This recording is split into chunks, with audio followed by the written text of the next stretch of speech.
Merry Christmas, too. Will you step in, please, sir? Scrooge and Marley's, I believe. Yes. Is there anything I can do for you, sir? Well, if it is quite convenient, I should like to speak with a member of the firm. You wish to see me, I presume, sir? Yes. Have I the pleasure of addressing Mr. Scrooge or Mr. Marley? Mr. Marley's been dead these 7 years. Oh. Dead as a doornail. Died 7 years ago. It's very nice. Oh. We took the liberty of calling on you at your chambers, Mr. Scrooge, thinking that you would have finished business for the day, but we failed to make anyone here. That's not surprising. I'm the only person who lives there. Why, consequently, we have called here. At this festive season of the year, Mr. Scrooge, it seems more than usually desirable to make some slight provision for the poor and destitute who suffer terribly at this present time. Many thousands are in want of common necessaries. Hundreds of thousands are in want of common comforts. Are there no prisons? Yes, plenty of prisons. The union workhouses are still in operation, eh? They are still. I wish I could say they were not. Warlaw and the treadmill are in full vigor then, eh? Oh, very busy, sir. Very glad to hear it, sir. I thought from what you said that something had occurred to interfere with them in their usual course. Very glad to hear it, sir. Very glad to hear it. Under the impression that they scarcely furnish Christmas cheer of mind and body for the multitude, some few of us are endeavoring to raise a fund to buy the poor of London meat and drink and means of warmth. We choose this time because this is the time of all others when want is keenly felt and abundance rejoices. Now, what shall I put you down for? Nothing. Nothing? Oh, I see. You wish to be anonymous. I wish to be left alone, sir. Since you ask me what is my wish, that is my answer. I don't make merry myself at Christmas. I can't afford to make a lot of idle people there. I help to support the institutions we've just mentioned. They cost enough. People are badly off, they'd better go there. Many can't go there. Many would rather die. Well, if they'd rather die, they'd better do it. And decrease the surplus population. Besides, excuse me, sir, I don't know that. But you should know it. It's not my business, sir. Man's got enough to do with this world to mind his own business. Without interfering with a lot of other people's, mine occupies me constantly. Good evening.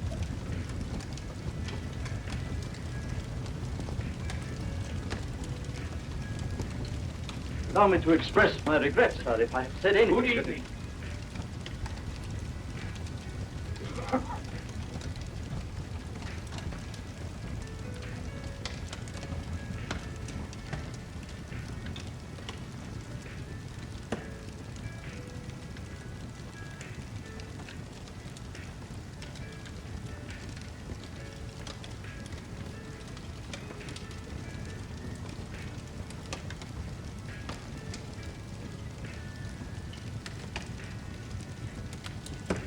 May I inquire, Mr. Cratchit, what you're doing with that shovel full of coal? I beg your pardon, sir, but the outer office is intensely cold, and my fire... Your fire? I should have said your fire, sir. Yes, sir. It shows symptoms of going out, and I thought I might venture to replenish it with a small quantity of coal. Yeah. Well, of course, you know, it's very evident to me, you know, Mr. Cratchit, that you and I left apart. Oh, I see no help for it, sir. You don't pay for the coal, so you can afford to be reckless. Therefore, very evident to me, sir, you know, that my interest is not your interest, nor my welfare your welfare. Get on with your work, sir. That'll keep you warm enough. I'm not cold. Why should you be? I'm your senior by a great many years, I fancy. All that small shovel full of coal. None of your mumbling, you know, none of your mumbling.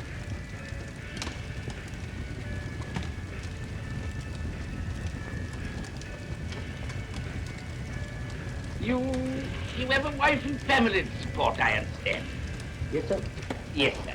How many children have you got? Around half dozen, sir. 3 boys and 3 girls. Can I afford a wife? Yes, sir. Eh? I mean, no, sir.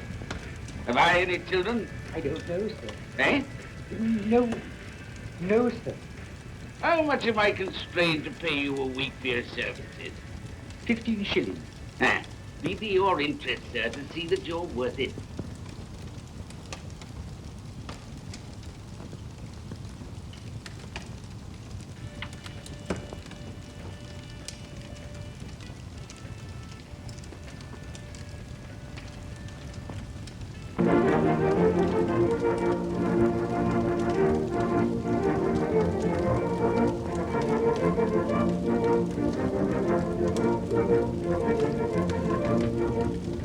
A Merry Christmas to you, Uncle, and God save you.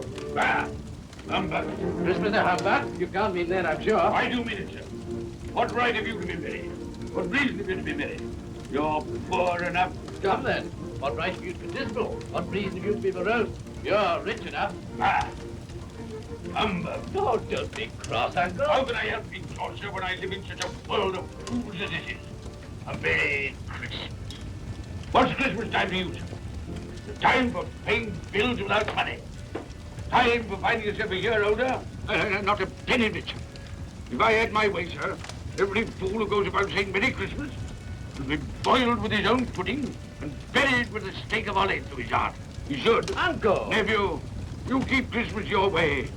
Let me keep it in mine. Keep it? But you don't keep Well, it. let me leave it alone then. Much good has it done you? Much good will it ever do you? It's the only time I know of in the long calendar of the year when men and women seem by one consent to open their shut hearts freely. And therefore, though it's never put a scrap of gold or silver in my pocket, I believe it has done me good and will do me good. And I say, God bless it. Hear, hear. Hear, hear. Mr. Cratchit, if I hear another word from you, you'll keep your Christmas by losing your situation. Dear, dear, dear, dear. Quite a powerful speaker, sir. No wonder you don't go into Parliament. Don't be angry, Uncle. Come, dine with us tomorrow. I'll see you. But why? Why? Why did you get married? Because I fell in love. Because I fell. Good evening. You never came to see us before that happened. Why give that as a reason for not coming now? Good evening, sir. But I want nothing from you. I ask nothing of you. Well, you won't get it, so you won't be disappointed, will you?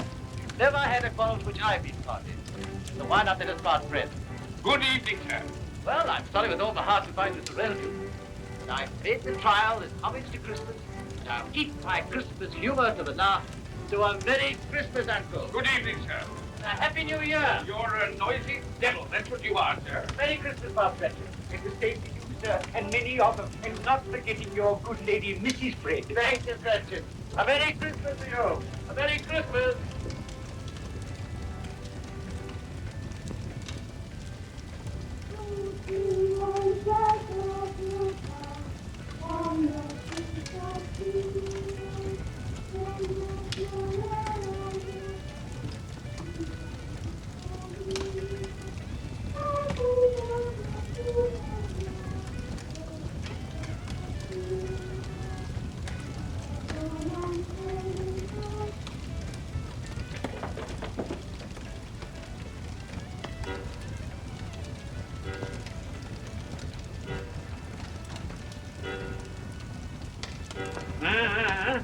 Always ready and willing to quit your work, I notice.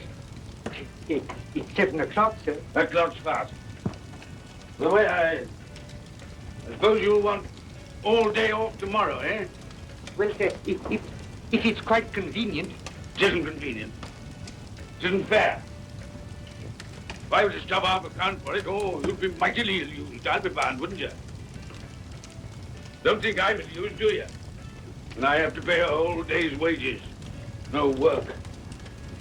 It only happens once a year, sir. That's a pretty excuse for picking a man's pocket every 25th of December. Well, I suppose you've got to have it. Yeah, there's the key. You see, sir, that you're here all the earlier next morning.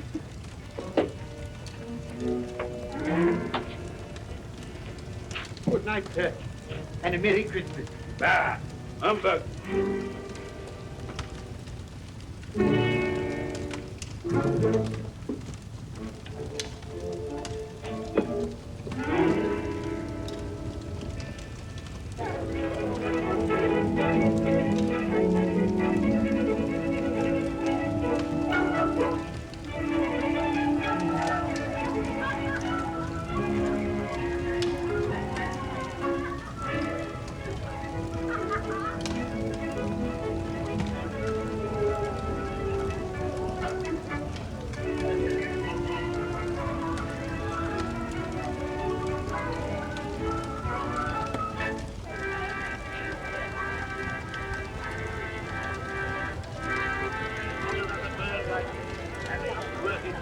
go. And it weighs a bit, I can do. A Merry Christmas, sir. Umber.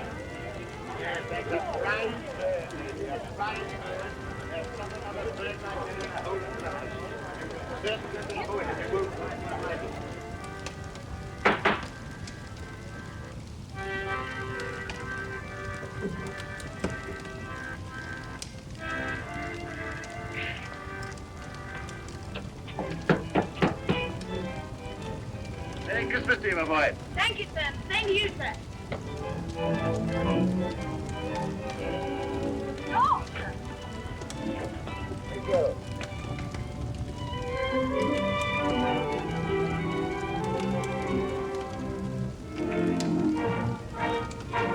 How do you do? Good evening, everybody.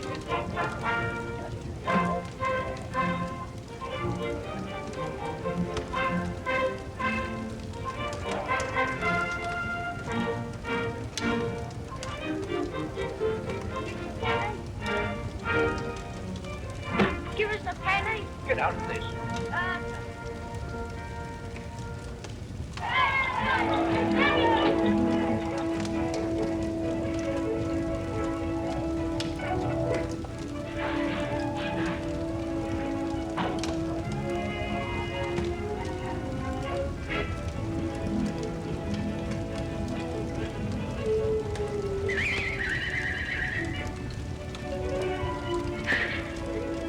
Rain? You call this rain? Yes.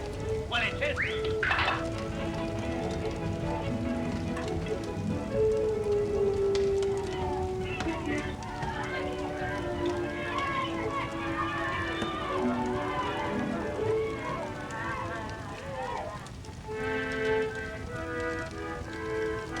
Right, right. Gentlemen, stop that noise.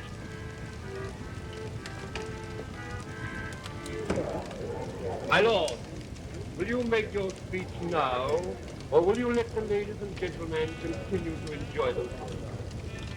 Call silence for the loyal toast.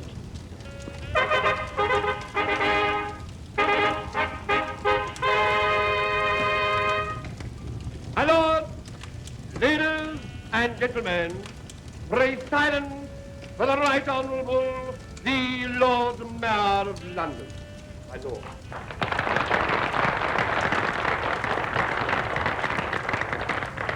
My lords, ladies and gentlemen, Her Most Gracious Majesty, the Queen.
What the devil are you doing? Frightening people out of their wits.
Ah, Hamburg.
Look well, Ebenezer Scrooge, for only you can see me.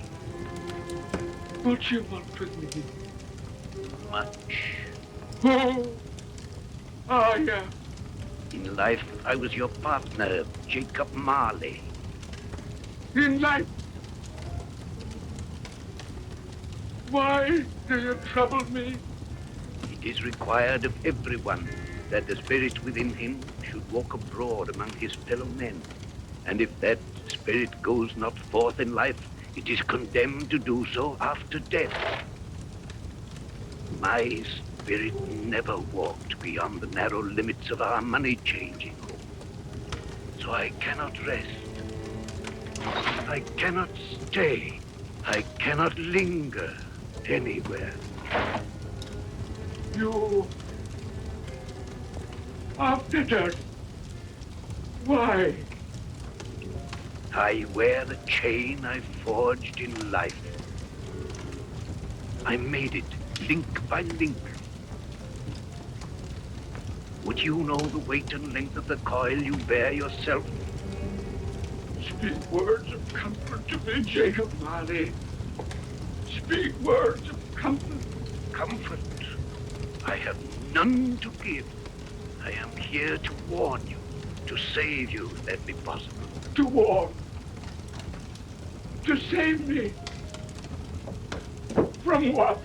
From such a fate as mine, to wander through the world and witness what I cannot share, but might have shared on earth and turn to happiness. But you were always a good man of business, Jacob. Business? Mankind should have been my business. Charity, forbearance, benevolence, all were my business, as they should be yours. Now heed me, for my time is short. You will be haunted by 3 spirits. Without their visit, you cannot hope to shun the path I tread. You shall behold the visions of a Christmas past, a Christmas present, and a Christmas yet to come. Expect the first when the clock strikes midnight tonight. Molly! Look to see me no more. Molly!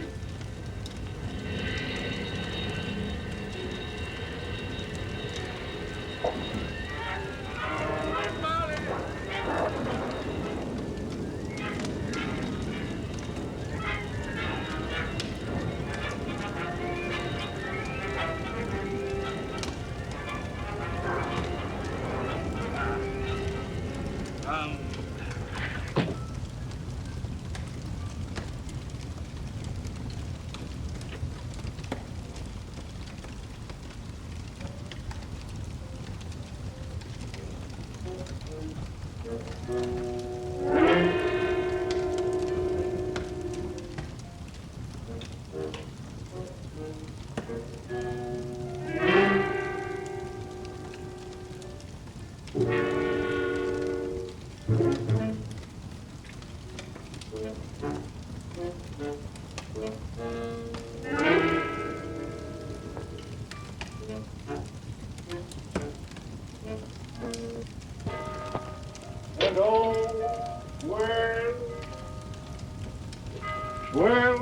velvet cloak, and all is well.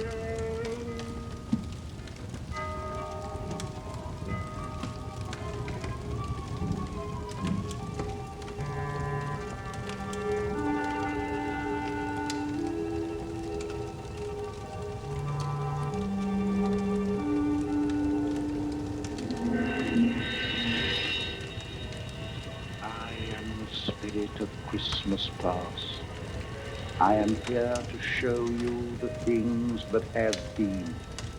Look back beyond the gulf of vanished years.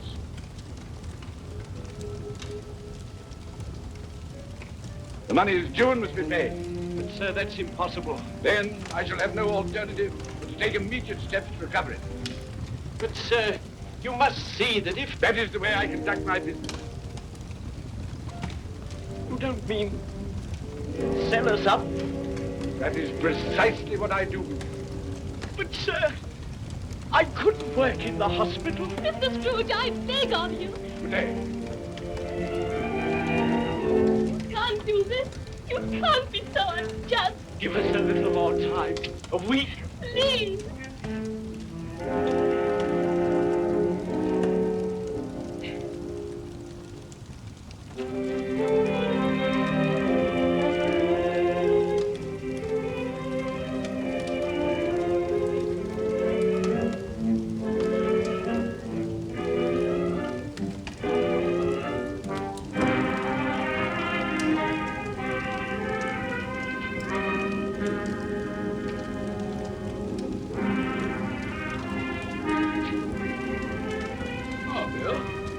I didn't hear you come in. So it is true What do you mean? what they say. That you're a man without pity, without remorse, who weighs everything in the scale of profit and loss. Bill! I heard. I couldn't help you. What? This is business.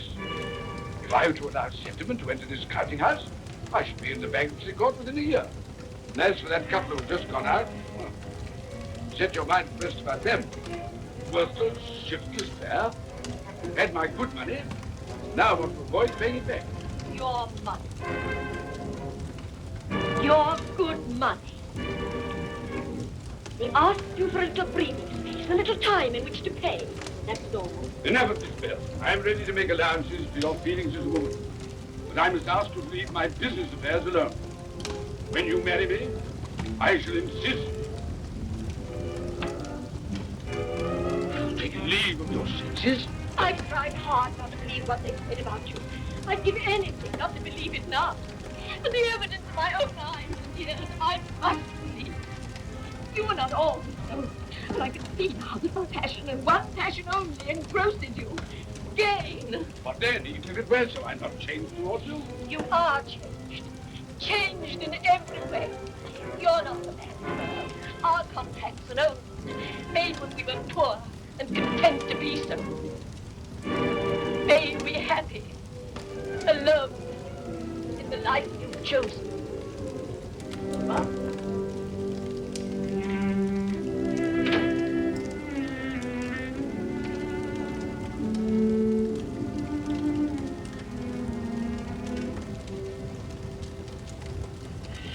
Now look and see the happiness you have missed.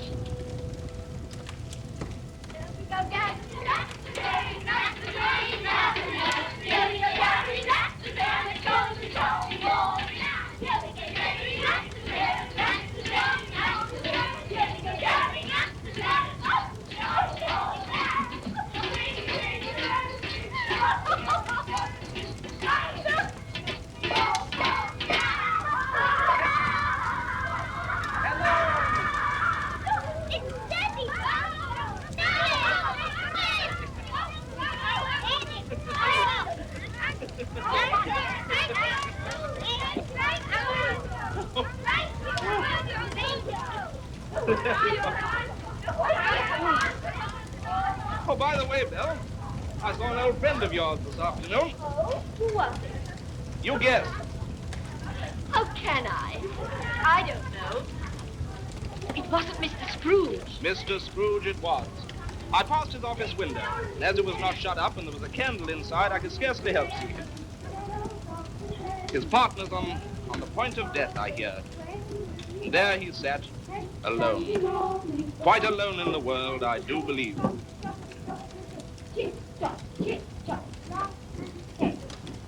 Spirit, I cannot bear it. Haunt me no more. I told you these were the shadows of the things that have been, that they are what they are. Do not blame me. Take me back.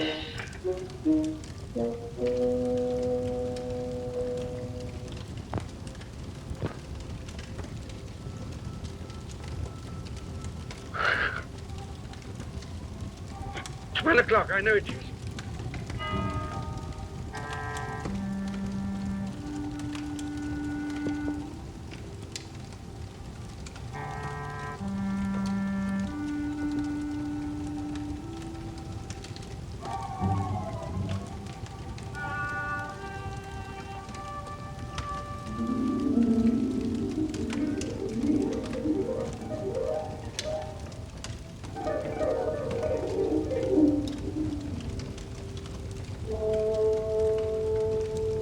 Come in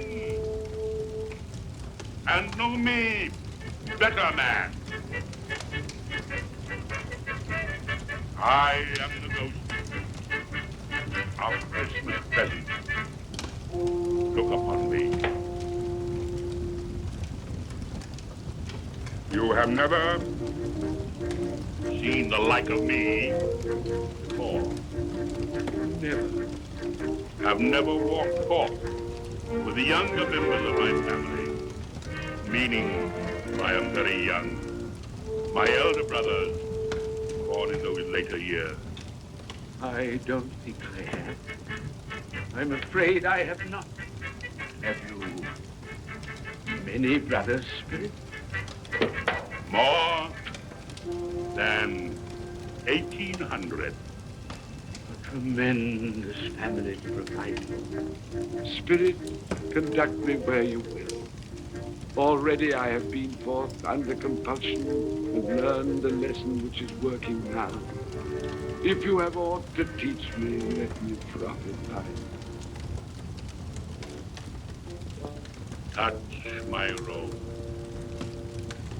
and you shall see how your poor clerk with his paltry 15 shillings a week, which you so grudgingly dole out to him, keeps Christmas. Touch my robe.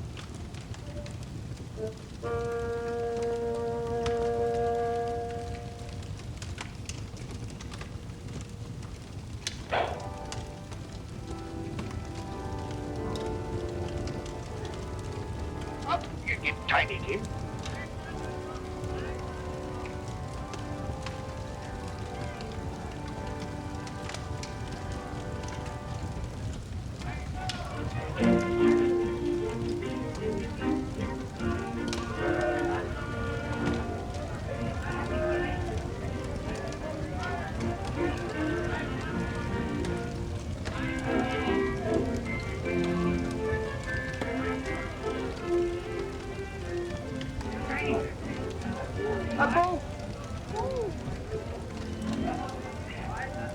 That's right.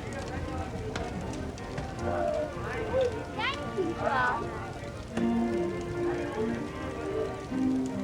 Mother, we cleaned outside the bakery, and we smelled a lovely goose cooking. Yes, and make sure it's flowers. Yes, it's the lovely goose, the lovely goose, the lovely. Oh, what has ever got your precious father then?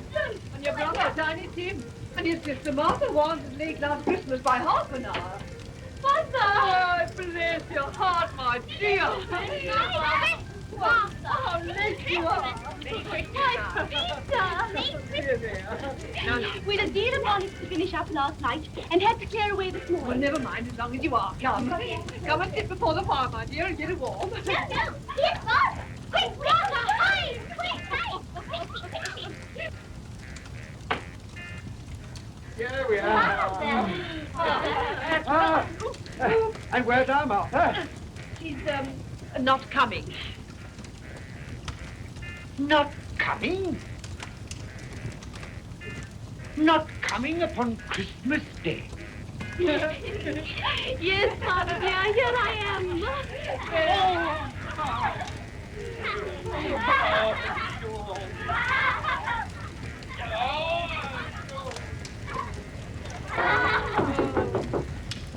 That was a goose. I'll take this.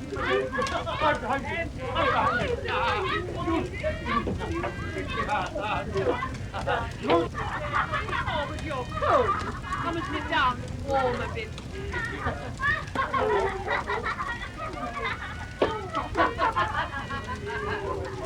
And how did Tiny Tim behave? As good as gold, and better. Somehow he gets thoughtful, sitting by himself so much, and thinks the strangest things you ever heard. He told me, coming home, that he hoped that the people in the church saw him, because he was a cripple. And that it might be pleasant for them to remember, on a Christmas day, who made lame beggars walk, and blind men see.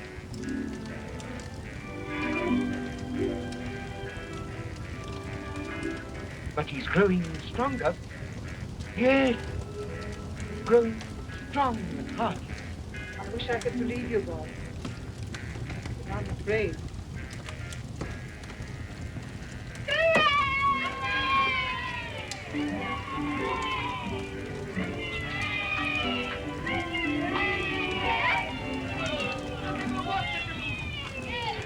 There never will be such a... For what we are about to receive, may the Lord make us truly thankful. Amen. I can already vouch for. And its favor will I know to pass my utmost expectations. With the mashed potato and the apple sauce. It will, I am sure, present a delightful combination that we shall remember until our dying day. Delicious. Delicious. That's the best goose we ever had, Mother. Yes, indeed. Oh, yes. Oh, I've eaten too much. And even now, we haven't eaten it all. You laugh. Now, I envy them. My dear, regarding the momentous question, pudding. You look pale, my love, and nervous. I am nervous, my dear, and anxious about that pudding. Pray heaven all will be well. I'll go and fetch it. Let me come and help you, Mother. You shall, my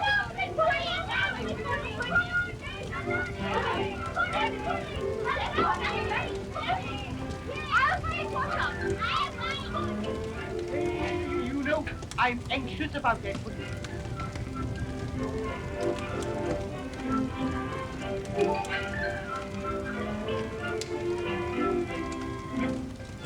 know, your mother's been gone a long time. Supposing the pudding has broken in turning it out. What?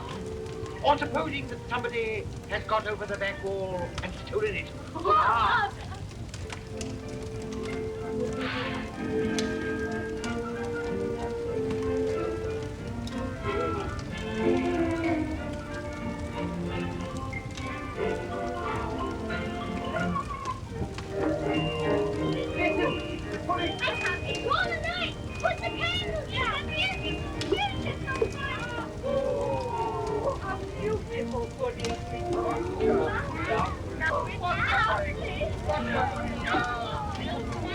A Merry Christmas to us all, my dear.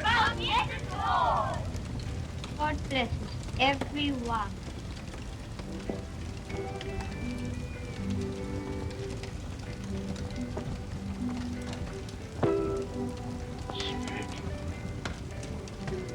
Tell me that Tiny Tim will live. I see a vacant seat in the poor chimney corner, a crutch without an owner, carefully preserved. If these shadows remain unordered in the future, the child will die. Oh, tell me that he'll be spared. If he is like to die, had he not better do it and decrease the surplus population? No. Man, if man you be in heart, not adamant, forbear that wicked ant until you have discovered what the surplus is and where it is. Will you decide what men shall live, when men shall die? It may be that in the sight of heaven, you are more worthless and less fit to live than millions like this poor man's child. Toast. I give you Mr. Scrooge, the founder of the feast. Founder of the feast, indeed. I wish I had him here. I'd give him a piece of my mind to feast upon.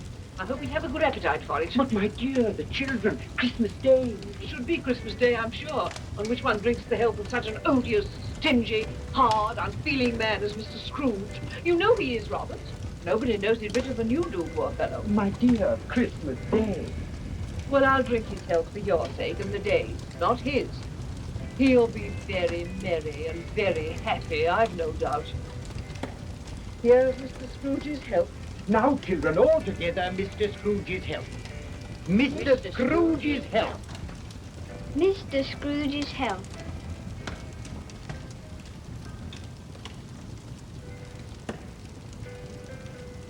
And now, Tiny Tim will sing to us.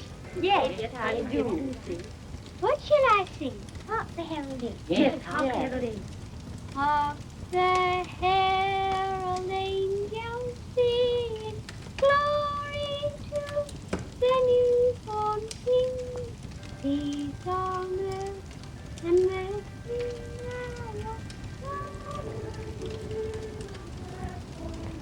Come now and see how others keep Christmas.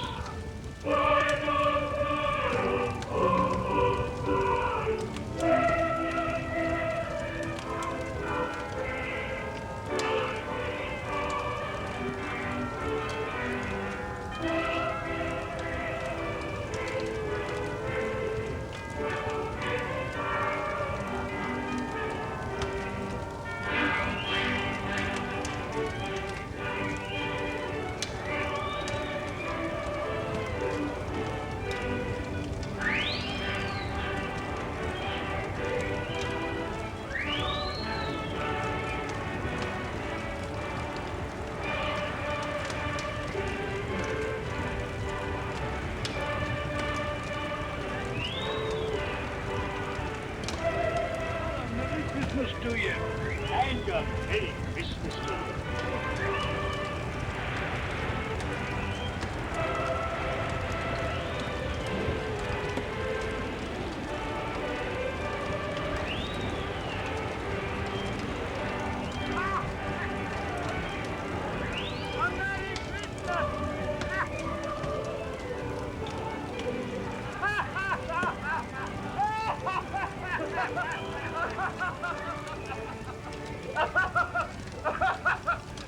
And he said Christmas was a humbug. And he believed it, too. Well, more shame on his head. Oh, he's a comical old fellow, and that's the truth. He isn't so pleasant as he might be. Well, his offences carry their own punishment. I've nothing to say against him. But surely he's very rich. At least you've often told me so. Well, what of that, my dear? His wealth is of no use to him. He doesn't do any good with it. He can't make himself comfortable with He it. hasn't even the satisfaction of thinking that he's ever going to benefit us with it.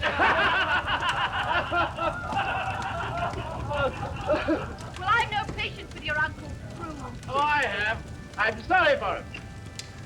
And here, he's taken it into his head to dislike us, and he won't even come and dine with us. Well, what are you going to play at? Riddle! Good. I'll ask you one. What does the following represent? An animal. Rather a disagreeable animal. A savage animal. An animal that grunts and growls and talks and lives in London. But walks the street. Yes, it isn't even made ashore. No, doesn't have a menagerie. No. It's the horse. No. Oh, cow.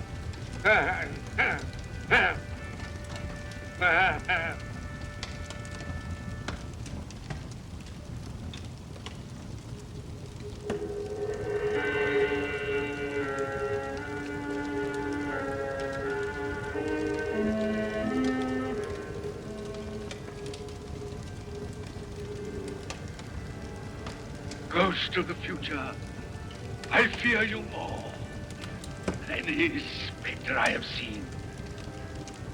You are about to show me shadows of the things that have not been, but will be, in time to come. And as I hoped to live to be another man from what I was, I am prepared to bear you company.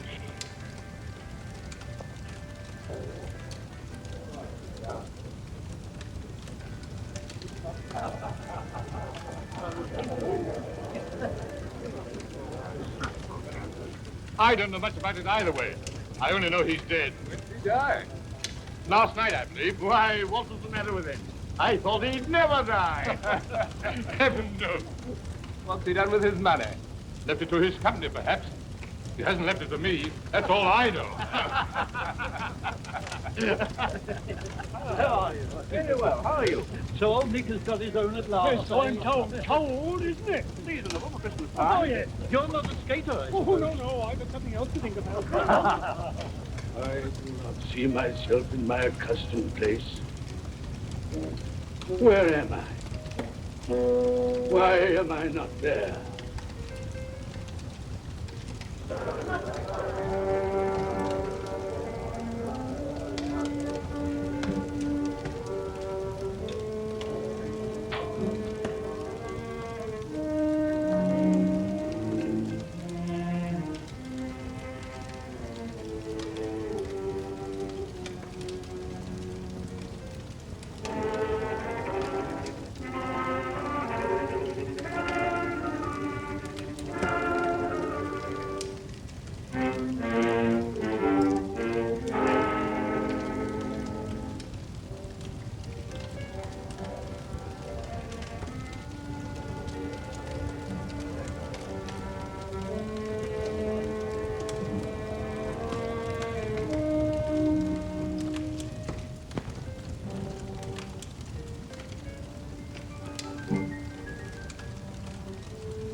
Let the charwoman alone to be the first. Let the laundress alone to be the second. And let the undertaker's man alone to be the third. Look here, old Joe, here's a chance. If we haven't all three met here without meaning it. You couldn't have met in a better place. Come into the parlor. Come on.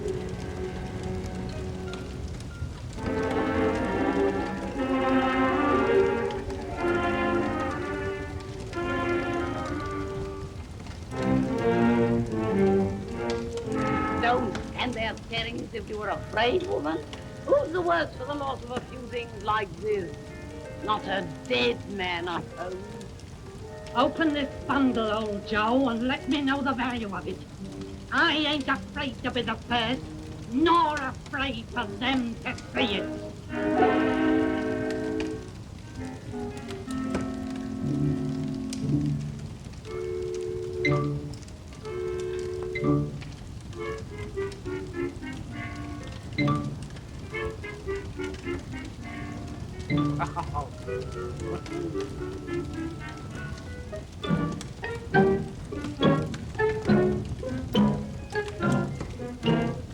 There's your account.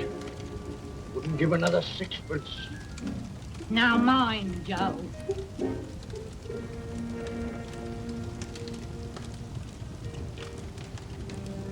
Ah. 8 shillings. I always give too much to ladies. It's a weakness of mine. And now unto my bundle, Joe.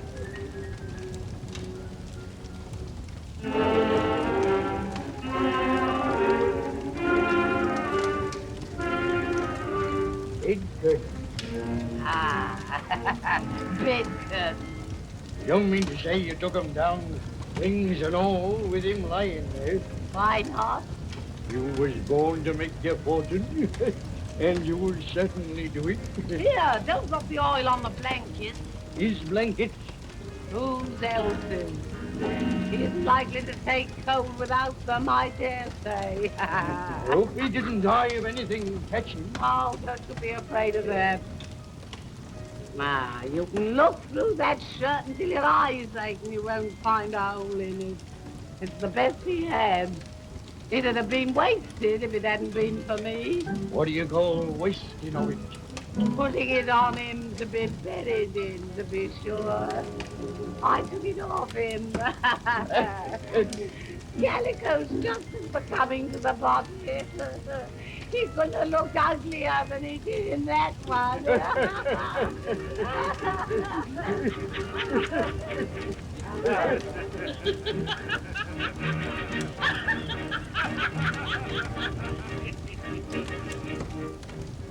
This is the end of it, you see.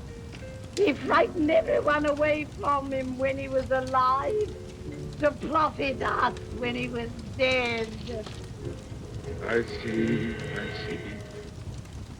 The case of this unhappy man might be my own. My life tends that way now. Merciful heavens! What is that?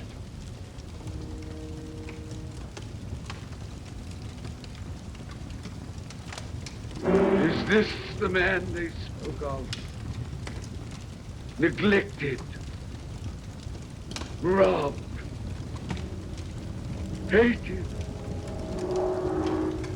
Can you not show me some tenderness connected with death?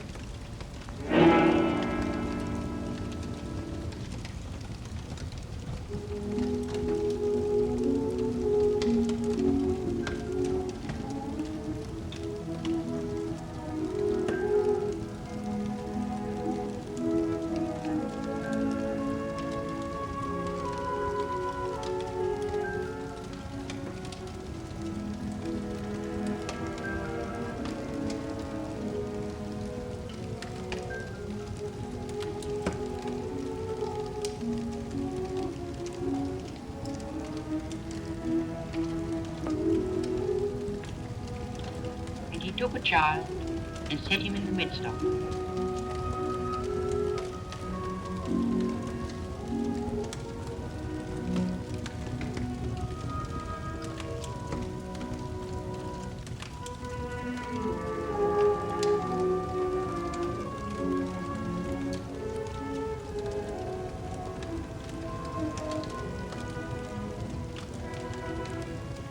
Colour hurts my eyes. Makes me weep by candlelight. I wouldn't show weak eyes to your father when he comes home from work. Must be near his time. Fasted, rather. I think he walks a little slower than he used these last few evenings, Mother. Yes. I've known him walk with Tiny Tim upon his shoulder, very fast indeed. So have I, often. So have I. But he was very light to carry, and his father loved him so it was no trouble. No trouble.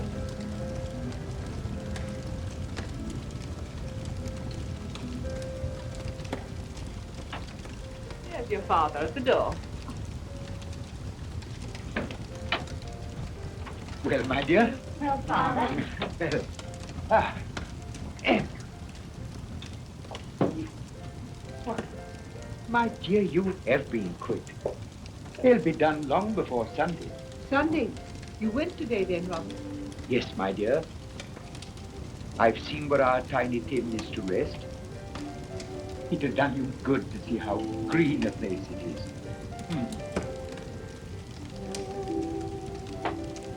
Oh, you'll see it off. I promised him that we would walk there on the Sunday.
My little child.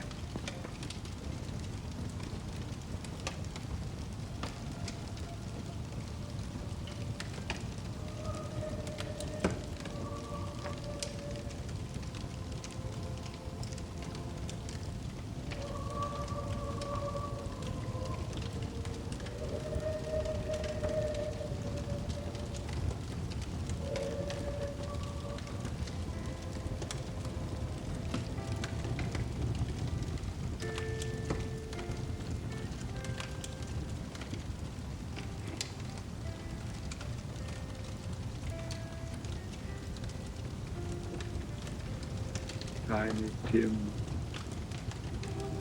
thy childish essence was from God.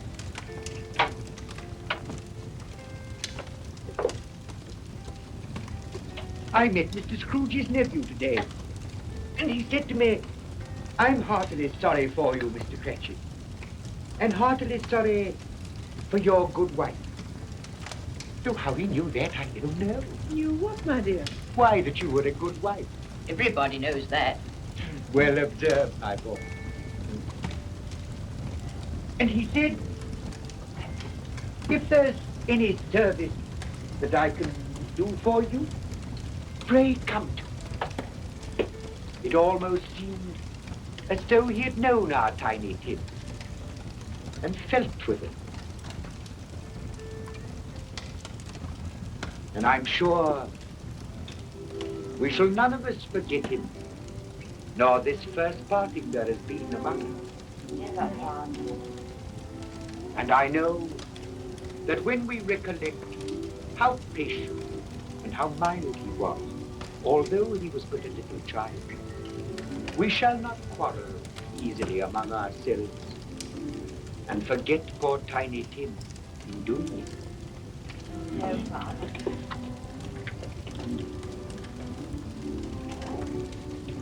I'm very happy. Very.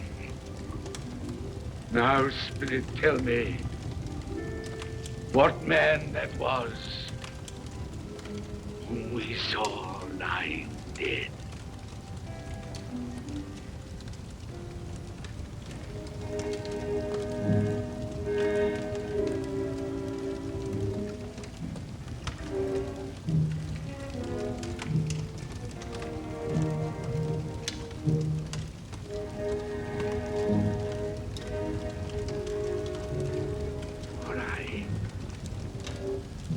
Draw nearer to the stone at which you point. Tell me, are these the shadows of the things that will be? Or are they the shadows of the things that may be only? Ebenezer Scrooge!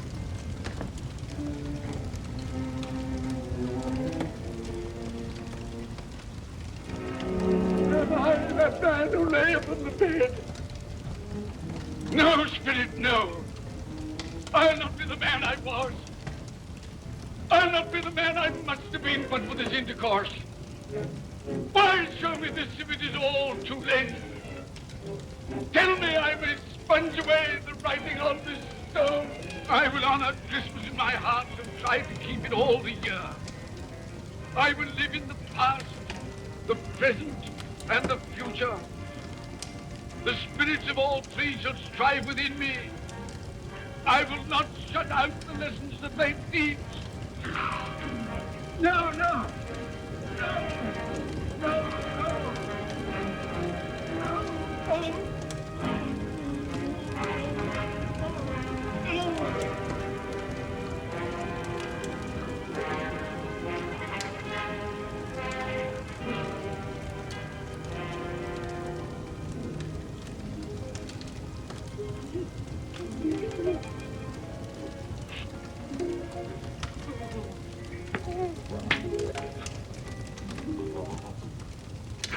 I will live in the past, the present, and the future. Oh, Jacob Marley, heaven and Christmas time be praised for this. Thank you. On my knees, I thank you, Jacob. On my knees. Oh, they're not torn down. They're not torn down. Ah! Things that would have been may have been as well. They will. They will. Yeah, they will. They will.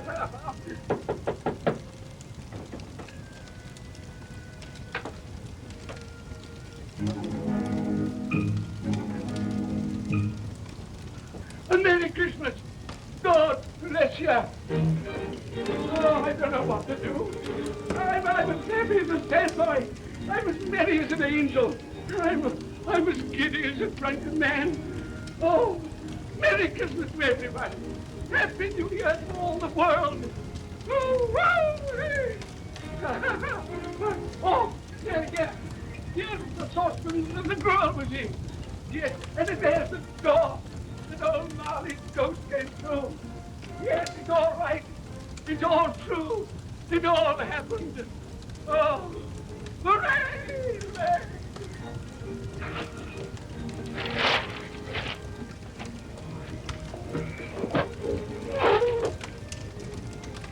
Glorious, glorious. I It is Christmas Day, isn't it? Why, of course. I knew I hadn't missed it. Oh, the spirits have done it all in one night. Hey, do you know the poultry at the corner of the street next but one? I hope I did. An intelligent boy. You're a remarkable boy. Do you know if they've sold the prize turkey that they had hanging there? It'll be hanging there now. Well, you go and buy it. Walker. No, I'm in earnest. You go and buy it, bring it back here, and I'll tell you where to take it. And you come back with the man, and I'll give you a shilling. You come back in less than 5 minutes, and I'll give you half a crown. Hooray! Go on, hurry up.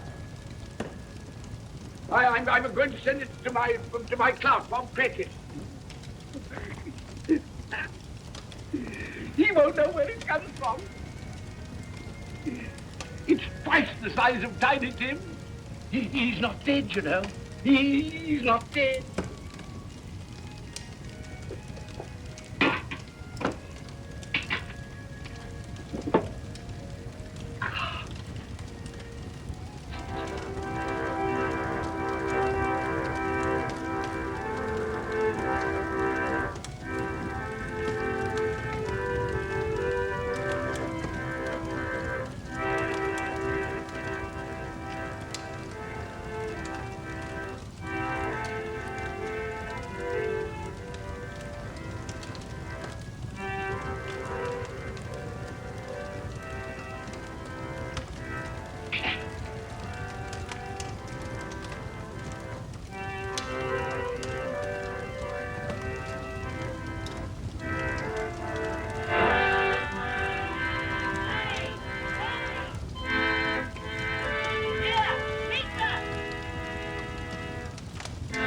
What is it?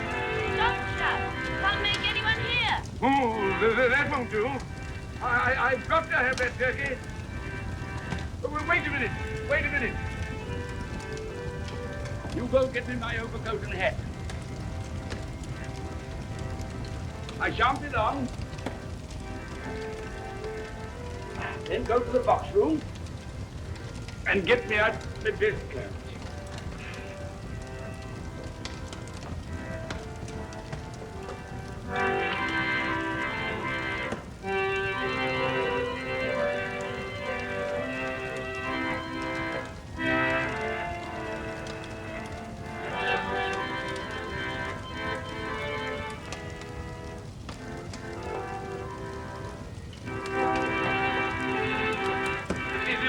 Shop? Yes, sir.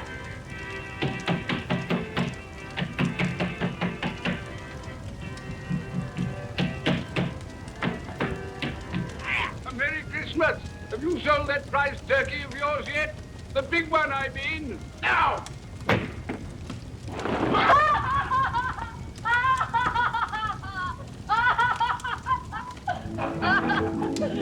What is it? What's to do? I want that big turkey of yours. Bring it round to my place at once. My friend will show you the way.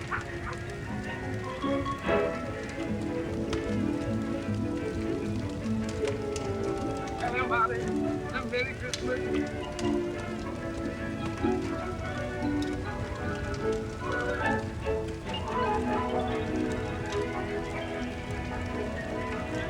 Ah, that's nice.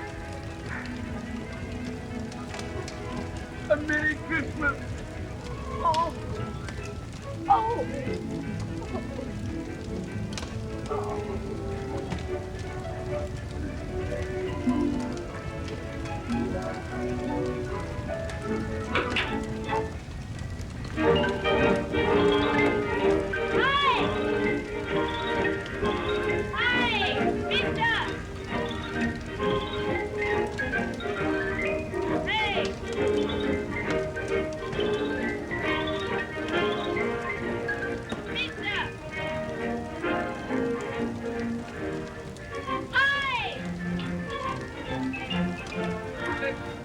Can't carry that to the Cratchit.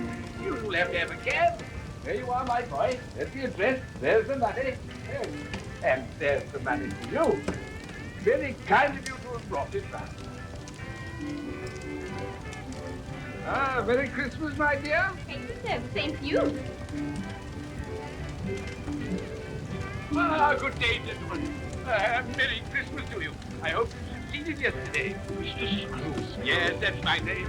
I'm afraid it's not a very pleasant one for you, but will you allow me to ask your pardon? And would you be good enough to put me down? Lord bless my soul, my dear Mr. Scrooge, are you serious? A round 100? Yes, not a farthing less, not a farthing less. I'm afraid there are many back payments included in it. My dear Mr. Scrooge. You come round and see me. You will come round. We will. Thank you, thank you, thank you. Bless you, gentlemen. Bless you. Who's that won't come and dine with you? Uncle Scrooge. Still, what's the consequence? He won't lose much of a dinner. Indeed. Well, I think he'll lose a very good dinner.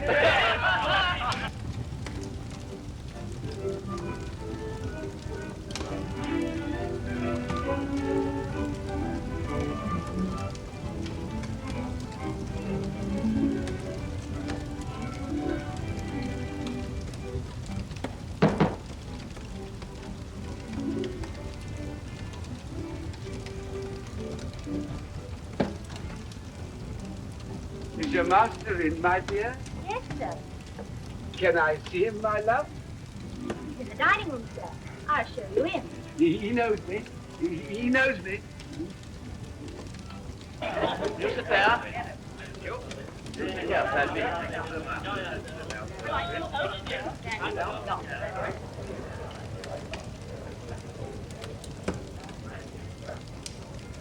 Fred, Bless my soul, who's this? it is I, your Uncle Scrooge. I've come to dinner. Will you let me in, Fred? Why, it's Uncle Scrooge. Can't be. Will I? A Merry Christmas to you, Uncle. Come in. Come in and join us.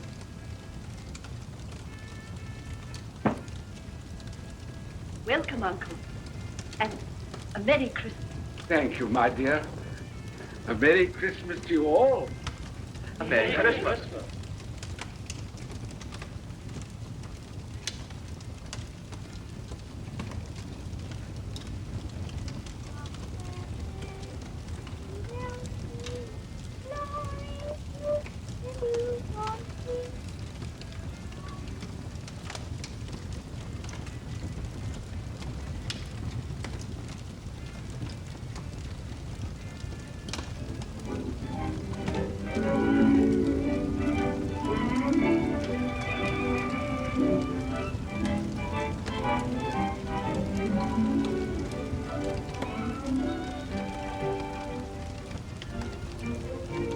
Late for the office, Bob. Nearly 9 o'clock. You promised Mr. Scrooge you'll be earlier than usual this morning. So I did, so I did.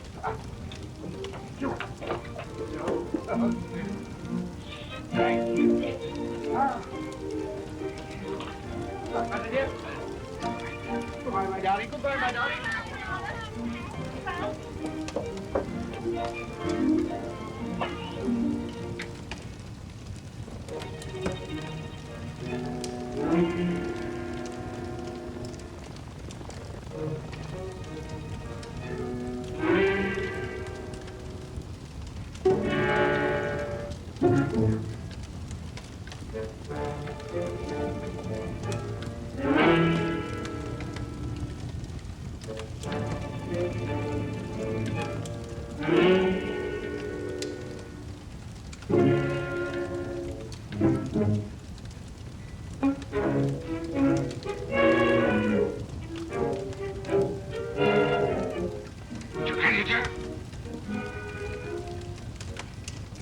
What do you mean by coming here at this time of day?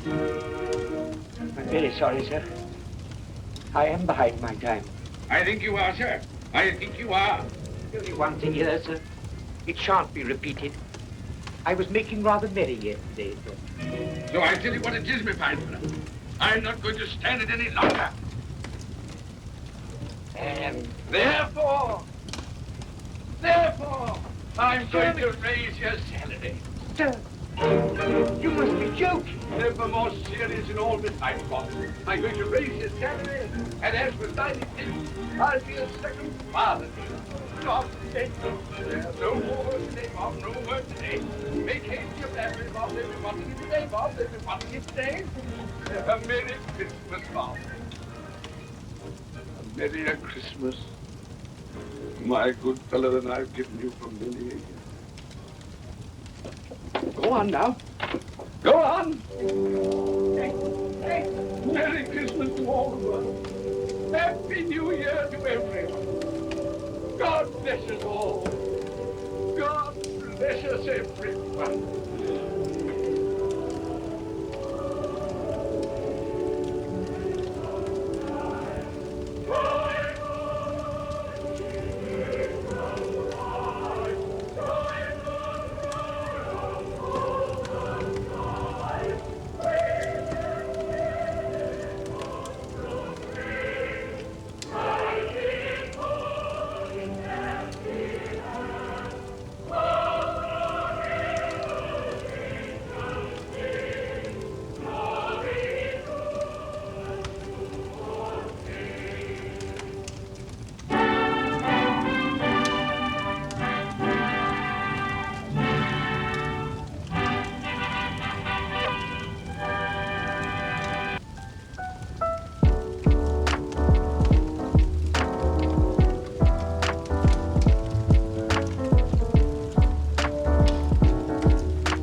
Sorry to interrupt your work, but you're making a serious mistake. Huh?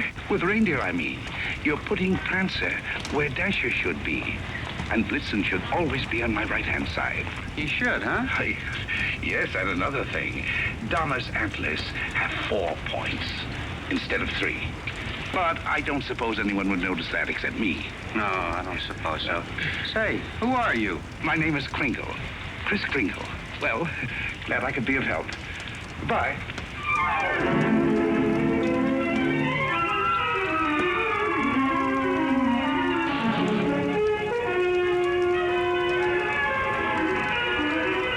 See, it's all in your wrists, like throwing a ball. Now watch. See?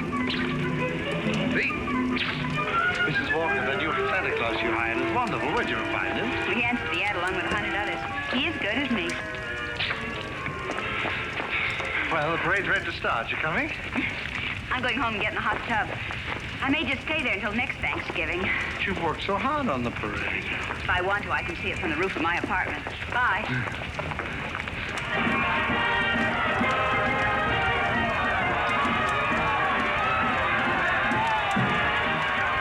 Look at that big baseball player. He was a clown last year. They just painted him different. My mother told me. She manages the parade. Wow. He's really a giant, isn't he? Really, Mr. Gailey.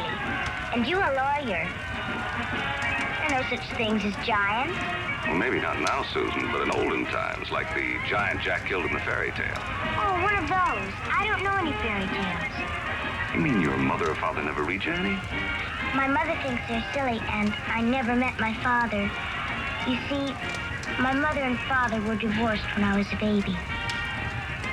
Well, that baseball player sure looks like a giant to me. Come in. Hello. My housekeeper told me Susan was here. I'm her mother. Yes, Susie's told me quite a bit about you. Oh, she's told me quite a bit about you, too. The man in the front apartment. Hi, dear. Parade's much better than last year. Good. Hope Mr. Macy agrees with you. Would you like a cup of coffee? Oh, don't bother. No bother. It's ready. I want to thank you for being so kind to Susan. All part of the plot. Surest way to meet the mother is to be nice to the child. What a horrible trick. Susan tells me you don't approve of fairy tales. I don't. I think we should be realistic and completely truthful with our children. Not let them grow up believing in a lot of myths and legends. Like Santa Claus, for example. I see. The parade's over, Mother. The acrobats were good. Those prices, they should be. Mother, I was thinking, we've got such a big turkey for dinner, and there are only 2 of us. Couldn't we invite Mr. Gailey? Couldn't we? Oh, dear. Oh, please don't bother. I'll just get a sandwich or something. It's an awful big turkey. Oh, it's not that, dear, but I'm sure Mr. Gailey has other plans. No, he hasn't. Have you? Well, as a matter of fact, to be truthful and completely realistic with the child, I must say I haven't. Please, Mother, please. Didn't I ask her all right, Mr. Gailey? Well, that all depends. Dinner's at 3 o'clock. Susan, you asked just right.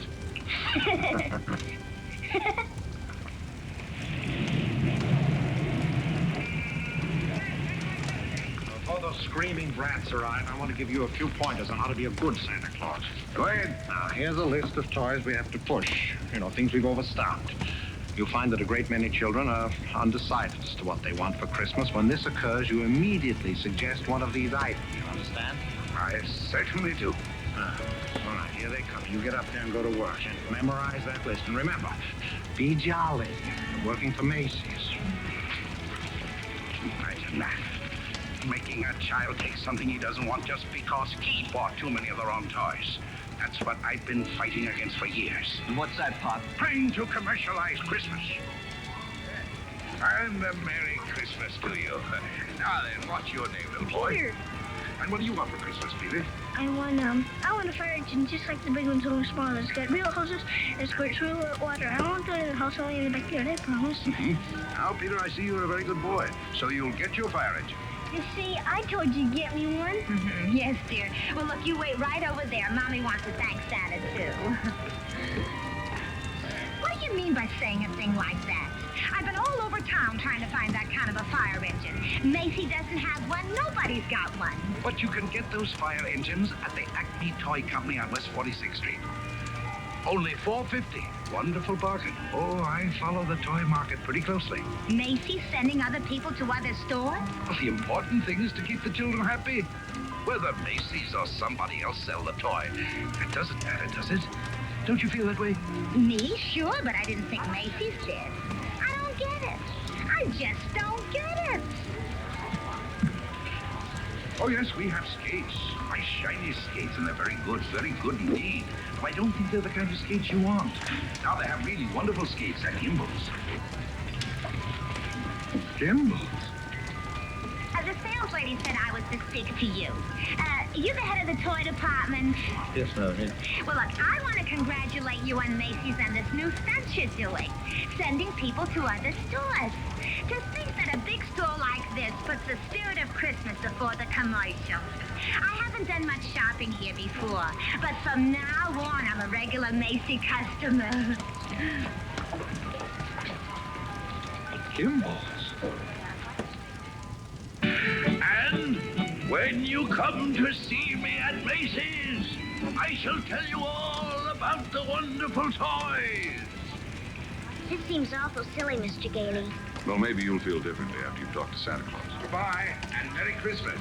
Now, what's your name, little girl? Susan Walker, what's your name? Mine, Kris Kringle. I'm Santa Claus. You don't believe that, do you? You see, my mother is Mrs. Walker, the lady who hired you. But I must say, you're the best-looking one I've ever seen. Thank you. Your whiskers don't have those things that go over your ears. That's because they're real, just like I'm really Santa Claus. Go on, pull them. Go on, go ahead, pull. That's it. And what do you want me to bring you for Christmas? Nothing, thank you. Whatever I want, my mother will get me. Sensible and doesn't cost too much. Susan, dear, I think you've taken up enough of this gentleman's time. Your maid had to go home. Her mother sprained her ankle. She asked me to bring Susan down here for you. Yes, she phoned.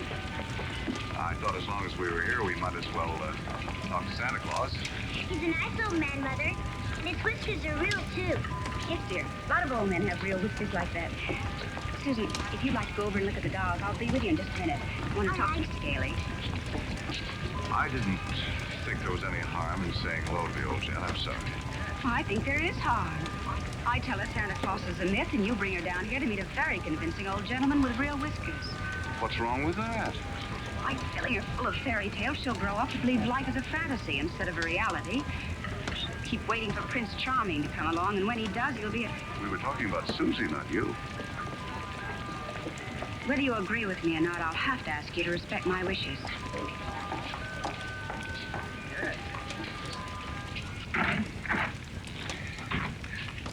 You sent for me? Yes, sit down, won't you? This is a lovely little girl you have here. Thank you. Susan's the reason I asked you to drop down. She's a little confused. Would you tell her that you're not really Santa Claus? That there's actually no such person? I'm sorry to disagree with you, Mrs. Walker, but not only is there such a person, but here I am to prove it. Oh, no, you don't understand. I want you to tell her the truth. What is your name? Kris Kringle. I'll bet you're in the first grade. Second. No, I mean your real name. It is my real name. Second grade. Good gracious. It's a progressive school. Oh, progressive school. Well, where did you get such a lovely outfit? Macy's. We get 10% off. Susan, would you go in and talk to Mrs. Adams for a minute? All right. Goodbye, young lady. Hope I see you again soon. I hope so, too. Bye. Chris Kringle. Address, Brooks Memorial Home for the Aged. If you care to call them and ask for Dr. Pierce, he'll be happy to confirm it. Age as old as my tongue and a little bit older than my teeth. Now, really? Well, that's the truth. Next of kin, Donna, Blitzen, Prancer. And Dancer.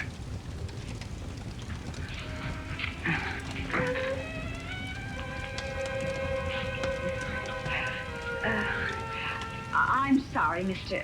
Kringle. Yes, well, I'm afraid we're going to have to make a change. You see, the Santa Claus we had last year is back in town, and, well, I feel I owe it to him to, Have I done something wrong? No. Excuse me. Yes? Mr. Macy wants to see you immediately, Mrs. Walker. Oh, yes, right away. You'll have to excuse me. Miss Adams will give you your voucher on the way out, and you'll receive a full week's salary.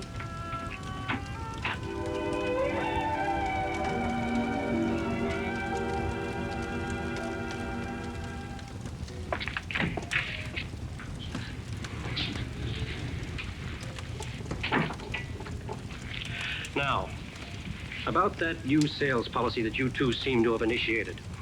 It would have been better to clear it with the sales department first, don't you think? Mr. Macy, Macy's Santa Claus sending customers to Gimbel's. Preposterous. What? Yet, we cannot quarrel with success. Telephone calls, telegrams, over 500 parents expressing their undying gratitude to Macy's. So as a result, I've decided to make this the new sales policy for the entire store. If we haven't got what a customer wants, we'll send him where he can get it. This way, Macy's will be known as the store with a heart. The store that puts public service ahead of profits. And consequently, of course, we'll make more profits. Well, I just want to express our appreciation and to tell you that in your Christmas envelopes, there'll be a more practical expression of our gratitude. Thank you, Mr. Macy. That'll be all. Oh, and tell that wonderful Santa Claus of yours that I haven't forgotten him either. No, never mind. I'll tell him myself. In the morning.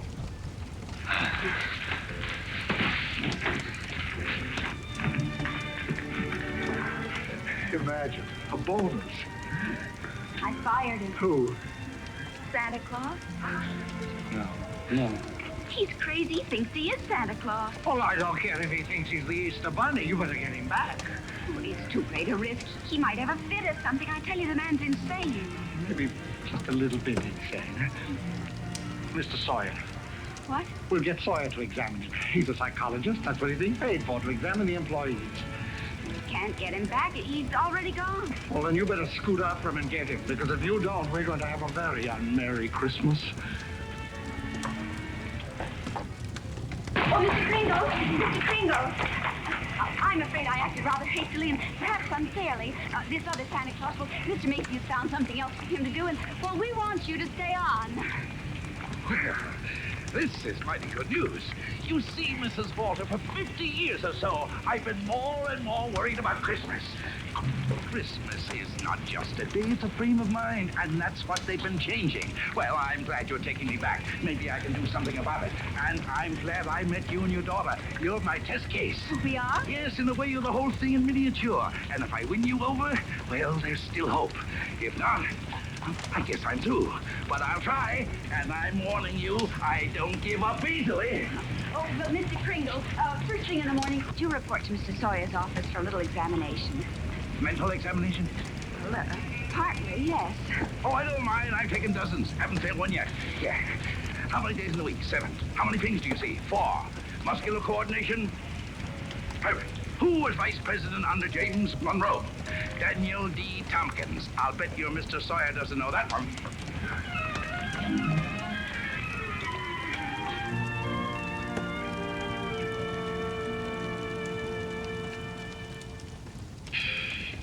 How much is 3 times 5?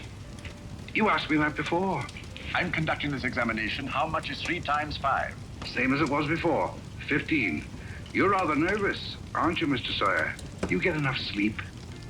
My personal habits are of no concern to you. Oh, I'm sorry. It's just that I hate to see anyone all tied up. How many fingers do you see? 3.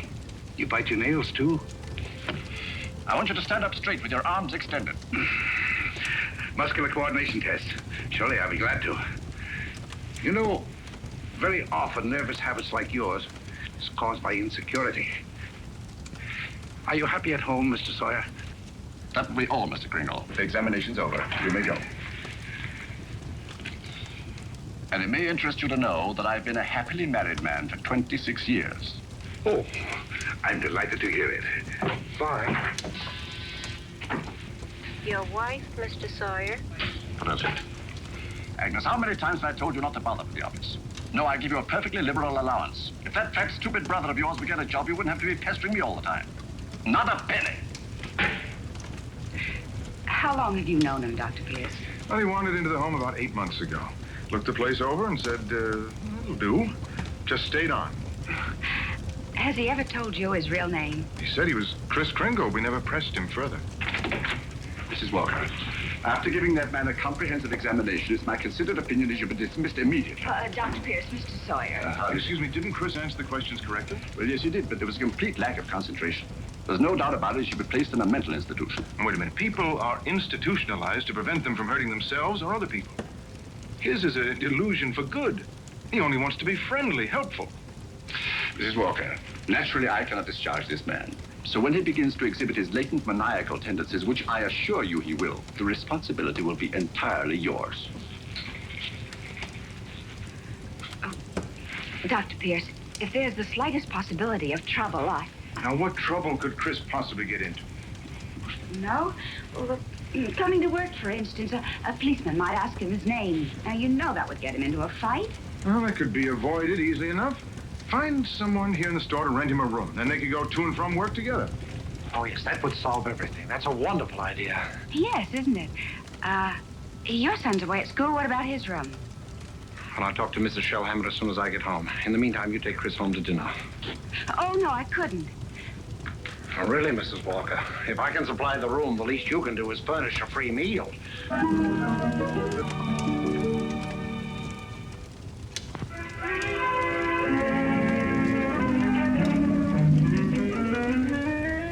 What sort of games do you play, Susan? I don't play much with the children. They play silly games. They do. Like today, they were playing zoo, and all of the children were animals.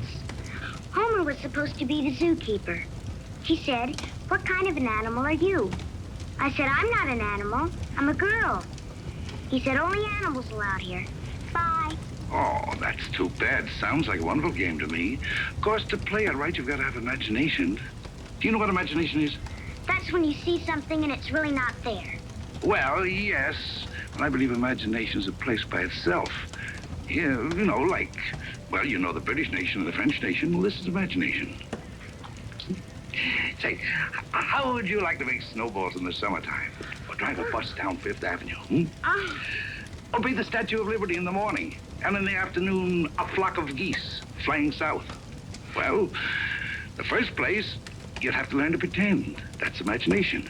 Now, the next time they play zoo, you tell Homer you're a monkey. But I don't know how to be a monkey. I'll show you. And stand up. First, you bend way over. That's it. Keep your arms loose. Now, then you scratch. On the contrary, the firm of Hazlitt, Sherman, and Hazlitt has been very good to me. But being an exceptional lawyer, I want to open my own office. Naturally. We're having our first lesson in pretending, and we're doing pretty well, too. She had her nightmares for weeks. But you'll be having a lot of fun in the daytime. Hello? Oh, Mr. Shellhammer, that's fine. The Shellhammers have a room for you. That's very kind of them, but I've accepted Mr. Gailey's offer to stay with him. Mr. Gailey? I'll get the meat. Oh, thank you, Mr. Shellhammer, but it seems he's made other arrangements. Yes, well, goodbye. Well, here we are. Steak. No, it's venison. A friend of mine at the office gave it to me. That's venison. Oh, deer meat. If you don't like it, I have eggs for you. Could I have eggs, too? Venison, you know, I couldn't. Oh, I forgot. Yes, well, there must be something you want for Christmas. Something that even your mother doesn't know about. Why don't you give me a chance? All right. Good. That's what I want for Christmas. A doll's house like this? No, a real house. A real house? If you're really Santa Claus, you can get it for me. And if you can't, just a nice man with a white beard like Mother says. Well, just because every child doesn't get his wish, that doesn't mean there isn't a Santa Claus. That's what I thought you'd say. But what could you possibly want with a house like this? Live in it with my mother. You have this lovely apartment. But I want a backyard and a swing and... She can't get it, huh? I didn't say that. Well, that's a tall order. But I'll do the best I can. May I keep this? Mm-hmm. Good night, Susan. Good night.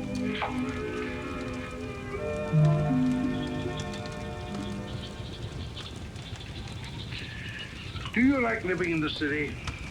Oh, it's all right. I kind of like to get out in the country sometime, though. Not a big place, just one of those junior partner deals in Manhattan. I know the kind you mean. One of those colonial houses. Or Cape Cod. I've been thinking about Mrs. Walker. You know, like a lot of divorced women, she's determined that no one will ever hurt her again. With a little more effort on your part, she might be made to crawl out of a shell. You know, those two are a couple of lost souls. It's up to us to help them. I'll take care of Susie if you'll take care of her mother. It's a deal.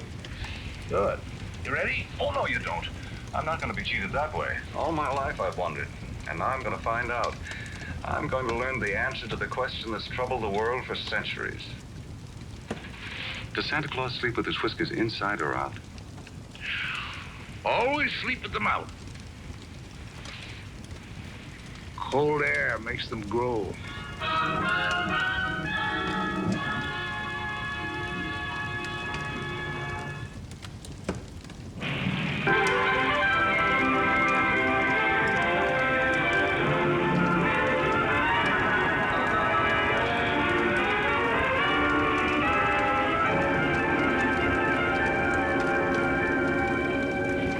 This is one event I never expected to see. Two can play at this game, Mr. Macy.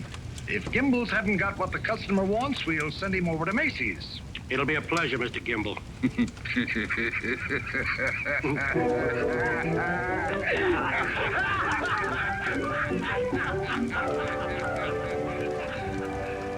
There they sat. Adult, but children still, children at heart. It was summer, warm, glorious summer. The end. Did you like that story, Susan? Mr. Kringle, do you think I'm going to get my house for Christmas? Well, I can't promise, but we mustn't give up hope. Good night, Susan. Tomorrow evening, I'll read you another story. I can't. I've got to go to school. Isn't this vacation? Yes, but this is what they call a required function. Required function? The Fillmore Progressive School requests your presence at a special performance of a Christmas play to be given in the modern manner. What does that mean? A Christmas play without Santa Claus. Well, a Christmas play without a Santa Claus? The performance will be followed by a short address. Subject, exploding the myth of Santa Claus. The guest speaker will be Mr. Albert Sawyer.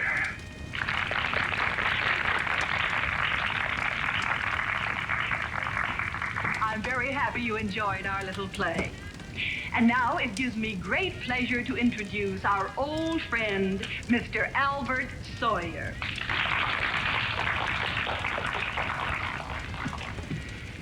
Parents and young people, it's thrilling indeed to see so many happy, smiling faces. I know you're all looking forward to a joyous Christmas. But as those of you in this intelligent group know, this is going to be a Christmas without Santa Claus. Such a person as Santa Claus, a Nicholas, or Kris Kringle does not exist. never has existed, and never will exist. This silly old man in his red suit represents the wishful dreaming of all people. He's the all-giver, the generous father. Mature adults who keep this myth alive are clinging to childish fantasies and show themselves afraid to face realities. People who play Santa have a strong feeling of guilt. I see nothing to laugh at. Far from being amusing, this is... Far from being amusing. Far from being amusing, this myth is actually harmful. Only stupid old men prancing around in white whiskers keep this ridiculous myth alive. Now he's gone too far.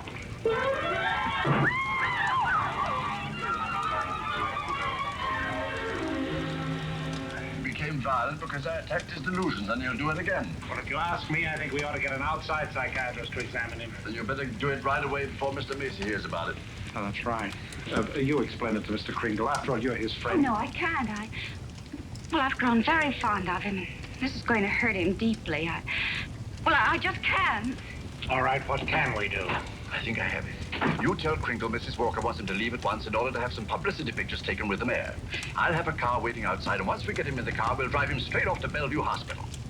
Yes, that'd do it. I'll ride up front with the driver.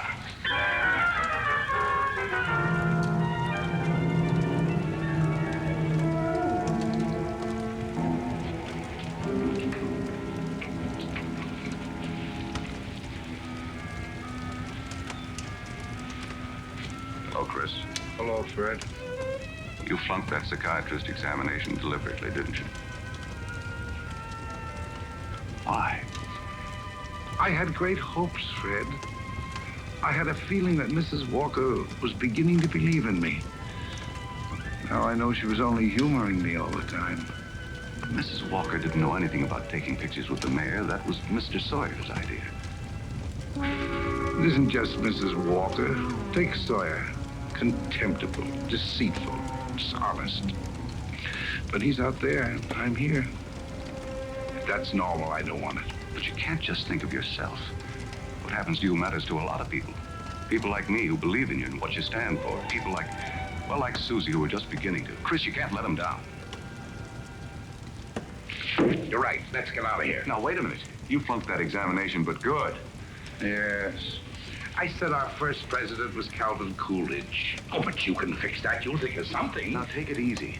A judge is going to be asked to sign papers committing you to a mental institution. The only chance would be to prove you legally sane at a public hearing. Good. I can think of nothing better. Don't you see? That will settle the question once and for all.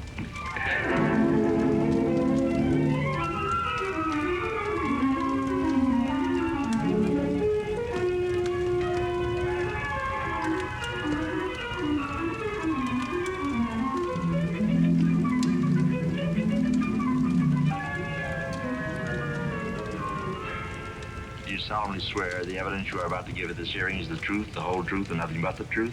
I do. Good morning, Your Honor. Good morning. You may proceed, Mr. District Attorney. My name's Thomas Mallon. What's yours? Chris Kringle. Oh. Where do you live? That's what this hearing will decide. It's a very sound answer, Mr. Kringle. Thank you, Your Honor. Tell me, do you really believe that you're Santa Claus? Of course.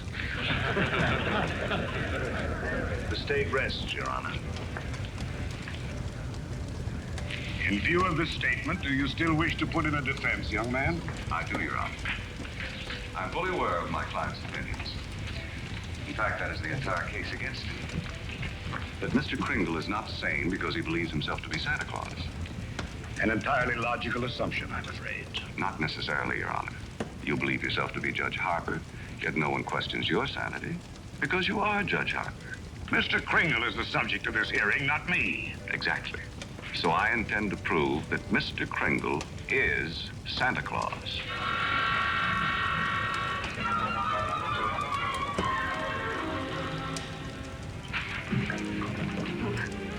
What does Mr. Hayslip, Sherman, and Hayslip say about the trial? That I was jeopardizing the dignity of the firm, that I either dropped the case or they dropped me. So, leaving me no choice, I quit. Oh, Fred, you didn't. Well, I can't let Chris down. He needs me, and all the rest of us need him. Darling, he's a kind, wonderful old man, but... Well, you can't throw away your career because of sentiment. I'm not throwing a career away. I'll get by. I'm a darn good lawyer. This doesn't shake your faith in me, does it?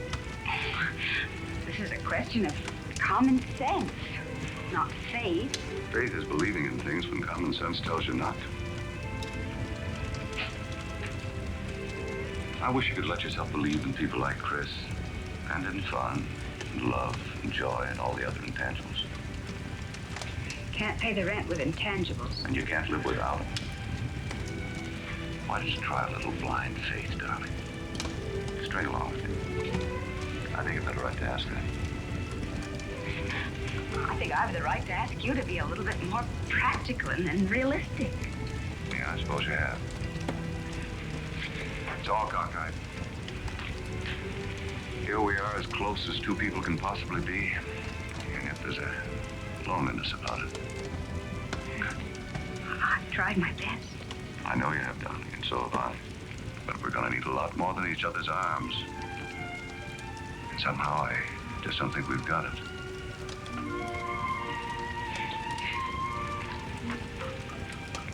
Funny. With all my common sense, I was just beginning to think this time it might work out. So was I, but... Can I help you trim the tree? Thanks, I can do it. Well, good night. Good night.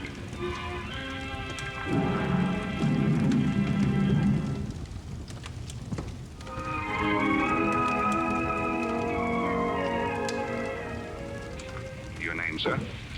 R.H. Macy. Do you recognize this man? Yes, he's an employee of mine, Chris Kringle. Do you believe him to be of sound mind? I certainly do. Mr. Macy, you're under oath. Do you really believe that this man is Santa Claus?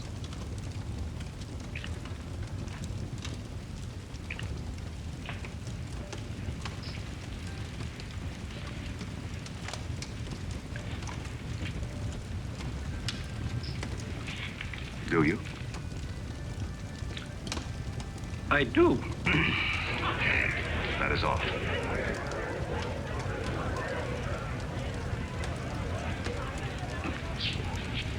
You are fired. Your Honor, there is no such person as Santa Claus, and everybody knows it.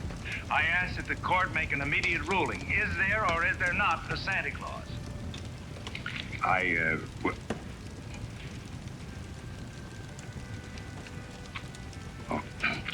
This court will take a short recess to consider the matter. I don't care about the law. I'm talking about politics. You go back in there and rule that there's no Santa Claus, we won't be even able to put you in the primaries. Charlie. I'm a responsible judge. How can I seriously rule that there is a Santa Claus? All right, go back in there and rule there isn't. The kids read about it, so they don't hang up their stockings. So what happens to all the toys that are supposed to be in them stockings? Nobody buys them. Oh, the toy manufacturers are gonna love that. What about the Christmas card makers, the candy companies? Oh, boy, are you gonna be a popular guy. And what about the Salvation Army? They got a Santa Claus on every corner. Henry, I'm telling you, if you go back in there and rule that there's no Santa Claus, you can count on getting just 2 votes. Your own and the district attorneys out there.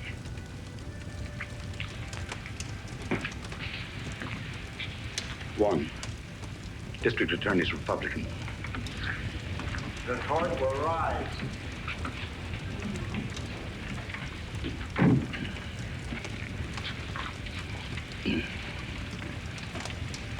This court has just consulted the highest authority available.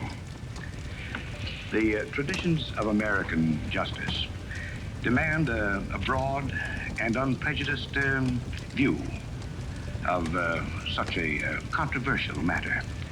And therefore, this court is determined to keep an open mind and hear the evidence from either side. But can my opponent produce any evidence in support of this contention? Your Honor, I can.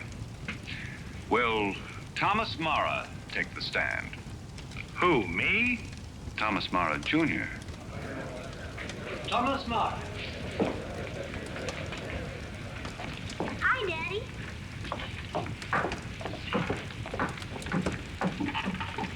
Tommy, you know the difference between telling the truth and telling a lie, don't you?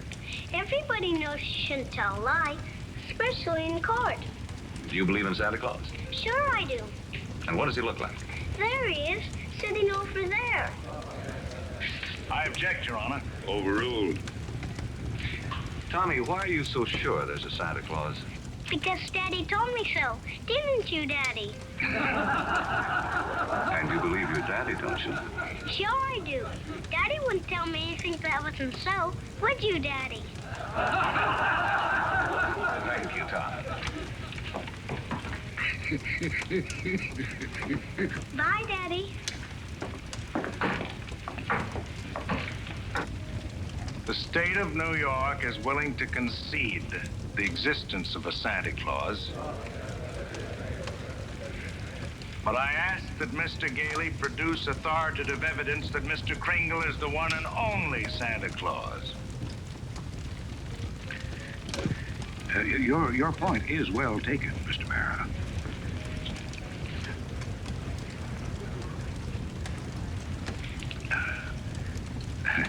Mr. Gailey, are you ready to show that that Mr. Kringle is Santa Claus on the basis of competent authority? Not at this time, Your Honor. I ask for an adjournment until this time tomorrow. This court stands adjourned till 3 o'clock tomorrow afternoon. That's all ready. What are you doing? Writing to Mr. Kringle to tell him I believe in everything he told me. Everything will turn out fine. That's nice. He'll like that. Where shall I send it? Why don't you send it to the county courthouse? Okay.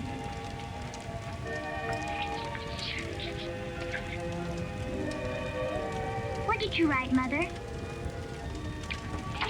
I believe in you too, Doris. Go take your bath now.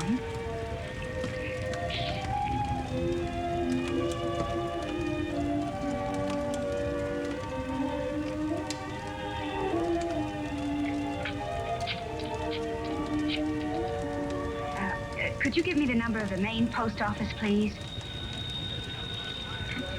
Hello, dead letter office. Are you kidding? We got maybe a couple 100,000. Yes, ma'am, we sure would. Hey, lady, that's not a bad idea. Thank you.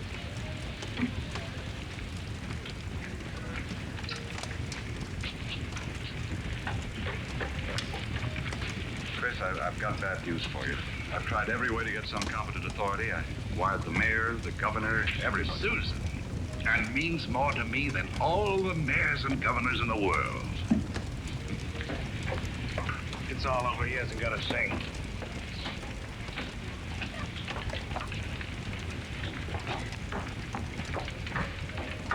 Your Honor, the defense has yet to produce one bit of authoritative proof that this man is really Santa Claus. And in view of the fact that it is Christmas Eve and we're all anxious to get to our homes, I ask that these commitment papers be signed without further delay. Mr. Gailey, have you anything further to offer? I should like to submit the following evidence, Your Honor. It concerns an official agency of the United States government. The Post Office Department, one of the world's largest business concerns, did a gross business last year of $1,112,877,174. Your Honor, I'm sure they're all deeply gratified to know that the Post Office Department is doing nicely, but it hardly has any bearing on this case. Furthermore, the U.S. postal laws make it a criminal offense to willfully misdirect mail or intentionally deliver it to the wrong party. Yeah, Your Honor, I'm sure that the state of New York is willing to admit that the Post Office Department is authoritative, prosperous, and efficient. For the record. For the record. Anything to get on with this case. Then, Your Honor, I offer these letters in evidence. They're simply addressed to Santa Claus, yet they were each delivered to Mr. Kringle by bona fide employees of the Post Office Department. I offer these as authoritative proof. Your Honor, 3 letters are hardly authoritative proof. I have further exhibits, Your Honor, but I hesitate to produce them. Oh, I'm sure we'd all be glad to see them. Oh, yes, indeed. Put them on my desk. On your desk? Yes, yes. Very well, Your Honor.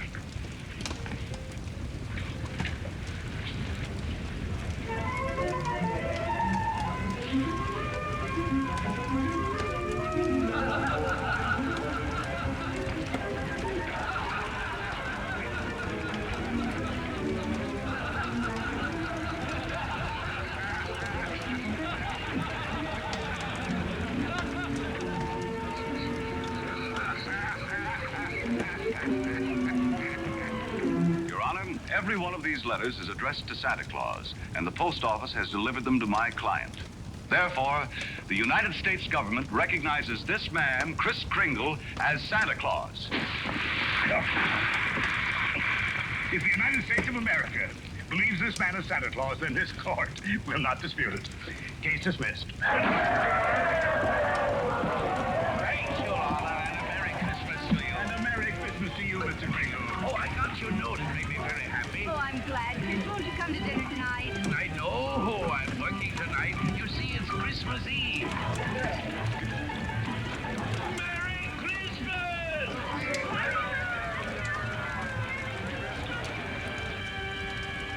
What's the matter with Susan? I think she misses Chris. Don't worry, young lady. Chris is bound to come. Didn't get my present, Uncle Fred. Why, darling, you got a lot of presents. Not the one I wanted. Not the one Mr. Kringle was going to get for me. What was that? Doesn't matter. I didn't get it. I knew it wouldn't be here, but can I get a letter or something about it? Hello? Hello, Susan. Merry Christmas. Well, it wasn't really a promise. I said I'd do my best. You couldn't get it because you're not Santa Claus, that's why. Just a nice man with a white whiskers like my mother says. I shouldn't have believed you. Susan. Merry Christmas, Chris. I'm sorry Susan is disappointed in me. Oh, she'll be all right. Here's Fred. Merry Christmas. Where are you? Out at the home. Fred, we're giving a little party this afternoon. Will you bring Mrs. Walker and Susan out to help us celebrate? Of course I will. Now, you turn off the parkway at Seymour. Drive 3 blocks, then turn onto Ashley Drive. You'll see it on the right. Got it. Bye. Susan, I was wrong when I told you not to believe in Mr. Kringle. You must have faith in him. But he didn't get me that. That doesn't make sense, Mother. Oh. Faith is believing in things even when common sense tells you not to. I mean, even though things don't work out the way you want them to the first time, you still gotta believe in people. I'll try.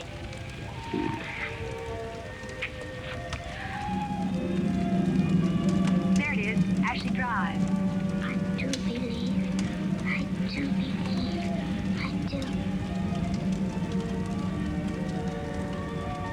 Stop, Uncle Fred, stop! Susan!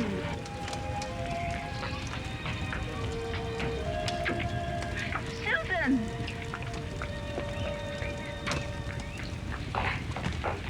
Susan, you shouldn't be running around in other people's houses. But this is my house, Mommy. The one I asked Mr. Kringle Now, for. Susan, darling. It is. I know it is. Oh, you're right, Mommy. If things don't turn out right the first time, you've still got to believe. Mr. Kringle is Santa Claus. He is. I'm going to see my swing. You told her that.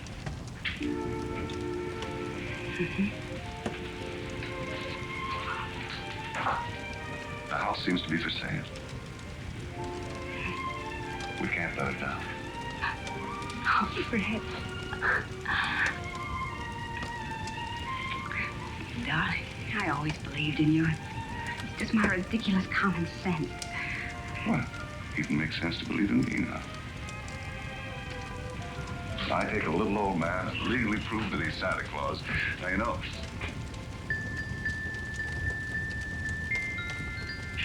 Oh, no. Wait, it must have been left by one of the tenants. Maybe. Maybe I didn't do such a remarkable thing after all.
TV brings you the special event of the year, a first in television history. At this very moment, KID TV has standing by a television crew at Santa Claus Workshop. And in just a few seconds, our special correspondent, Andy Henderson, will bring you a person-to-person interview with Santa Claus himself direct from the North Pole, where at the moment, the temperature is 91 degrees below zero. And now KID TV takes you via Telstar, Andy Henderson at the North Pole. Hi, kids. This is Andy Henderson at the North Pole. Woo, it's cold up here. From this spot, there's only one direction you can go, and that's south. Living up here is pretty rough. I don't see how Santa stands it. Since we've been here, we've eaten nothing but frozen food. At least that's the way it is by the time we get it. And now, let's take a look-see into Santa's workshop.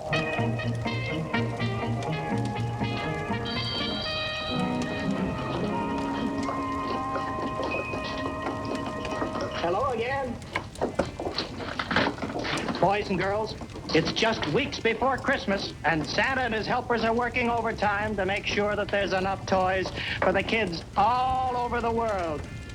Santa's a pretty busy man, but I'm sure he'd like to say a few words to you kids. Hello, Santa. Oh, hello, son. Oh, hello, boys and girls. Hey, oh, it's Andy. You caught me at a very busy time. Well, do you think you'll be ready by Christmas Eve? Well, we've never disappointed the kids yet. Tell me, is it true that this year there's a rumor that you're going to use a rocket sled? No, sirree. We're going out the good old-fashioned way with my reindeer. Prancer and Dancer and Dunder and Blitzen and Vixen and Nixon. Mixon, what? I always son it. I get those names mixed up, but the kids know their names. Santa, there you are. We have so much to do, and you stand here dawdling, talking to this visitor. Mr. Anderson, this is Mrs. Claus. We're on television. How do you do, Mr. Anderson? Ma'am. Now, I want you to go and finish painting those hobby horses. Television? Did you say we're on television? Oh, dear. Oh, why didn't you tell me? Oh, my hair's a mess. Hello there.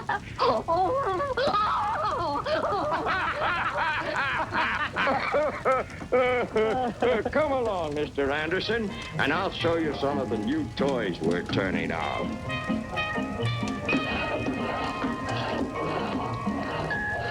How's it going, Winky? Everything is A-okay, Santa. Good man. Winky is in charge of our space department. Now here is the latest toy rocket. It runs on real rocket fuel. Really? I've been wondering, what is this strange little creature over here? Winky made that. That's his idea of a Martian. A Martian? Wowie wow, I'd hate to meet a creature like that on a dark night. I wonder if there really are people on Mars. Well, who knows? Well, if there are, I hope they have someone like you up there, Santa, to bring joy and good cheer to all the Martian children. Oh, Mr. Anderson. Keep going, Winky. Christmas Eve is coming soon. Now, Mr. Anderson, I want to show you some more things. Droppo! Droppo, you lazy good-for-nothing, where are you? Droppo. Droppo, wake up! Wake up!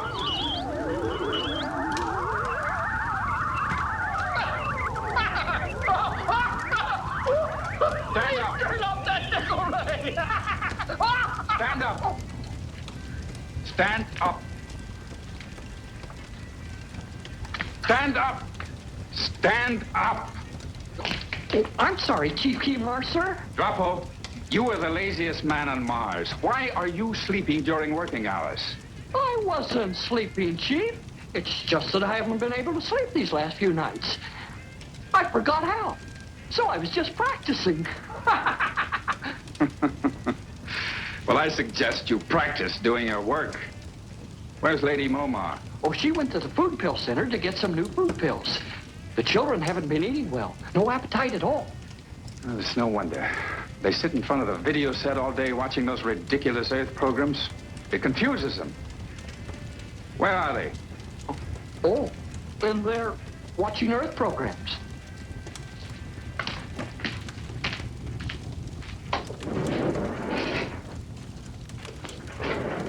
Say, Santa, what have we here?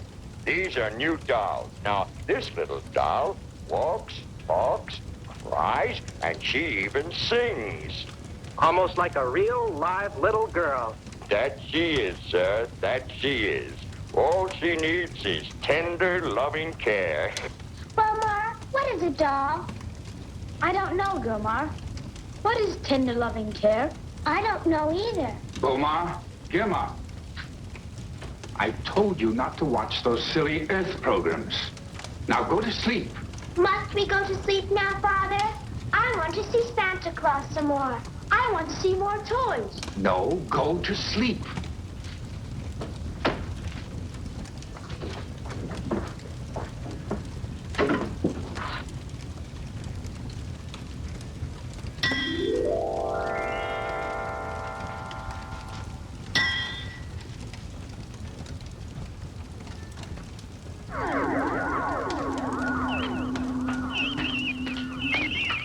Hello, Dropper. I see you're keeping busy. Oh, I've been working very hard, Lady Momar. I've been vacuuming the room. Good. Is the master here? Oh, he's in there. And Kimar's very angry, too. Kimar, I bought some new food pills. I hope the children will eat these. We have hamburger, buttered asparagus, mashed potatoes, and a special treat for them. Chocolate layer cake pills. Momar, I'm worried about our children. So am I. They've hardly eaten a thing in 3 days. It goes deeper than that. They're behaving strangely. They appear to be troubled. They don't care to sleep. I had to use the sleep spray on them again. I mentioned this to my council chiefs today, and I learned it's the same with children all around the planet, in every district. Something is happening to the children of Mars. Kimar, as leader of the Martians, you must do something about it. I know. But what? Why don't you go to the forest and see Chochim, the Ancient One? He'll know what to do. He's never failed you. You speak wisely. I will go. Attention, council chiefs. Please report. Lomas reporting. Rignow reporting. Hargo here. Voldar? Voldar, please report. Goldar reporting. Gentlemen of the council, we will meet immediately at Chochim's chair in Thunder Forest. What's wrong now, Kima? I don't know, Voldar, but I mean to find out.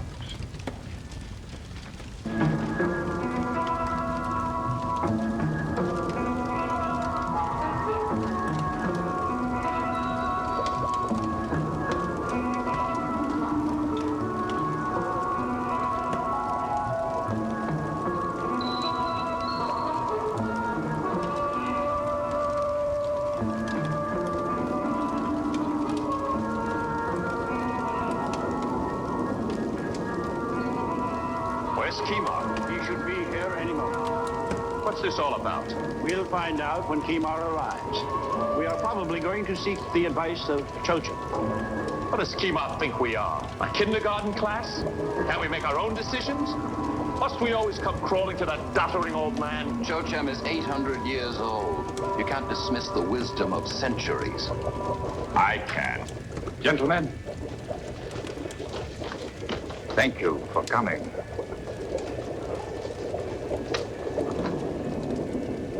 Chochim? Chochim, are you here? Ancient One of Mars, I call upon you.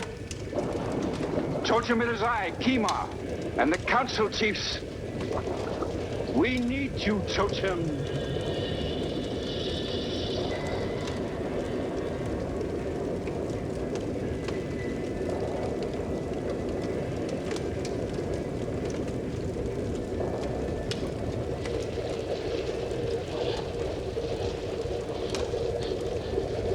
You called me?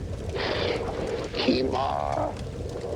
We need your advice, Chochim. Something is wrong with our children. They eat not, they sleep not. Their only interest is watching meaningless Earth programs on the video. What time of year is it now? It is the middle of September. No, not here. I mean on Earth. Ah, yes. It is early December on Earth. Close to the time of the Christmas. That explains it. What is a Christmas? It is an occasion for great joy and peace on the planet Earth. And for children, it is also a time of anticipation as they await the arrival of Santa Claus and his gifts. Bah! What nonsense. What has this to do with our children, Ancient One? We have no children on Mars. They have children's bodies, but with adult minds. They do not have a childhood. I've seen this coming for centuries. They are born.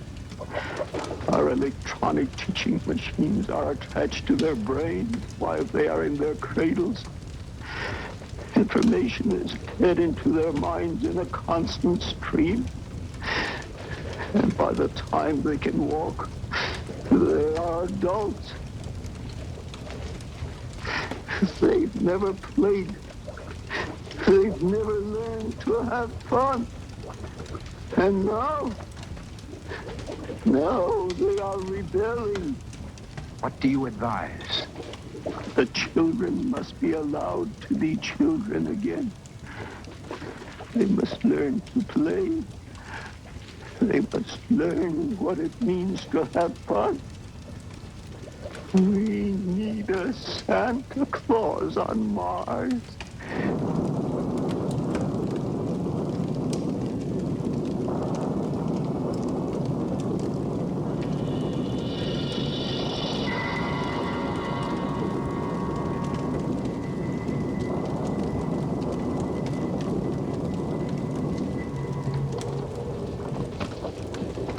Santa Claus on Mars? Will we get a Santa Claus? There's only one Santa Claus, and he's on Earth. Well, I guess that takes care of that. Didn't I tell you it was a foolish idea to seek advice from that old man? This is a serious matter, Voldar, and desperate problems require desperate deeds. Earth has had Santa Claus long enough. We will bring him to Mars. I'm against it. Our children are fine the way they are. I don't want any Santa Claus bringing them toys and games. They'll start playing and laughing and running underfoot.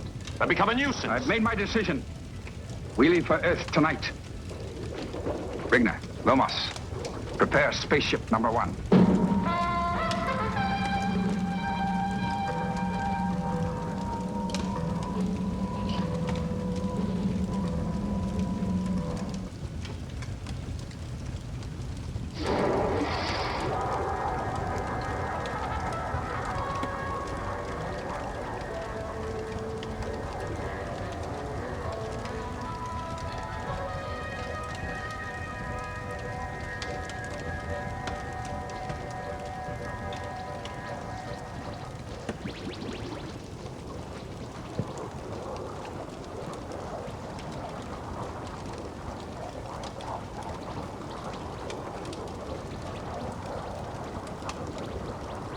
Approaching projected Earth orbit.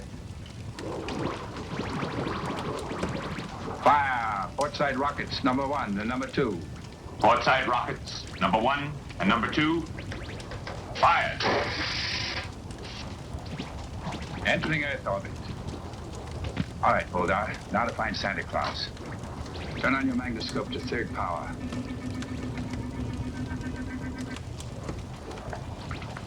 We're over a city of some kind. So that's what the Earth people call a city, eh? How primitive. Look at all those buildings above ground. Why, we could destroy that city with one blast of our Q-ray. We've not come here to destroy anyone. Our only purpose is to bring Santa Claus back to Mars. Turn to fifth power. Let's see if we can locate Santa Claus. He wears a red suit, trimmed with white fur, and he has a long white beard. But there are millions of people down there. It's like looking for a speck of space dust in a comic's tale. Wait a minute. I see him. I see Santa Claus. I see him too. He's standing on the corner ringing a bell. No, he's not. He's standing near the entrance of a large building next to a large black kettle. He's standing on the corner, Kima. Wait a minute. I see another one.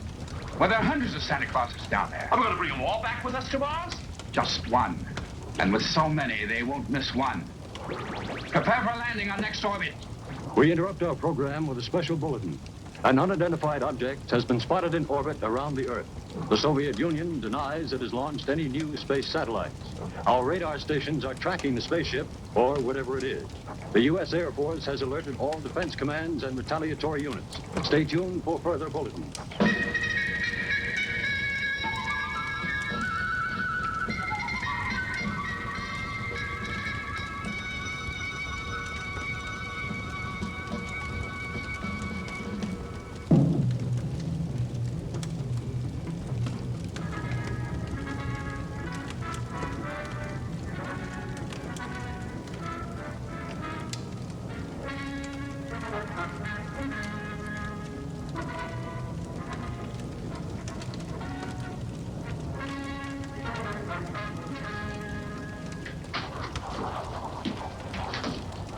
Sir, both radar beams are bouncing off our ship. Well, it certainly took them long enough. Hold on. Turn on the radar shield.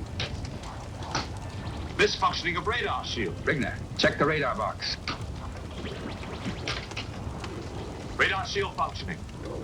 What was wrong, Rigner? A slight case of drop-off. Hi, Chief. What are you doing here, Drop? Oh, well, Chief, I went to the launching pad so I could say goodbye to you, and I remembered. I've never been there, so I thought I wanted to... Well, I may leave you there in place of Santa Claus. Now get below. I'll deal with you later.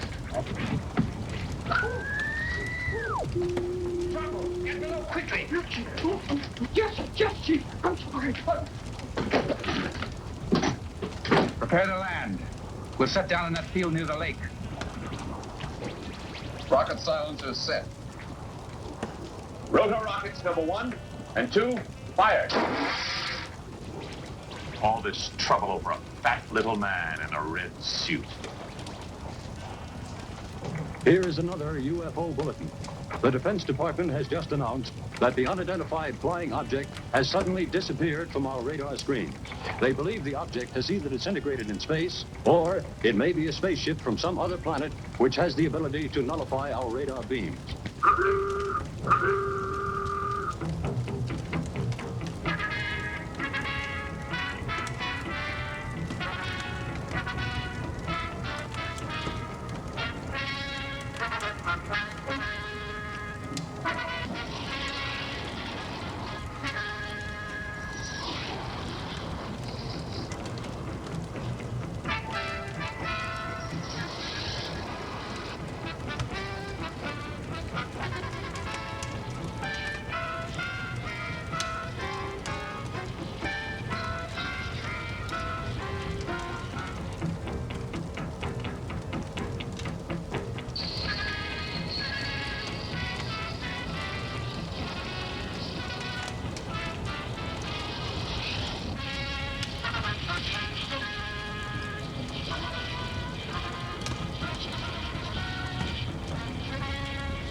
Fire retro rockets number 5 and 6.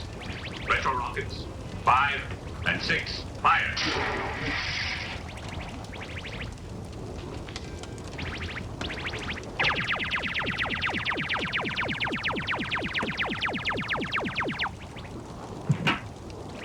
Lower landing legs.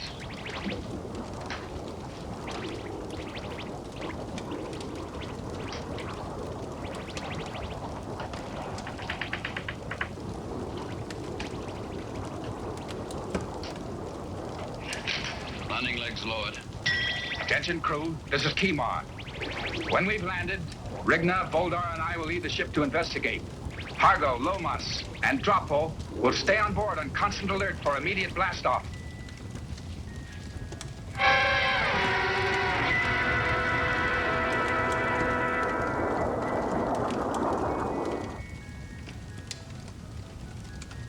The Defense Department believes that the object spotted on our radar screens might have been nothing more than a meteor which burned up when it entered our atmosphere.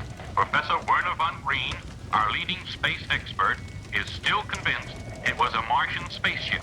Stay tuned for further bulletins. Billy, what does a Martian look like? I don't know. Nobody's ever seen one. I don't believe there are any Martians. You don't, huh? What would you do if a Martian walked right up behind you? I'd scream. Oh, stop doing that, Betty. I'm trying to sleep. I see a Martian. Boy, you and your imagination. Come on, let's go home. Who are you? We're from Mars. Don't be afraid. We have children just like you on Mars. What are those funny things sticking out of your head? Those are our antennae. Are you a television set? Stupid question. Is this what you want to do to our children on Mars? Turn them into nincompoops like these? Hold your tongue, Voldar. What's your name, little boy? Billy. Billy Foster, sir.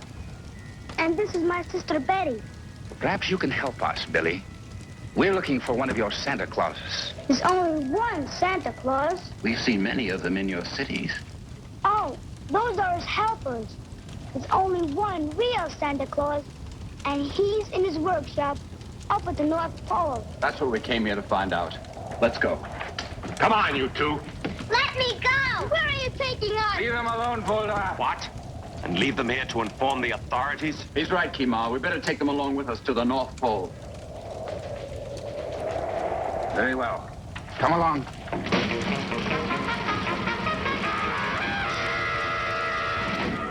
This morning, 2 children disappeared mysteriously from the vicinity of Welch Lake. The police have found no clues, and it seems as though Billy and Betty Foster have simply vanished into thin air. This appears to be a day when everything is vanishing into thin air. While local police are continuing their search for the missing children, the armed forces are continuing their search for the mysterious object from space.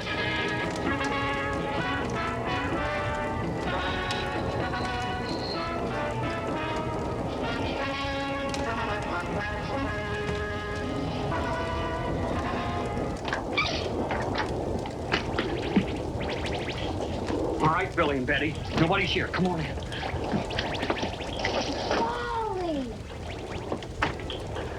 Now, I'm not supposed to bring you here. The chief's going to be awful mad if he finds us. Boy, wait till the kids at home find it. I was in a real Martian spaceship. Now, don't touch anything.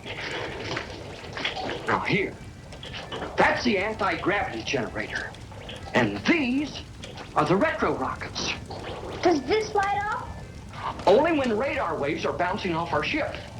Then we put up this radar screen, then nobody can find us in space. Boy, that's pretty sharp. Yeah. What's this, Dropo? Oh, that's the elevator signal. That light starts flashing when somebody's coming up from the navigation deck. Somebody's coming up. We better get out of here. No, there's no time for that. I'm in trouble.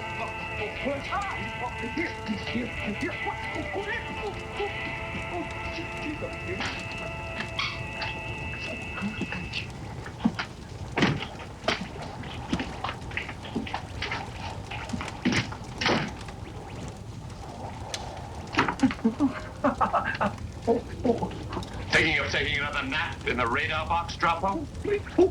No, sir. As a matter of fact, I was just looking in there to remind myself never to hide in there again. I bet.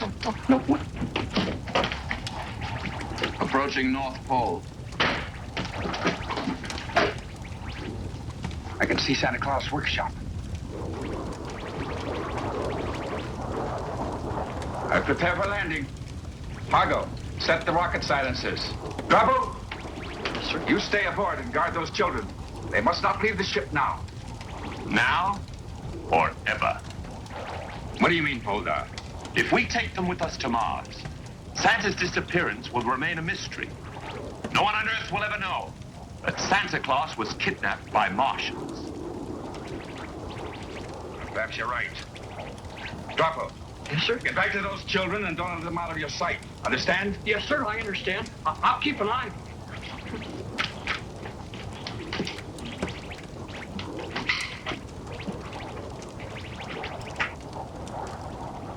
We've landed.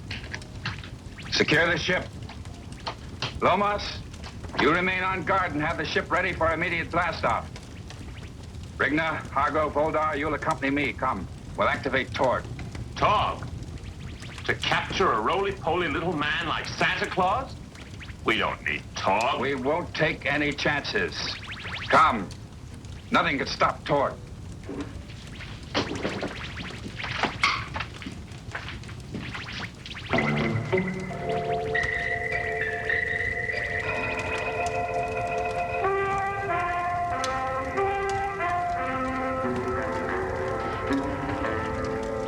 They're going to kidnap Santa Claus. And us, too. Not if we can help it. We've got to get out of here and warn Santa. What's it, Tall? I don't know, but I'm not afraid of it. It's not going to stop us. Come on. Wait, Betty.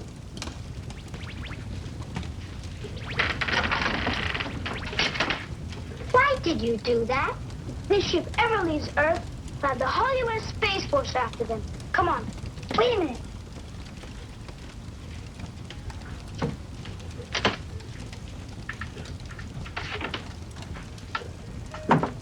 Come on.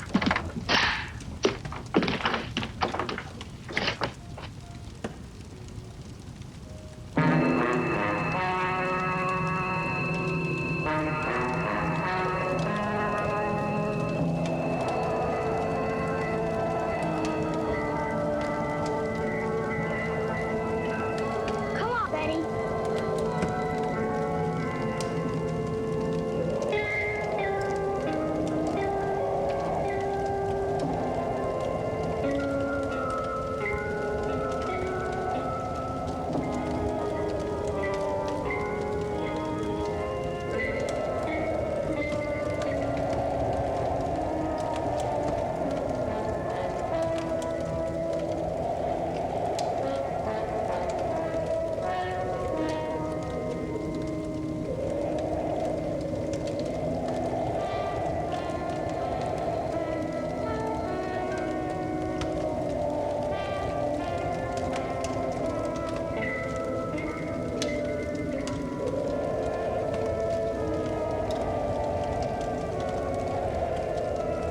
This action must take place swiftly. We can't afford to make any mistakes.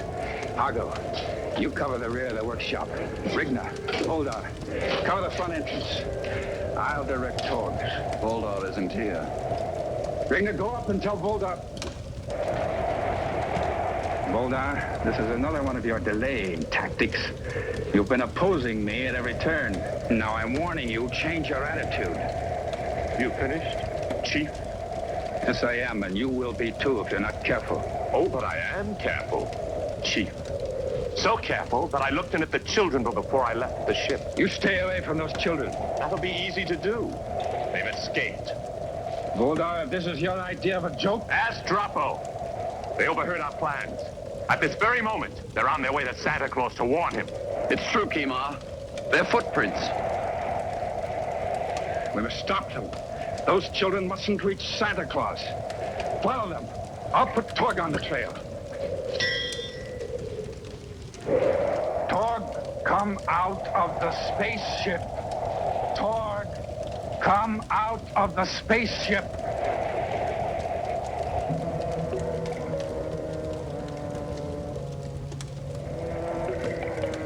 Billy, I can't run anymore. I'm cold, and I'm tired. And it's beginning to snow. Please, Betty, try. We've got to warn Santa. We can't stop now. They might catch us. Where is Santa? I don't know. His workshop must be somewhere around here.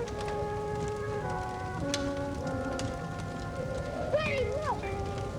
It's Bulldog. He's the mean one. The one who doesn't like us. Come on.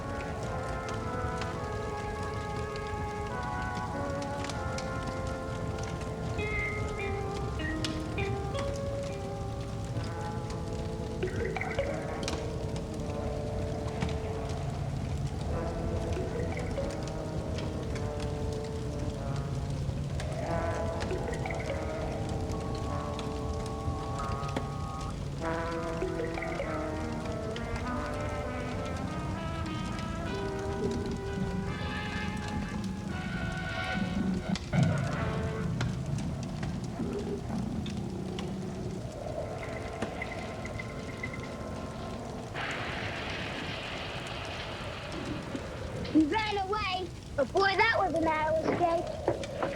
Why did he run away? I don't know.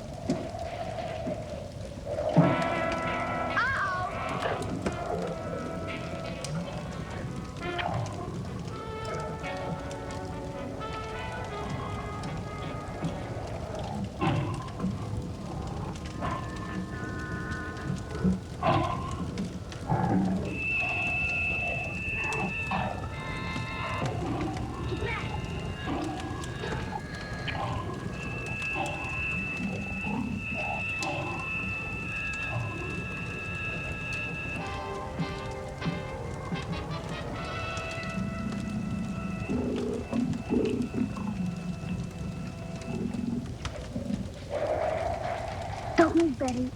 I'll go take a look.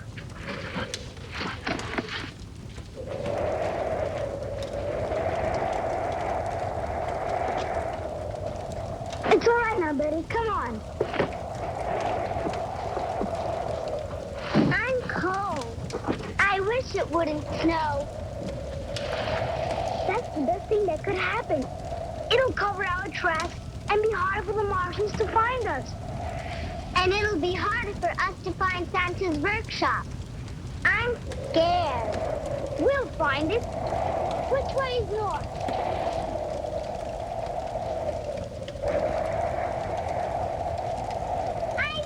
I see it, Santa's workshop.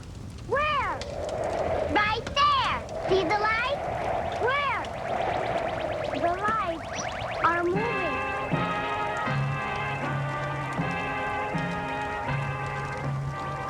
They're coming towards us. Betty, that's not Santa's house. What is it? I don't know.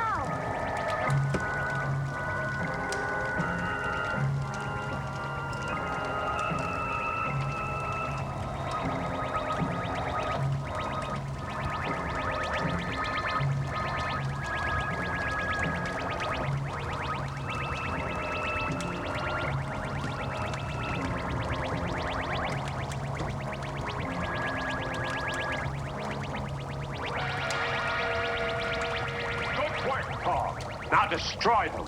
Crush them. Crush them, Tog. Do as I say. Olga, I knew you'd try something like this. I set Torg's control so he will obey only me. Release him, Torg. You were very lucky. Now don't try to escape again. You may not be so lucky next time. Argo, take them back to the ship, lock them up, and rejoin us. You won't get away with this, you Martian! The danger grows with every minute. Let's get Santa Claus and blast off. We'll surround the workshop and send Torg in to get Santa. Nobody is to be harmed unless they get in our way. No one is to be harmed. What has happened to the great warriors of our planet? Mars used to be the planet of war. Mark my words, Kima. Your softness will destroy us. Santa Claus, toys, games, laughing children. Well, we shall see. But for now, to your posts. Torg, follow me.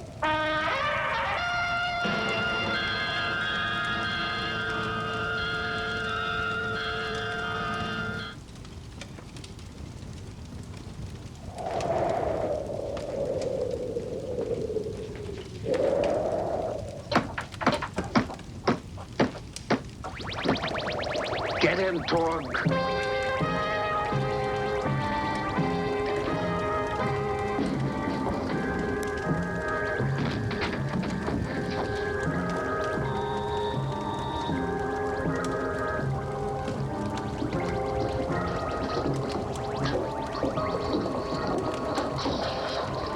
You can't come in here. No one's allowed. Where did you come from? You're the biggest toy I've ever seen. And very well made, too. By the great dog Star, Santa's treating him like a toy. Get him, Torg. Grab him. He's become a toy. Wigner, we'll have to get Santa ourselves. Come on, Voldar.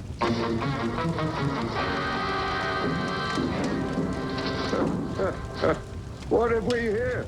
More toys? Those are Martians. Santa Claus, you're coming with us.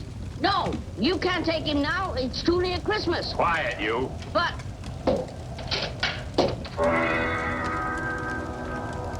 We don't want to hurt you, Santa Claus, so come along quietly.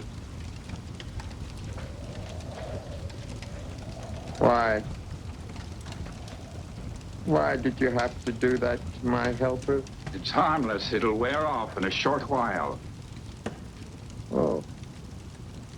Oh, why didn't you say so in the first place? Now, you come with us. We need you on Mars.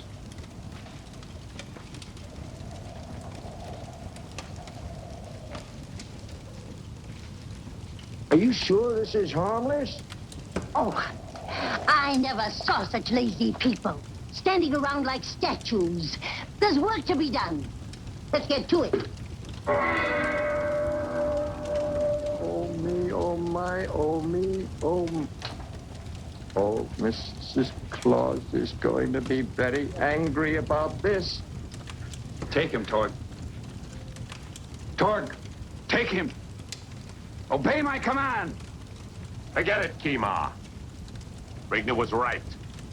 He's nothing but a toy now. Best to leave him here. Believe me, I had nothing whatsoever to do about this.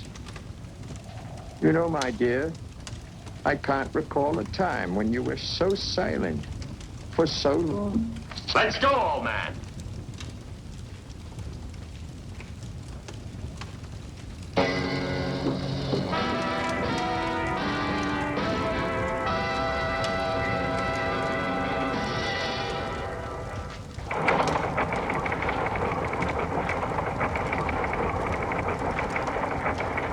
And Mrs. Santa Claus has positively identified the kidnappers as Martians. Never in the history of mankind have the nations of the world reacted with such unanimity and cooperation. Tonight, the lights will burn until dawn in the United Nations building as the leaders of the world map the course of action. And at Cape Kennedy, our correspondent interviewed Werner von Green, the man in charge of America's Starshot program. Mr. Von Green, what is the space agency doing about this? Well, we have mobilized all the men and equipment in our Starshot project. And we have rushed our astronauts into an intensive program for the final phase of their training. Now our Starshot ship is supposed to undergo 6 months of test flights. But we are going to forget about the testing and go after those Martian monkeys. Isn't that risky? Of course it is risky. But every one of our astronauts is begging for the chance to go after the Martians. Who wouldn't give everything to bring Santa back to our children?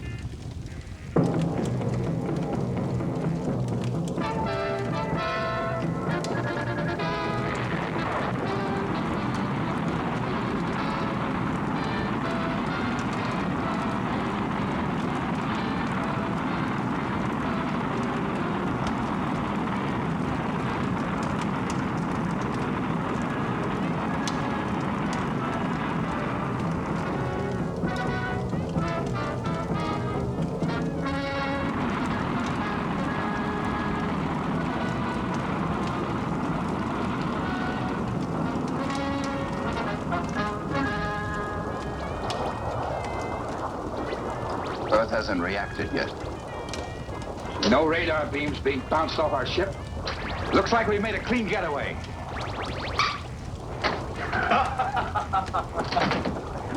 How's our captain? He's having the time of his life. He's such a funny little man. Why, I've only been with him for 5 minutes, and he has me laughing just like an earthling. What's soft and round, and you put it on a stick, and you toast it in a fire, and it's green? I don't know, what? A marshmallow!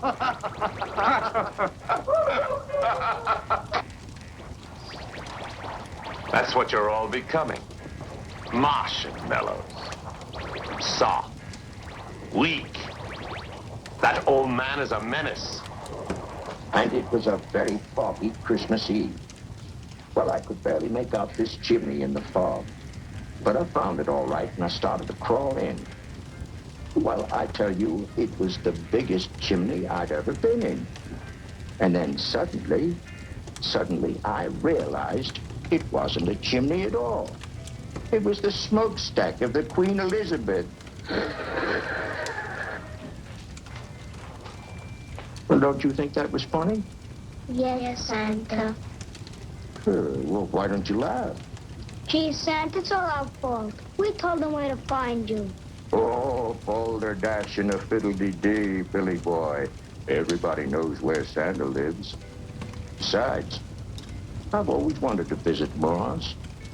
Mommy and Daddy are going to be angry. You think that's something?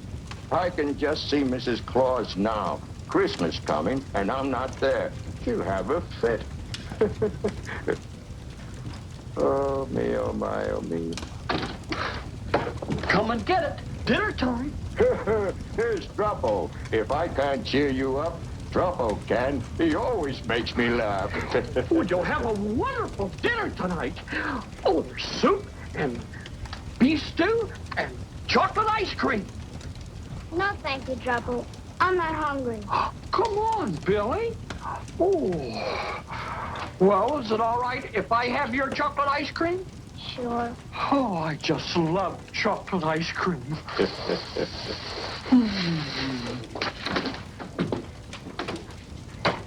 Gee, Mars must be a terrible place to live.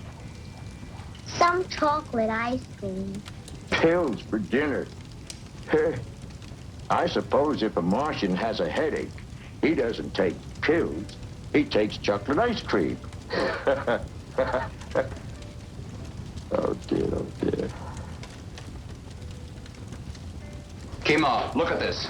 That small blip is not an asteroid. It's a spaceship, and it's on our tail. It's getting closer. Impossible, Rigna. They couldn't have spotted us. We have our radar shield on. I know that, sir, but they are gaining on us. Is it possible Earth has a secret device that can penetrate our radar shield? They have a secret device, and his name is Billy Foster.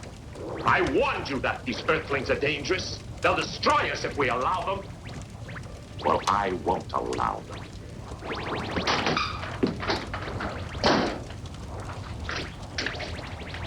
I think we underestimate the resourcefulness of these Earth people. Very clever of the boy. Make the repairs, Rigna. I'll take evasive action.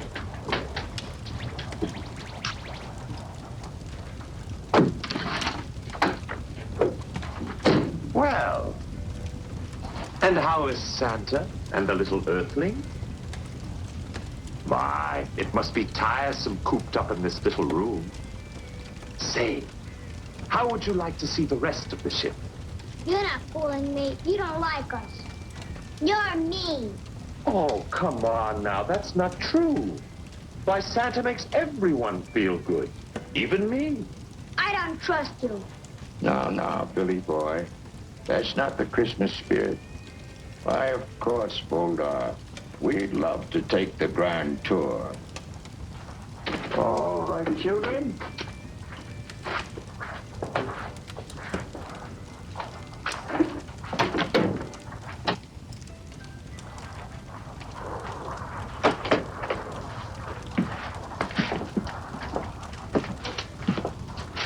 This room is called...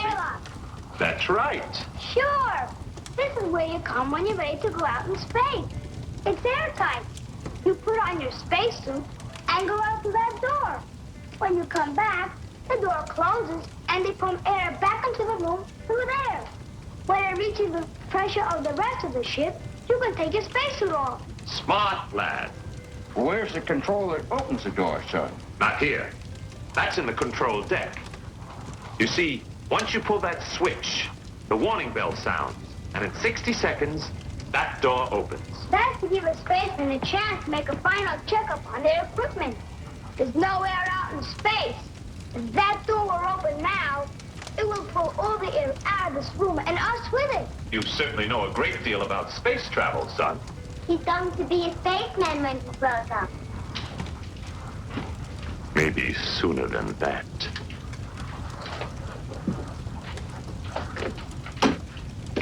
Santa, that clock stopped.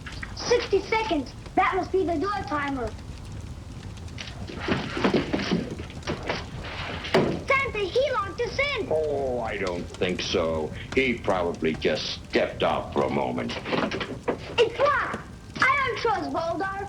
He's not like Kira and the others. I don't like him. I'm worried, Santa. Now, children, let's not get excited.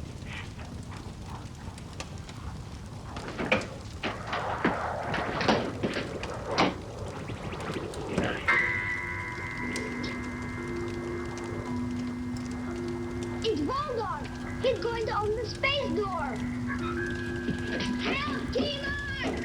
Timur, help!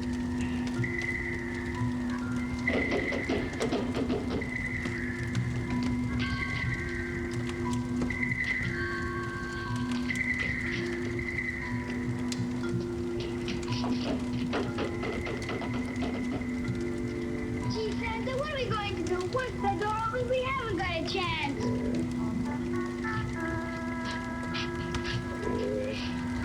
Where did you say this leads to, Billy? 7, 6, 5, 4, 3, 2, 1, 0. Who's in the airlock? No one. Now. What's going on, Voldar? Chief, Santa and the children are missing. Where are they? Drifting around in space, along with the rest of the space junk.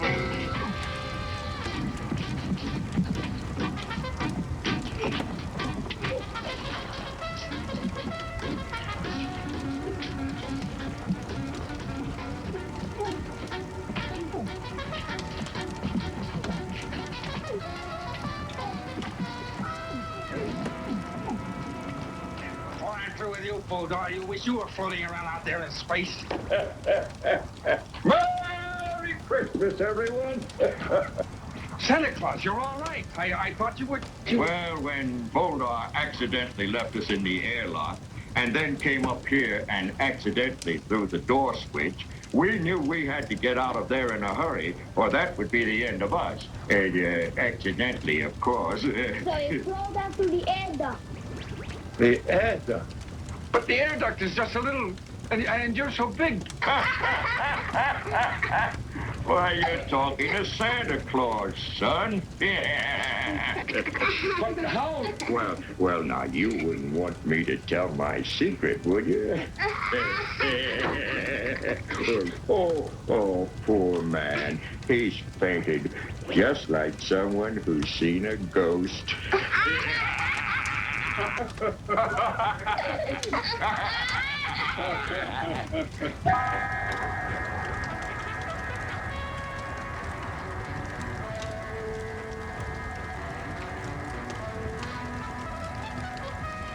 Begin landing operation. Firing retro rockets. 1 and 2. Fire. Lower landing legs. Rigna, after we secured the ship and lowered the ladder, you and Hargo get Voldar out of the brig and take him to the council room. You'll stand trial immediately. Right, Chief. We've landed. Hatch open. Hatch open. Ladder down. Power off. Ship secure.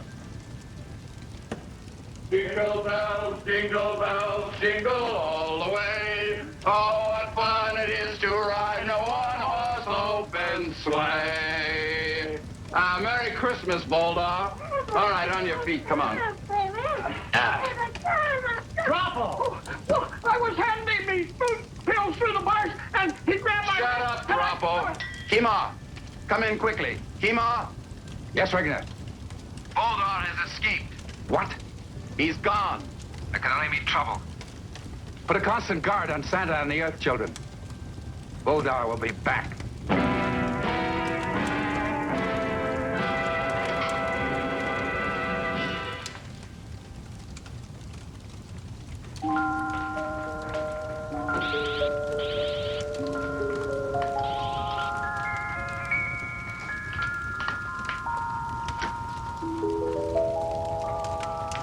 Father, is Father here yet? No, Bomar. I'll call you the moment he arrives.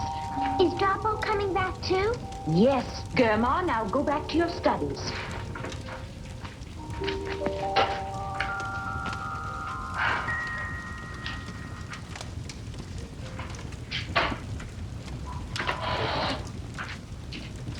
Oh, Kima.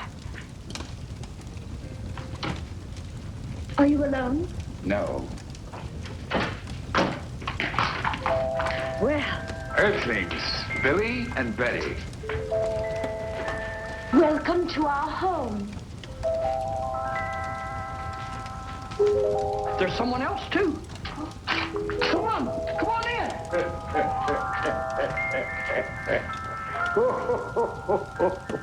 Lady Beaumont, I'm not accustomed to entering people's homes through the door, but you have no chimney. Welcome, Santa Claus. We hope you'll make the children on Mars very happy. I'll try, dear lady. I'll try. There. Where are they? Well, we'll start with my youngsters. How are they, Momar? The same. Quiet, remote, and very unhappy. They're inside studying. Well, let old Santa say hello to them. And I'm sure these children would like to meet them. I'll tell them you're here. Y over 5 pi r squared to determine the correct orbit from Mars to Jupiter, traveling along vector A through the 17th quadrant at the power of 12 megatrons. Father, we missed you. I missed you too. Children, I brought some visitors from Earth. Will you come in, please, children? Billy and Betty, this is Bomar and Germa. Hi. There's nothing in it. What are you giving me? My hand to shake.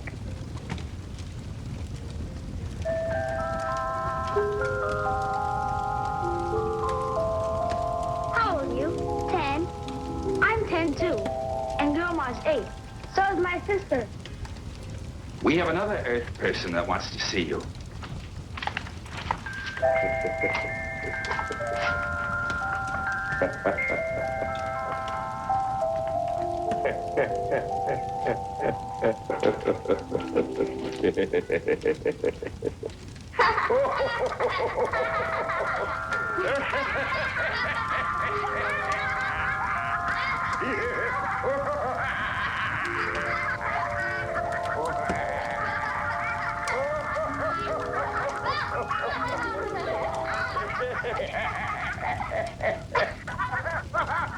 What's that? They're laughing. Bomar and Germa, too. They've never laughed before.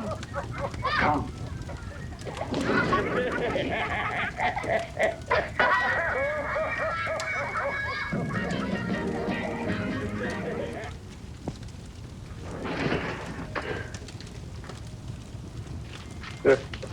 I can't believe it. That's the first time in months they've gone to sleep without the sleep spray. Santa, tomorrow we'll set up a workshop for you. It won't be exactly the same as the one you have on Earth, but I'm sure it'll serve your purpose. Good. Now, I'd like to get going and have the toy shop operating full blast so as I can return to Earth for Christmas. You know, Mrs. Claus is a very good-natured woman, but... Santa Claus, you will never return to Earth. Oh, yeah. Now you belong to Mars. Ho, ho, ho.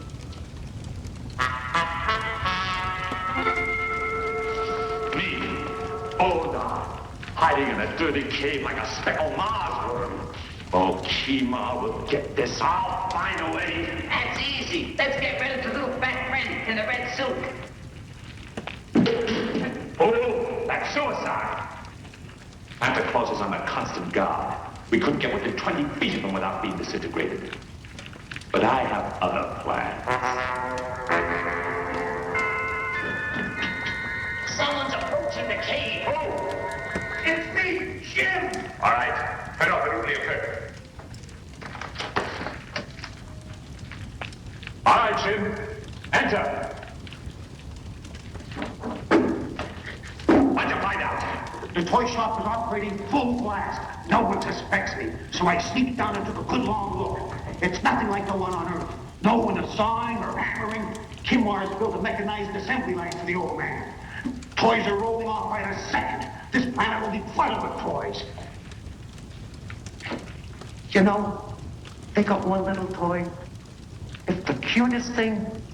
It's just a coil spring. And it goes down steps all by itself.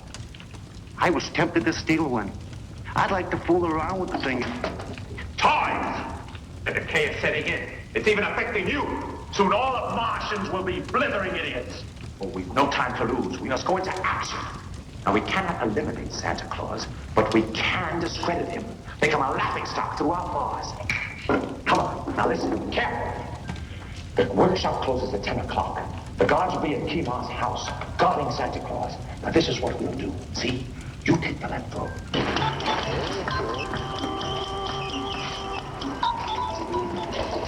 Hi, Billy. Everything okay? Gee, Double, everything's great.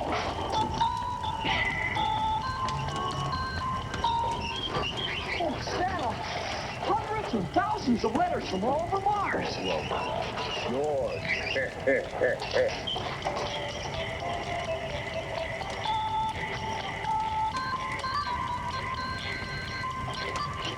Two dolls.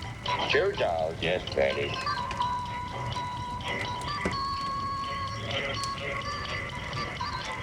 3 baseball bats.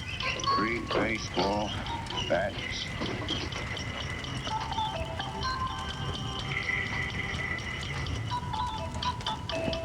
Look at me.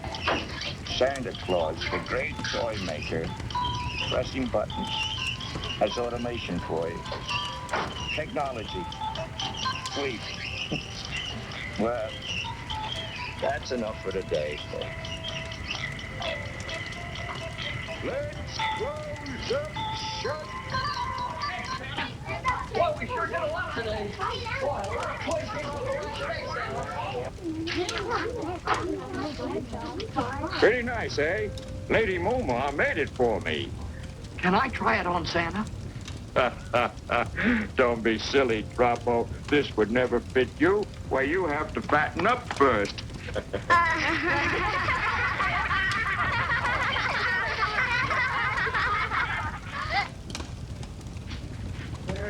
Well, there's another day gone, children.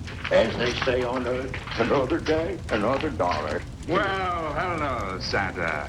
How are you feeling today? Tired? No, I'm not tired. But my finger is. It's been pressing buttons all day long. Well, I think I'll go in and put my finger to bed. Here, children, here's your milk. You can play for half an hour, and then you'll have to go to bed. Daddy, may we watch the Earth program? Certainly, dear, but only for half an hour.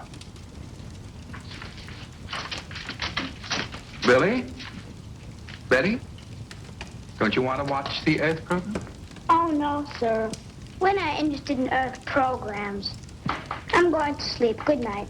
Me too. Just a moment. Good night, Mr. Kimar. Good night, Lady Mama. Just a moment, children. Are you feeling well? Oh, we feel fine, sir. Good night. Good night.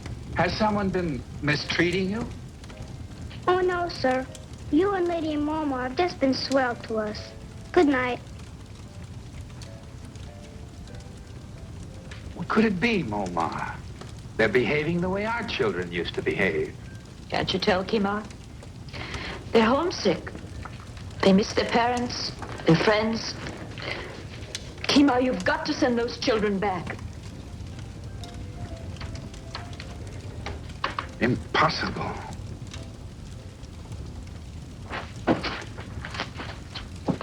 Santa says I gotta fatten up.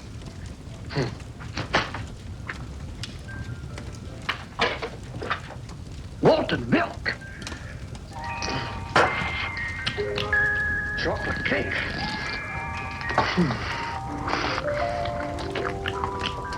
Banana split. With whipped cream.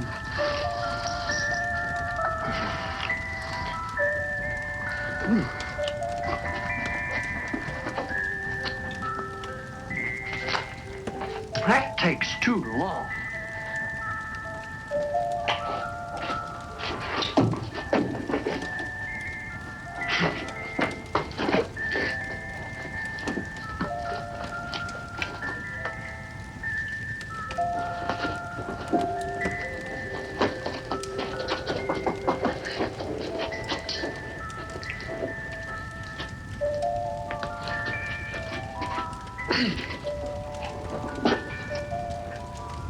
Oh! Now I'm Santa Claus! Ho, ho, ho! Ho, ho, ho! Merry Christmas, everyone! Ho, ho, ho! My finger isn't tired. I think I'll go down to the workshop and make some more toys. Ho, ho, ho! Jingle bell, jingle bell, jingle all the way. Ho, ho, ho, do, do, do, do, do, do, do, jingle bell.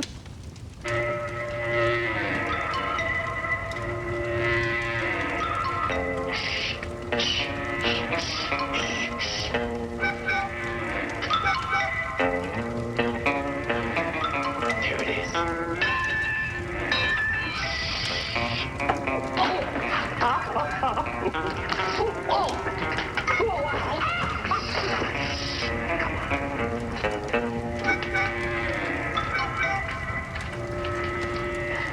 Jim, hold the light. Hold the light. Ah, this is gonna shake them up. These toys will never be the same again.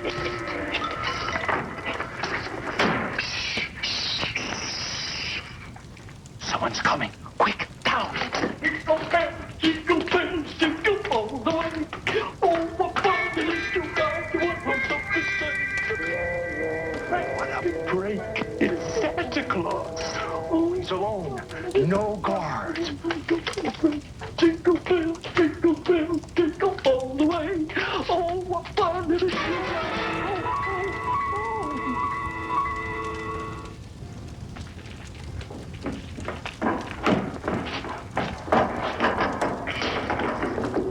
Now stay put, my fat little friend. Hey, Santa, how do you like this toy? My friend asked you a question. Answer. It's quiet, Jim. Put on the nuclear curtain. Tomorrow marks the end of Operation Santa Claus. And Mars returns to normal. Droppo! Droppo, you rascal, where are you? Droppo! Oh. Children, breakfast is ready. Good morning, dear. Kimar, I can't find Droppo. His bed hasn't been slept in. What's he up to now? Good morning. Good morning, Lady Momar. Oh, my extra suit. The one you made for me is missing. I'm sure I brought it home from the toy shop last night. That's two things that are missing, your suit and Droppo. What? Oh. That explains it. When you find my missing suit, you'll find Druppo inside it. He's out someplace playing Santa Claus. I'll take care of him. Oh, no. Now let him have his fun. He's probably at the toy shop making toys. He loves it. Children, will you please hurry? Breakfast is ready. Yes. If you don't hurry, your breakfast will get cold.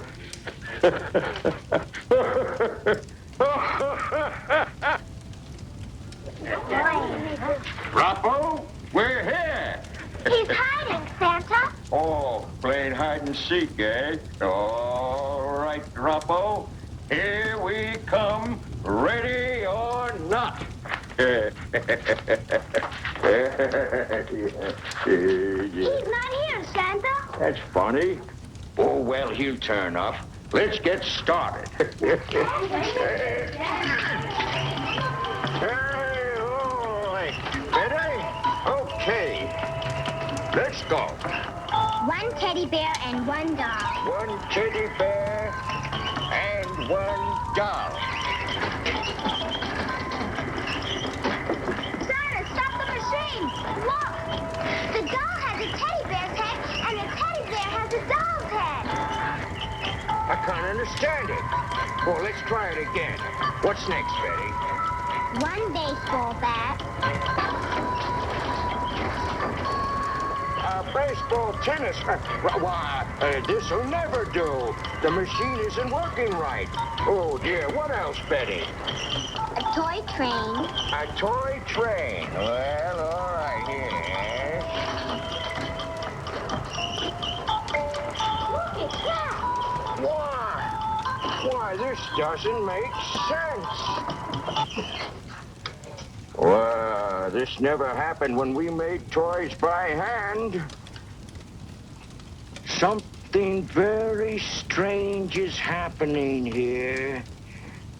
Boomer, I think you had better call your father.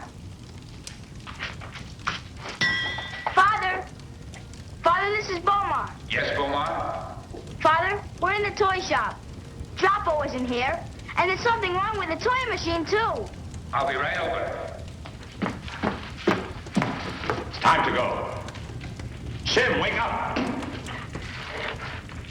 I still think you're making a mistake. It's too dangerous walking right into the enemy camp. Kimar or his men wouldn't dare lay a finger on us. That's why we're keeping Santa Claus a hostage. Now, if we're not back in 3 hours, you know what to do. All right, Sim. Open the nuclear curtain.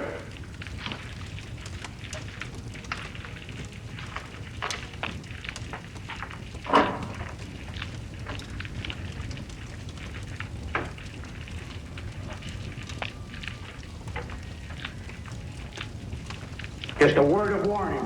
If you got any big ideas, forget it. If you walk through that nuclear curtain, you'll be disintegrated like that.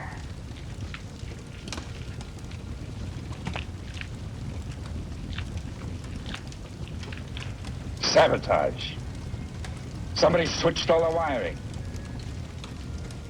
Druppo's gone, your suit is missing, and now this machine's been sabotaged. Put them all together, it spells Voldar. He was here, and he thought Druppo was me. He's got Druppo, and I'm going to find him. Poor Druppo.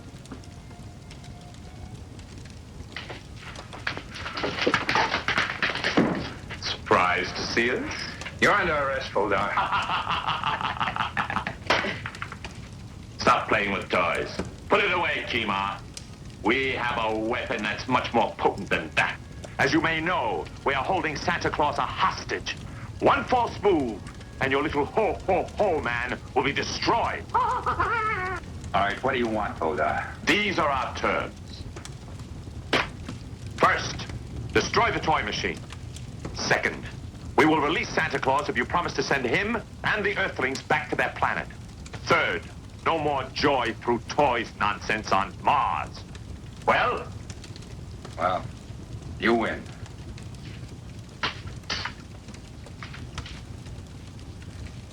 Are you sure you have Santa Claus? You know we have him. You mean you had him?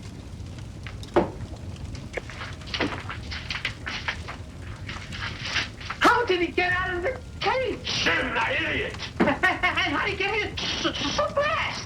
Santa Claus has powers that you don't know about. All right, arms up. Rigna, Hargo, Lomas, report. This is Rigna, Kima. Argo and Lomas are with me. Good.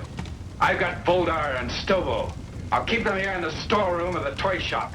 Rigna, you come here and take them off my hands. I want Hargo and Lomas to look for a man named Shim. Tell them to search the caves along the Transverse Canal. Right, Kima. All right, you two. In there.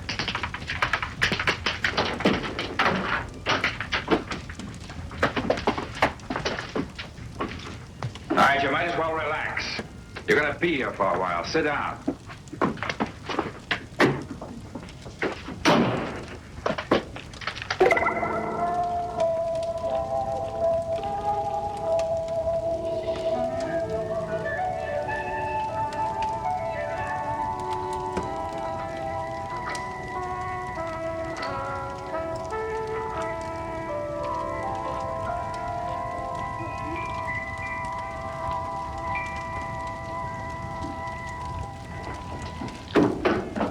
Where are you going? Ho, ho, ho! Can't you say anything else but ho, ho, ho? Ho, ho, ho! If you're thinking of leaving, Santa, let me remind you, once you hit that nuclear curtain, there won't even be a whisker left. Ho, ho, ho! Hey, Santa, be careful!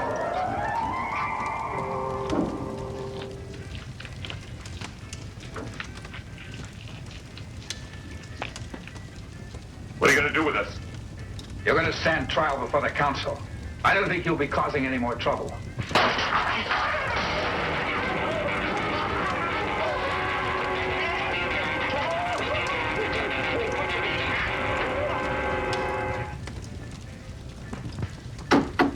Well, now, I think that should do it, Billy boy. Close the door, son. Now, I think we need a little red paint, and you'll find it in the storeroom. Sure, Santa. Yeah, that's a good boy. This time I'll take care of Santa Claus for good and smash that machine. Santa! Santa! Volga and another man are in the storeroom, and they're coming to get you. Oh, they are they? Yeah. Well, maybe they'd like to have some fun with our toys, and we'll see that they do. Won't we, kids?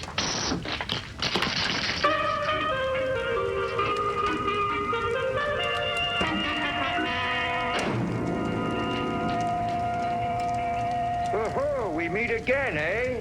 I don't know how you escape Shim, but you won't escape me. You're through.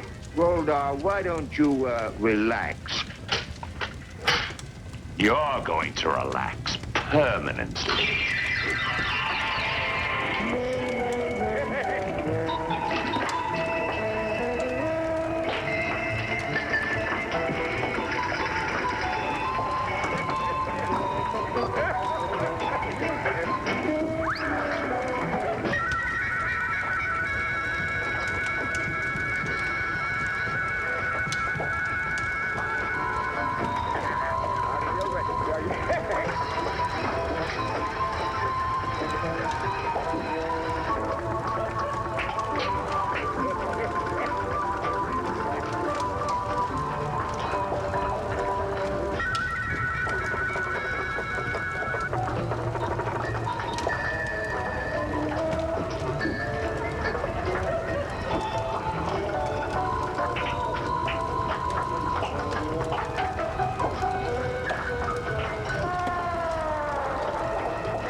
Yeah, you're right. I'm not here. I was there. Wait a minute. I'm gonna see who Volga's fighting in there.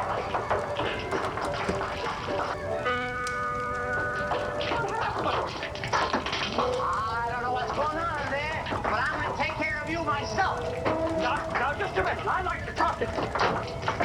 Oh, Boy, Chief, am I glad to see you. All right, inside, Stovall. All right, kids, you can stop now. I said cease fire.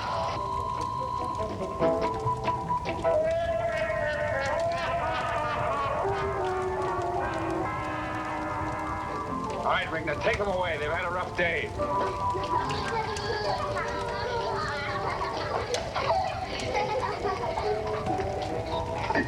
Ho, ho, ho, everybody! Merry Christmas! You don't need me here, Kemar. You've got a wonderful Santa Claus of your own. Ho, ho, ho! Goodbye, Billy. Bye. Goodbye, Betty, dear. You take care of yourself. Bye. I've got something for you, Billy. Gee, thanks. Goodbye. Bye. Gee, we had fun. We're going to miss you. Do you think we'll ever meet again? I'm sure you will, children. Thank you, Santa, for bringing happiness to the children of Mars. And the Christmas spirit to all of us. Son, from the bottom of my heart, I wish you and yours the very best of everything. Ho, ho, ho! Merry Christmas, everybody! Truffle Claus is here! Ho, ho, ho! Merry Christmas! Oh, you cannot wait. Oh, yes! No pillows! Look! Look, kids! No pillows!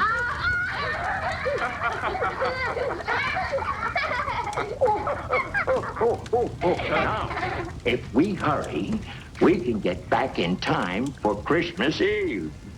Yay! Shall we get going? Yay! Goodbye, dear friends. Away!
A big chance. Maybe next week your name will go up in lights. Rupert, the talk of the town. You won't let me down, will you, Rupert? You'll do everything just like I taught you. Ah, yes. Now, how about a dress rehearsal? Here. The curtain is up. You're on the stage. Stay right there when I tell you. Now get ready for our song and dance. Are you all set? Now, 1, 2.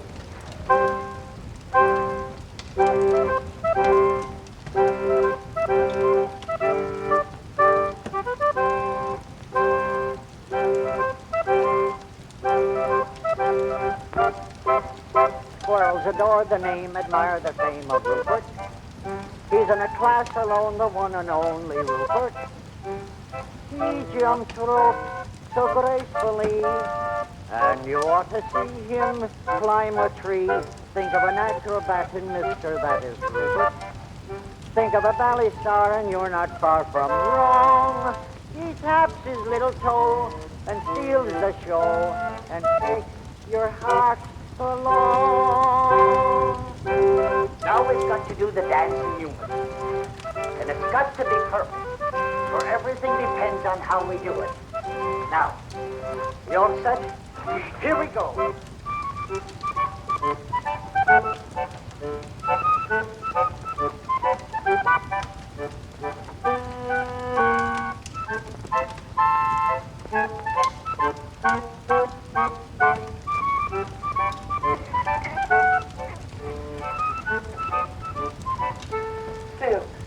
Phil, I'm so glad to see you. Joe, how have you been? Oh, not too good, but everything's going to change now. Here, sit down. How are you, mister? Well, this is Joe Mahoney. He used to work out of my father's office. And the best lion tamer in the business. Weren't you? Go on with you. Thank you. Well, what's this new act that you wired me about? Well, here it is. Now greet the man, Rupert.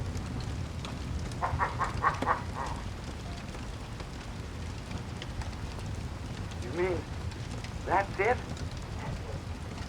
A squirrel? Sure. You wouldn't fool me, would you? Oh, Bill, he's a great performer. Something like Rupert only happens once in a million years. I'm sorry, Joe, but I'm not interested. Not box office. Come on, honey, we're late. Yeah, but still, you haven't seen what he can do. Well, I've seen enough already. Joe, look. A lion is a big, savage beast. He's vicious, ruthless, a bloodthirsty killer from the faraway jungles of darkest Africa. So he's box office. But a little pipsqueak thing like a squirrel that anybody can see any place, in any park, any time is just a... Besides, he's so small they never see him from the balcony. But still, I tell you, Rupert is almost human. Come on, honey, we're late. But just a minute. Look, Joe, I'd love to give you a break. I know things have been tough, but, well, he just ain't box office.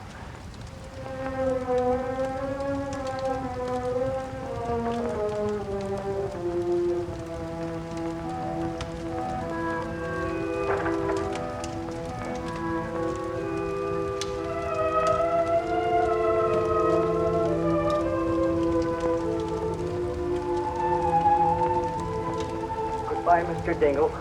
I'll pay every cent that I owe you. You should, Mahoney, you should.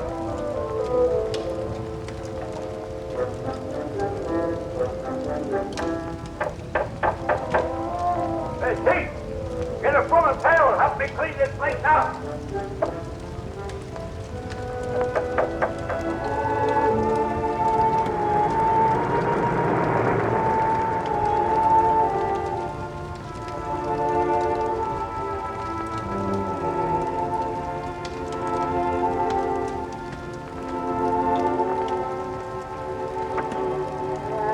Nice and peaceful here, ain't it?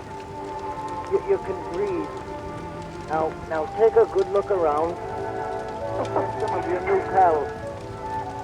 Now I want you to go on and get acquainted with them. Come on. That's it. Now don't be stubborn about it. Go on.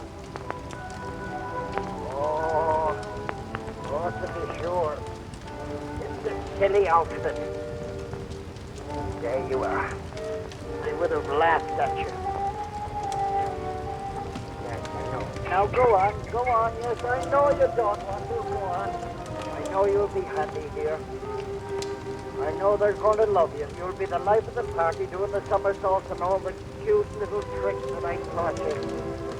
Go on, I tell you. Beat it, I tell you. Beat it, I tell you.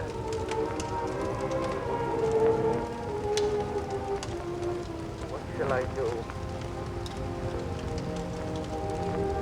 Just stay box office. Papa, do you think we might have some money in that Chicago account? Oh, I heard from that bank last week. I think I got the letter with me. Yeah, here it is. It says, Dear Mr. Amendola, this is the last monthly statement we will make. We feel it is hardly worth 3 cents to tell you have 2 cents. Let's get going, huh? Look at all those lucky people hurrying home with arms full of packages. They'll have turkey for Christmas, packages under the tree. Don't envy them, Rosalinda. But every one of them faced a Christmas like us at some time or another. And besides, it ain't Christmas yet. Who knows, old Saint Nick may have a bundle for us, too. But the trouble is we ain't got no address he can deliver them to. Amendola, the Amendola Trio. Joe Mahoney. Oh, darling. Now, don't tell me this isn't Rosie. Yeah, she's certainly growing fast. A little too fast. Why, it seems like only yesterday I bought her them shoes, and already she's complaining they're too small. And with you, Amendola, how's the act been going? Us? Great, sensational. Why, if I made me more money, I'd have to buy myself a wallet. And you know something, Joe? No. We played the circuit so many times, just for a change. We booked the European tour. Europe? London, Paris, Budapest. And in India, we gave a performance the audience will never forget. Why? Because there were elephants. Please, a little respect for that joke that's older than you.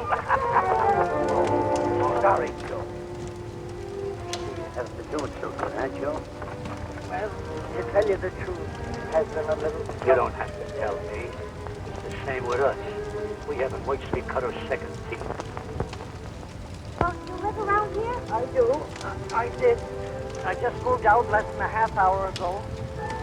Oh, is the place rented yet? I don't think so. How much rent did you pay? I didn't. But if you got $32, you can move right in. How long did you live there without paying any rent? 6 months. Just what we're looking for, something out of the high rent district. Joe, it's been good to see you, yes, sir. And you must drop in and see us soon, Joe. Yes, thank you. Hey, wait for me. You better ask him where it is. We ain't got no time. Oh, Joe. Where is it? 322 and a half Maple Street. Just over there. Come on back. It's this way.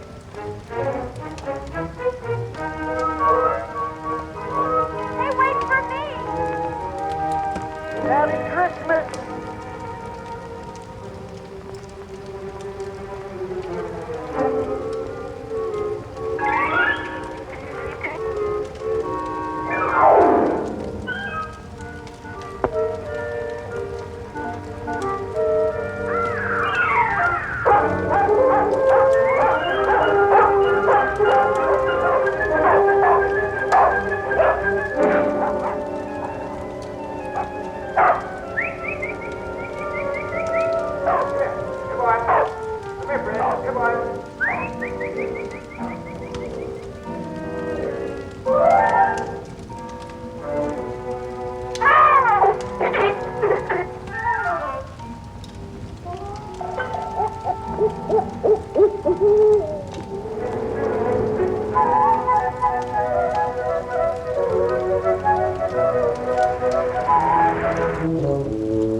unseemly protrusion, but after reading this sign, I took the liberty of removing it.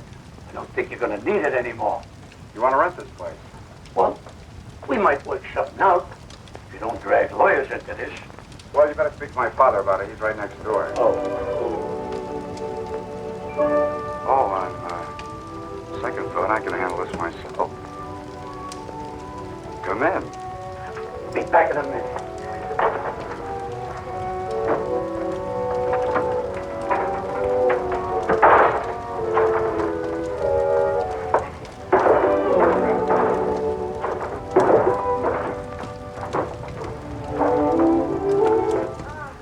Gosh, it's good to be home. My name is Amendola. My name is Pete Dingle. Rosalinda. Joe Mahoney sent us. Oh? Well, that's okay with me, but don't mention it to my father.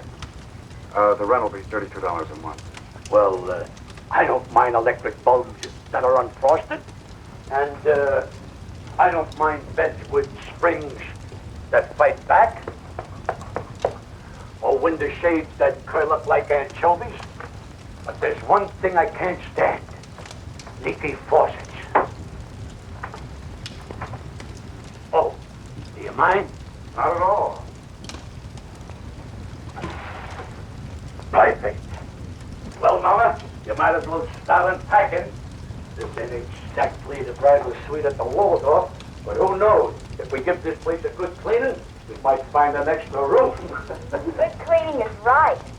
Look at all those cobwebs. Rosie, don't touch those cobwebs. They're probably holding the building together. Well, now that all the business has been taken care of, I'll... What you see, Mr. Amendola, my father, unfortunately, wants his money in advance. And a lucky man he is, too, your father. Having a son so gifted in the art of music. Oh, well, I just fool around. Cut, I know. I, too, am a musician. And modesty compels me to admit that I play a pretty piano. And if necessary, I can even play an ugly one. Well, don't forget, feel free to drop in at any time. Well, thanks very much. Now about the rent. Oh, I think I'm going to like it here. Well, I hope so. Now, if you don't mind, I'd like to change. Oh, no, not at all. I mean, well, I'll see you later.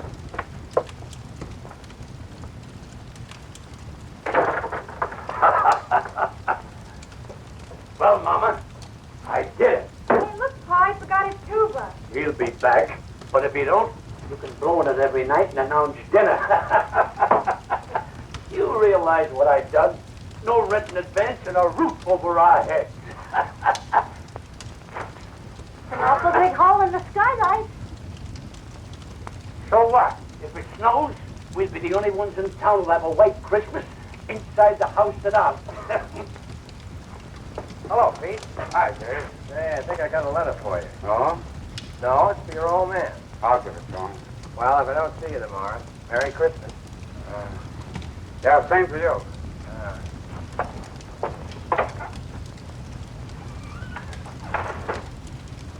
Did you clean the place? Clean it? I rented it. Good. You can work if you make up your mind. Who'd you rent it to? Their name is Amendola. There? Uh-huh. How many are there? Oh, just 3. They're awfully nice people. Well, that's good for a change. I'll take the money. There's a mother and a father and a daughter. Okay, give me the $32. And, you know, they didn't even ask for any redecorations or repairing anything. You know, that saves us a lot of money, Pa. Pete, don't tell me you let them stay without paying. Oh, you're going to get it. They're awfully nice people. A mother and a father and a daughter. Yeah, you said that before. Look, son, I want that $32 right now. And if you don't get it, I'll go over and get it myself. And if I don't get it, out they go. But, Pa, I gave my word of honor. We'd wait a couple of days. You don't want to break your own son's word, do you? Oh, there he goes again. Honor, charity, love thy neighbor, everything but money. Tell me, son, what did money ever do to you that you hated so much? I'll get it. Oh, hello. Hello. You forgot to give me the key. The key? Oh, yes, the key. Here it is. Thank you. Hey, wait a minute. You're going to stay, aren't you? Well, it's my father. Who is it, Pete? Look, don't go away. I'll be right back. Who was it? Oh, the postman. It's for you. National Security Bank. Now, one of those chiseled ones.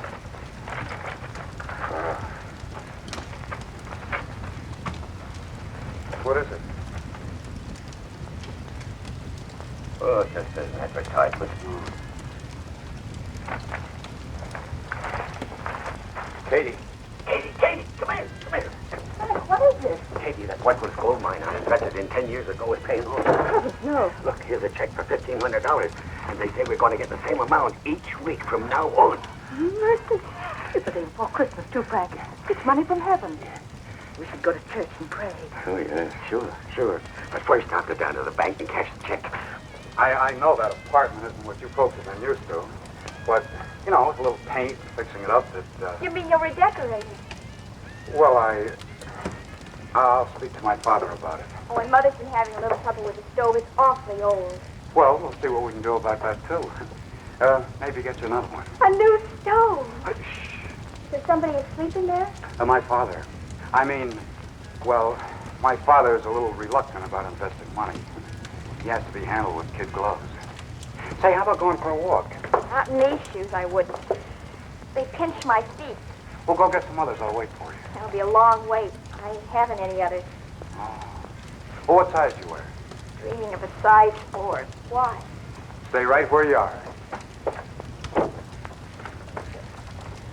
Not a word of this to a soul, Katie. Not anybody, especially that lazy son of yours. If he finds out about it, he'll blow that blessed tube with the rest of it. Mom, what size shoe do you wear? 6'5". Oh, never mind. Now, don't you go buying shoes for me for Christmas, because I've got 2 pairs already. Isn't that nice of him? Not a nickel in his pocket and still thinking of buying me shoes. Oh. Just for that, Frank, I want you to buy a nice necktie for him and put it under the Christmas tree. He likes those hand-painted ones. I saw some perfectly lovely ones for only $5. Huh, $5, eh? I'll get some paint out of the attic and paint one myself.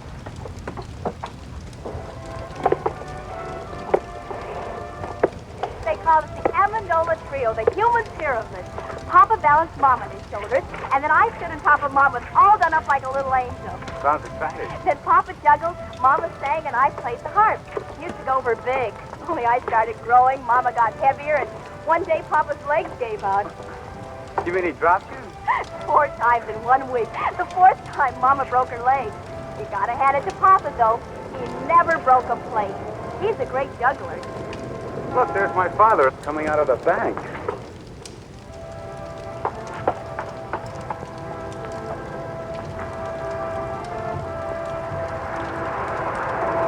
I wonder what he was doing in the bank. I've never been in a bank. Just to think of all that money in one place. We could go to price of this tree with $7. Yesterday, $4. Now, what am I bid? 40 cents. 40 cents. Who make it $1? $1. I wish we were going to have a tree. Of course, with the moving and all. Talked enough about me. Tell me about you. Where do you work? I don't. Well, that is, I write music. Oh, does it pay? No. Then you don't work. Well, I don't have a job. Can't you find one? I've never looked for one. Well, what do you do for money? I don't need money. But suppose you were walking along with a girl and she wanted a malted milk. What would you do? Well, that would be pretty embarrassing. Sorry I said that, Pete. Come on, let's go home. All right, folks, there's 2 more left. Now, what am I bid for this one? 40 cents. $1.50. $1.50. Do I hear 2? $1.50 once, $1.50 twice. Sold to this gentleman for $1.50. And now for the last 3. All right, folks, it's your last chance. What am I bid for this one? 40 cents. 75 cents. 75 cents. Do I hear $1? $1? Will someone make it $1? 75 cents once, 75 cents twice. $1. $1. I've got $1 once, twice. Sold to this gentleman for $1. Here you are, buddy. Say, mister, would it be all right if I pay you 40 cents now and the balance later? Sure. Just take the elevator up to the 18th floor. That's our credit department. This is a cash sale, buddy. Do you want the tree or don't you? Hey, wait. Look, you can have the tree. Give me the 40 cents. Oh, thanks. I'll pay you the rest as soon as I can. I'll give you a week. If you don't pay it up by then, I'll find out where you live and take the tree back. 11, 12, 13, 14, 15. Why did you leave it at the bank while you were there? At the bank.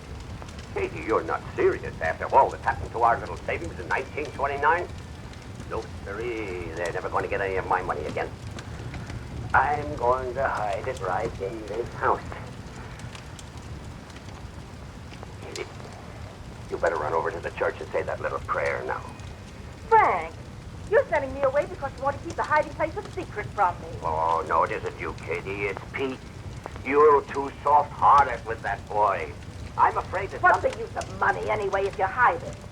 Money's for buying things, to enjoy life, to have some pleasure. Ah, that's a lot of hooey. Money is for security, not to worry about the future, to enjoy sleep. All right, Frank, I'm going. And I don't care if you stick that blasted money up the chimney and let it smoke till it smells like a ham butt.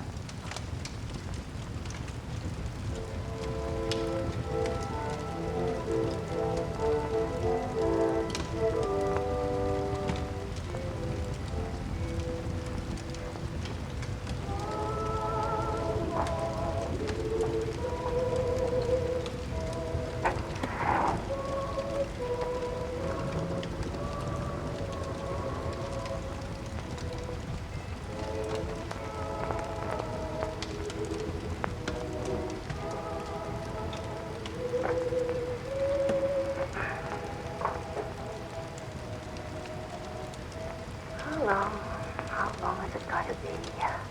Moving from one place to another. Always moving. Never having a place to call her home. They really thought we've tried so hard. We've tried everything. Everything. But it's so difficult to find a job for a human pyramid. You're our only hope. So it's up to you.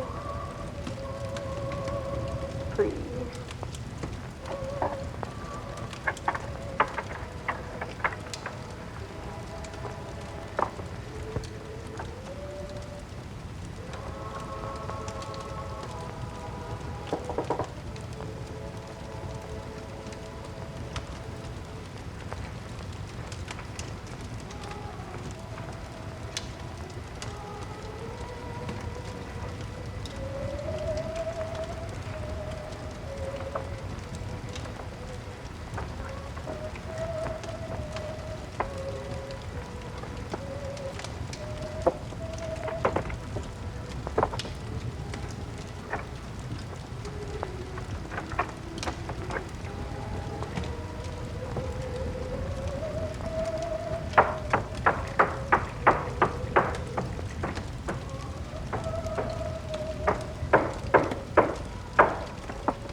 Tomorrow's Christmas.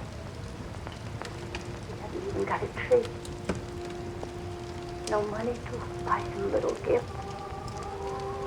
Not even a pair of shoes for Rosalinda.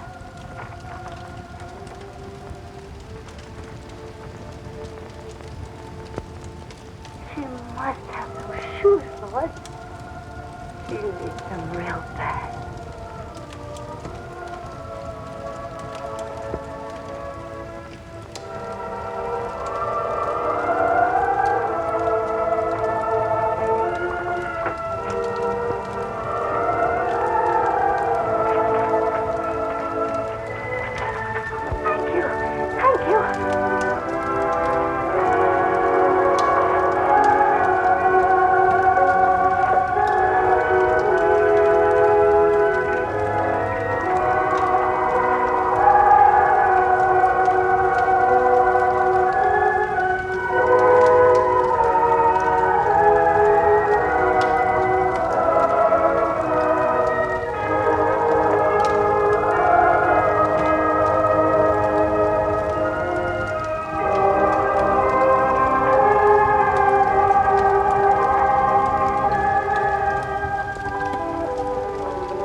Tell me, Rosalinda, you still play the harp? Sure, why? Well, I think I'll compose something just for the harp and tuba. And I'm going to call it The Melody of Two Orphan Infants. That's a cute title. You think they'll go together? I don't know. But I'm hoping.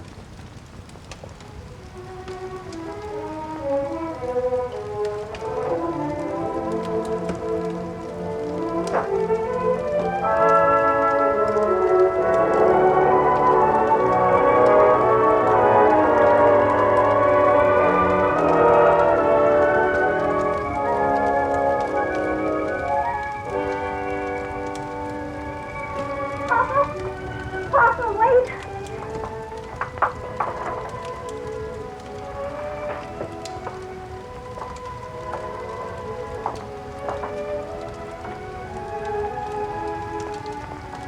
But I don't understand. A tree, presents. And look at it, Papa. A turkey and cranberry sauce and plum pudding and candy and nuts and look, brand new shoes. But how? I don't understand. You couldn't have won it on a quiz program. We haven't got any phones. No, Papa, I didn't win anything. Mama, the wedding ring. You didn't hock your... No, I didn't hug anything. All I did... I know. You wired that drummer in Boston who had a crush on you. That sheik with the patent leather shoes and tuxedo. I remember what he said when we announced our engagement. If ever you needed anything... Papa, that was 22 years ago. I don't care if it was 100 years ago. I never trusted a guy with a tuxedo, especially a rented one. Oh, let Mom explain, Papa. No, the money didn't come from him. It came from...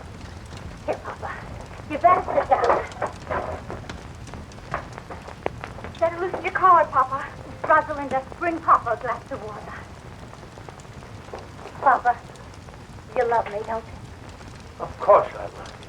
And you trust me? You'd believe me if I told you something, wouldn't you? Even if nobody else in all the world would believe me, you would believe me, wouldn't you, Papa? Sure I would, Mama. Well, I was sitting right here in this chair, and I was playing. And, well, this money, $1,500, come floating right down through the hole in the skylight. $1,500? From heaven? You do believe me, don't you, Papa? You said it. I've got to believe you. Oh, Merry Christmas, Papa. Merry Christmas, Papa. You see, Rosie? I told you old St. Nick wouldn't forget us. All we needed was an address. Frank, this perfume is lovely. Dangerous. Such a big bottle. It must have cost at least $10. It's not that dangerous. Oh, this is a terrific tie, Dad. Thanks again. Did you see the watermelons, Mom? They're hand-painted. Now, who's that?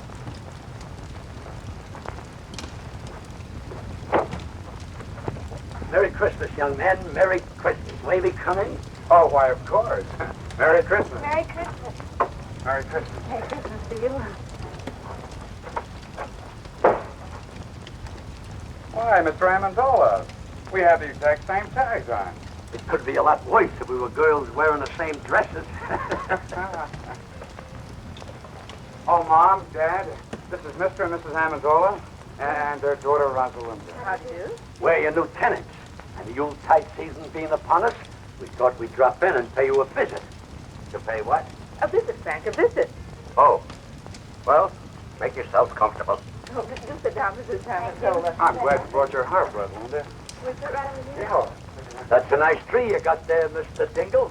Where did you get it? Molinary? Uh-huh. Maybe we ought to go down there next week and make our payments together. Payments. Speaking of payments, Mr. Amendola, just what do you do for a living? Doesn't the name of Amendola suggest nothing to you? You surely must have seen us perform someplace.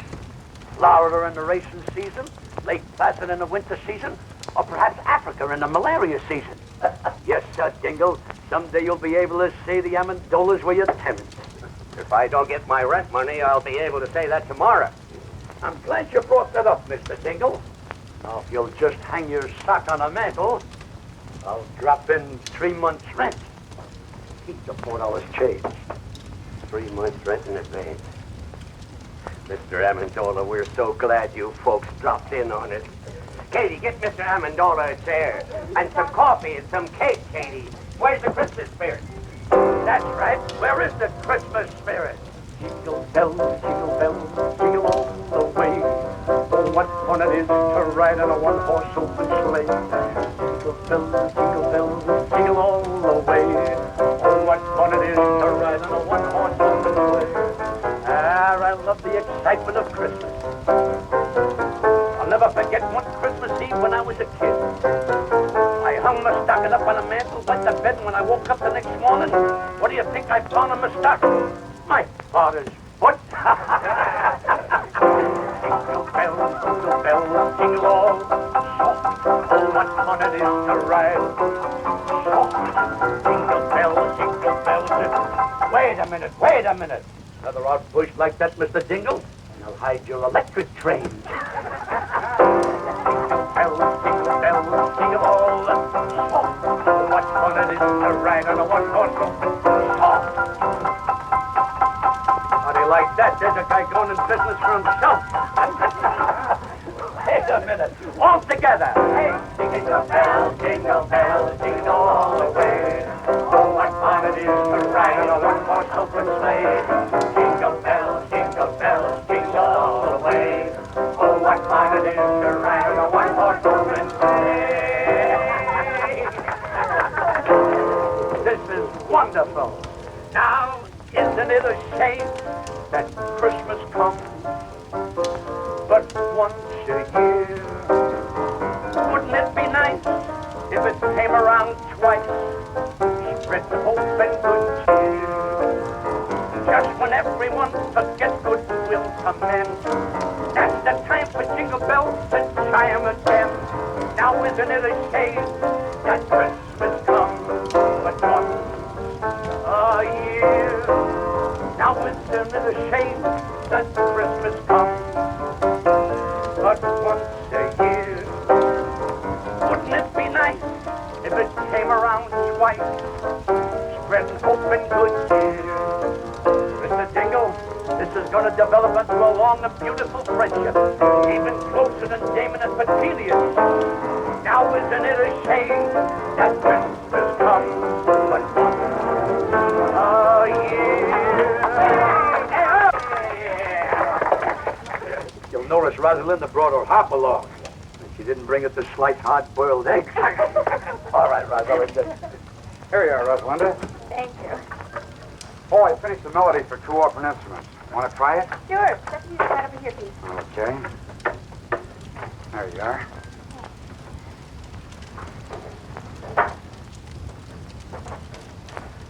Ready? Yes, uh-huh.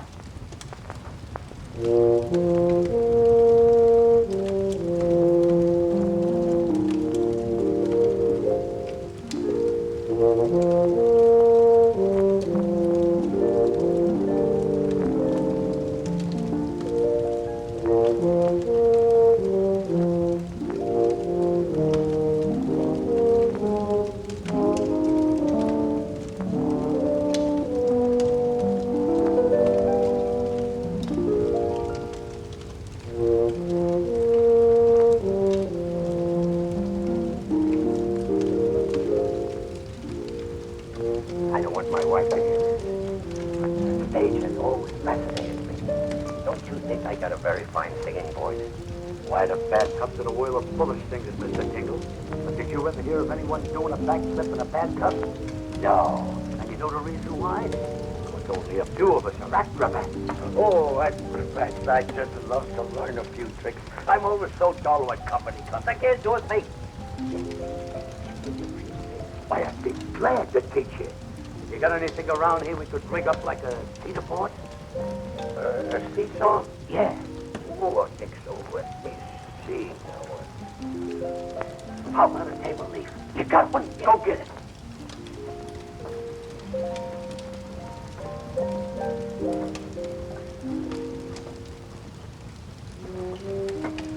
Great. Now get me a glass of water.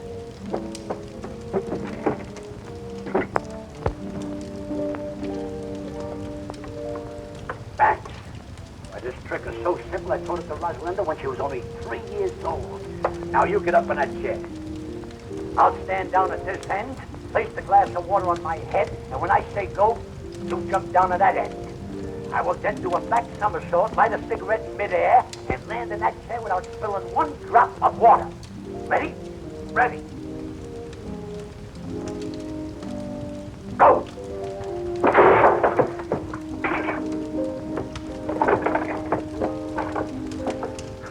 Try, mates.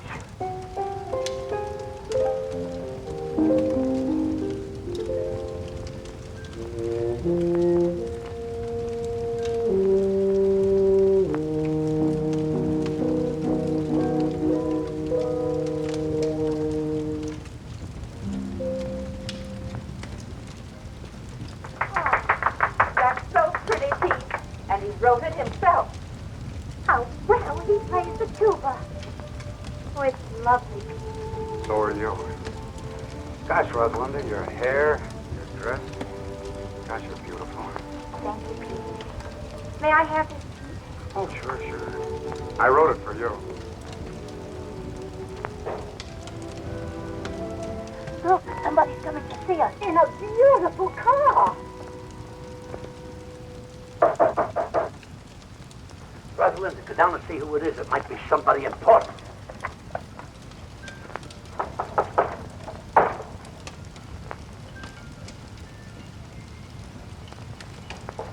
Yes? Oh, hello. Is Joe Mahoney home? Well, he's moved away. He has. Well, do you know where he went? Well, I'm afraid I don't. Oh, that's great. Now, what'll I do with this Christmas present I brought him? Here, it's yours.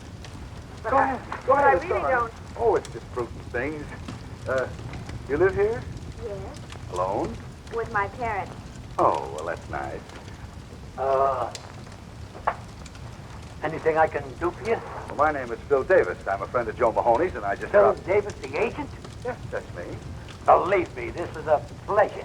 My name is Amendola. You've heard of the Amendola Trio, haven't you? You know, the human pyramid.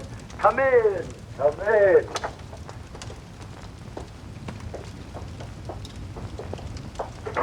Now, don't pay any attention to this apartment, Mr. Davis. We just moved in yesterday. Not much of a place, but for certain reasons, it fascinates me. Oh, Mr. Davis, take a look at this poster. You're gazing on one of the greatest vaudeville acts of its time. And the only reason we disbanded is because of my little daughter's rapid maturity. Oh, yes, I can see what you mean. Oh, Mr. Davis, I was just thinking, I can work alone. Why, I can out-juggle anyone in the business. And you know something? I can juggle 25 plates with one hand. And with the other hand, I pick up the broken one. Just a little joke I used in the act. Now, if you give me your undivided attention...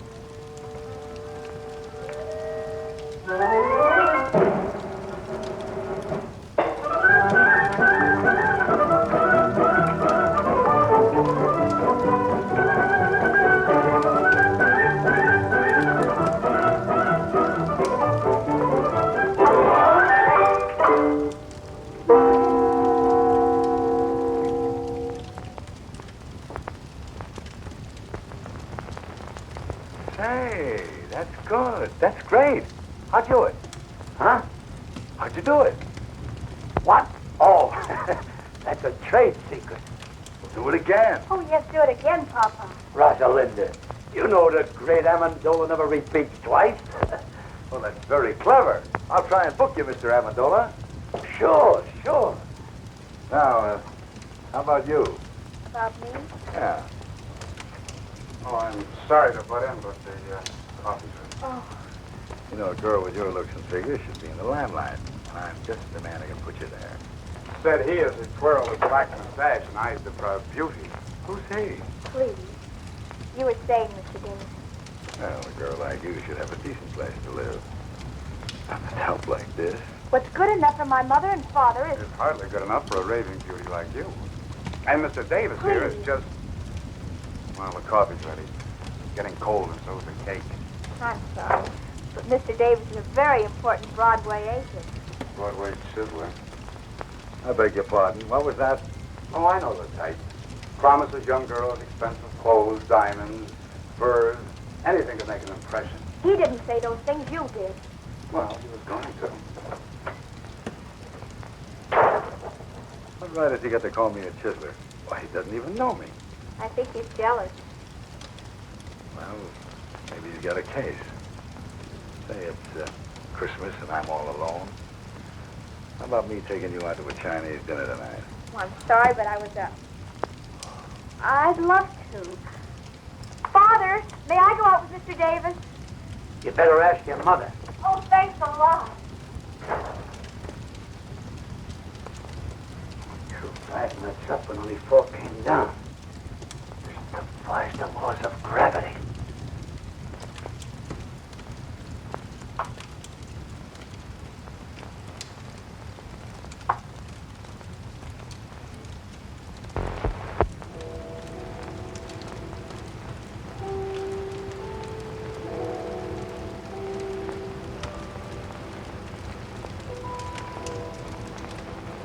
Midnight. She isn't home yet. Mama, stop worrying. Nothing can happen to her. She's not alone. She's with a man. Mama, another miracle happened this afternoon. A miracle? I tried to juggle a few walnuts. One didn't come down. It just disappeared. This is a strange house. Money comes down and walnuts go up. But I guess that's better than money going up and walnuts coming down. I don't know what to think.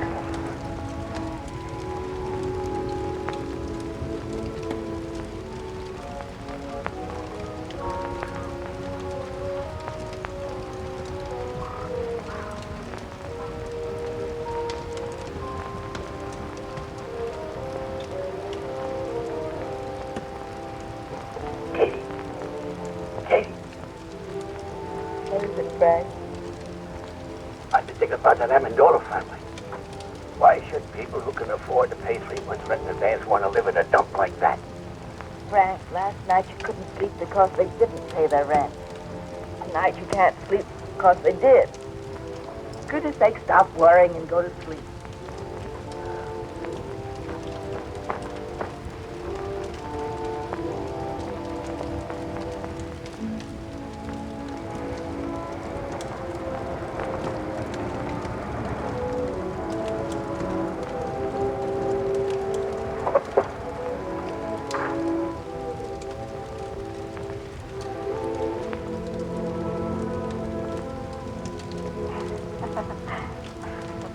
Why don't you check out of this town? Come to New York. Things can happen to you there, Rosie. Oh, let's not start that again, Phil. Oh, I'm please. crazy about you, Rosie. I'll do anything for you. Do you know any music publishers, Phil? Sure, dozens of them. Why? Well, I wrote some music. I think it's beautiful. If you could take it I to some... didn't know you were a composer. Melody for 2 orphan instruments by Peter Dingle. Who's Peter Dingle? Oh, you see, well, I put a man's name on it because I knew no one would even look at it if they knew a girl wrote it. Well, I'll see what I can do. If it's any good, I'll try and have it published. Oh, thanks a lot, Phil. Well, good night. Wait a minute. See you tomorrow.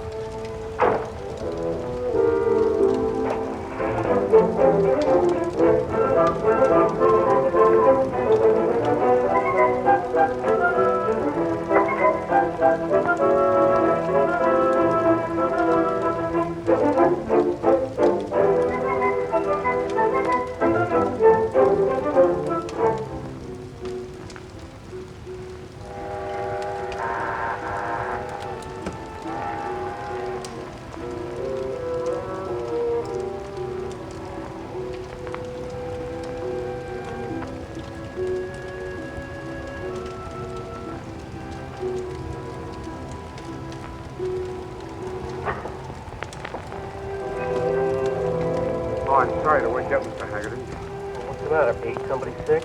Yeah, me. I want that job. Well, do you want to start right now, or can you wait till tomorrow morning? I'm sorry. I was afraid somebody else might get it. You see, Mr. Haggerty, I need money.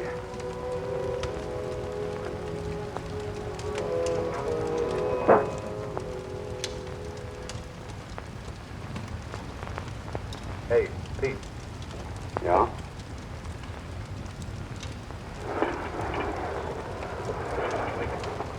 Bend closer, laddie boy. Put your ears alone.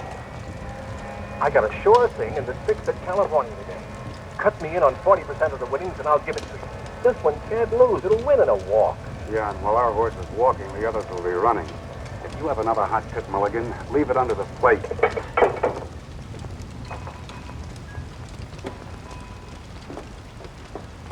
Yes, sir? What's your best cigar? Oh, I got some good ones back here. Quarter apiece. Quarter apiece. How much does a whole one cost? Just a little joke. About as little as I've heard. Pete. Hello. Hi. What'll it be? I didn't know you worked here, Pete. Oh, that's strange. It was in all the papers. But you remember once you told me you were opposed to work. Sure. I even remember I couldn't buy a certain girl a cool drink in a drugstore. Now, not only can I buy it, but serve it too. What'll it be? You took this job on account of me. The girl I'm referring to only wanted a malted milk. Can we go now? Oh, it's you. Let's go, honey. I'd like a malted milk, Bill. Not in this dump, please. Goodbye. So long. Look, Pete, you're missing a great bet. That Billy's sure to wind up in the money. Yeah, that's what I'm afraid of.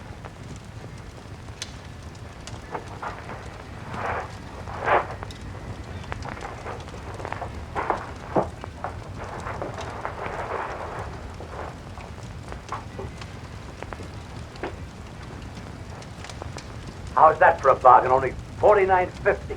But, Papa, what do we want with a polar bear rug? This isn't an ordinary polar bear. Just watch. All you gotta do is twist the tune end. Music, it's all to a radio. You gotta tune it for short wave.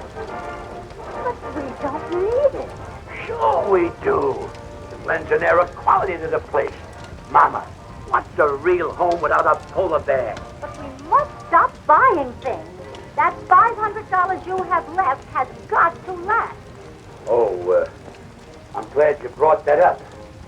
You know that Mr. Byfield who we bought these few pieces of furniture off? Well, I stopped by there today to look at the little piano we were talking about. And you know something? He isn't doing so well. Oh, Papa, I hope you didn't. It's not his fault that business is bad. Naturally, with the banks leaning on the place and no one that's trying to... $500. Oh, Papa, all our lives you've been doing it. Whenever we get a little ahead, you'll meet someone who's in trouble and you just melt like chocolate in a baby's hand. I couldn't help it. He needed it. But, Mama, we got nothing to worry about. We still got that $100 I gave you yesterday. No. I mailed that money away for the unpaid bills we left in Chicago. That puts us right back where we were a week ago. That's right. All you gotta do is do what you did a week ago. Pray. Well, I am praying every hour of the day, but if it's more money you want me to pray for... Why not, Mother? It's worth a try. Well, I just wouldn't have the nerve to ask again.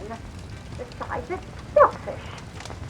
But Papa just told us he helped somebody with it. That wasn't selfish. And besides, all you gotta do is ask and let heaven make up its own mind. Well, even if I could remember the prayer... You must remember, Mother. The same thing you said before. Well, I don't know. All I recall saying is that Rosalinda needs shoes. But now she doesn't need shoes. She has 4 pair already. But, Mama, when you say she needs shoes, that doesn't mean she really needs them. It's like stage hands in the theater playing dice.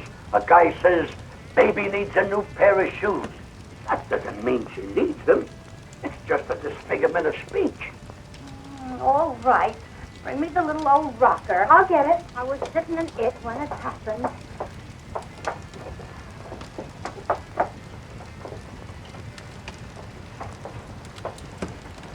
Say it, Mama. Say it. Please help us. Rosalinda needs shoes. She needs them real bad.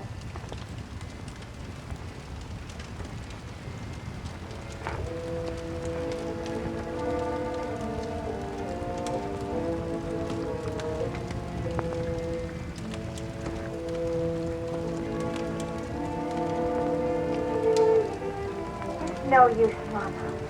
The prayer won't be answered. Maybe it has been answered. The answer is no. Well, we're grateful anyhow. I guess I better take this rug back to the shop.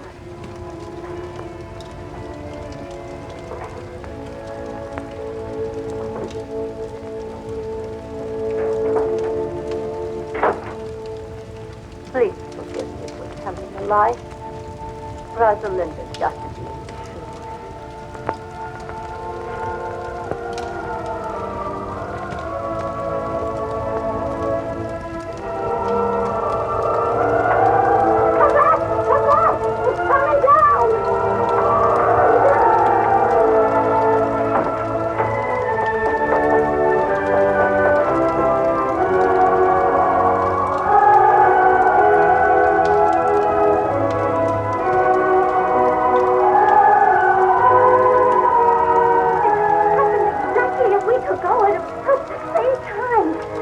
Exactly $1,500 again.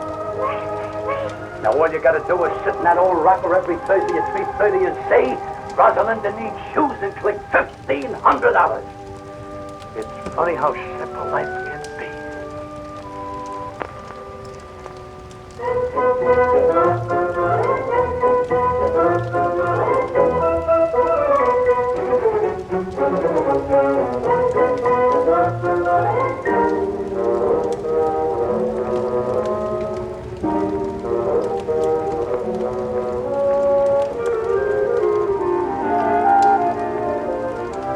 It's coming down.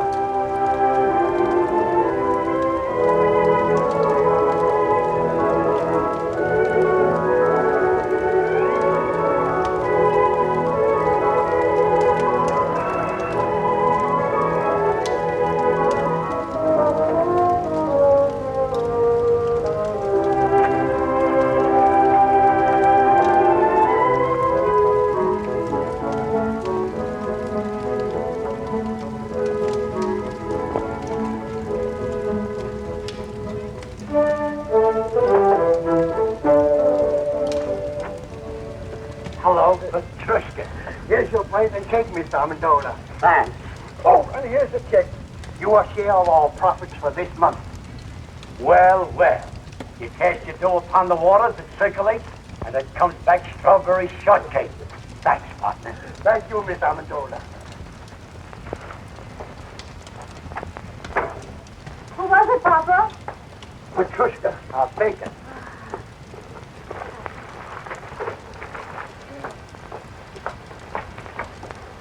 Oh, Mama. Look. This is our share of the month's profit. How much did we decide to contribute to buy shoes for European children? $600. Why? Well, deposit this, and we can make it 1,000.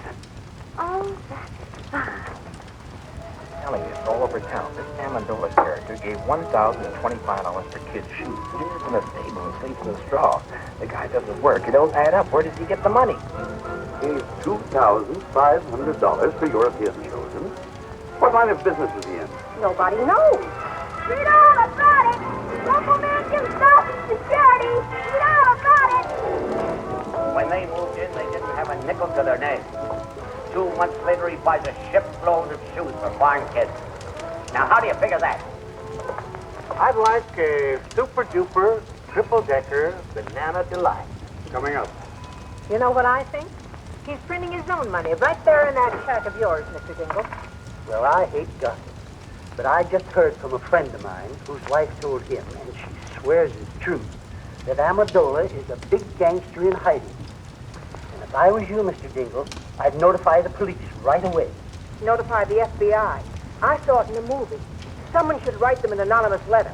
Sure, write anonymous letters. Report him to the police. Put him in jail. The guy has to be punished because he has a big heart. Oh, pipe down, Pete. I told you never to argue with a customer. Sorry. I think it's all a lot of hooey. You know what I heard? A man comes to see the pretty Amendola girl every day in a big car. We can't hear you. Louder.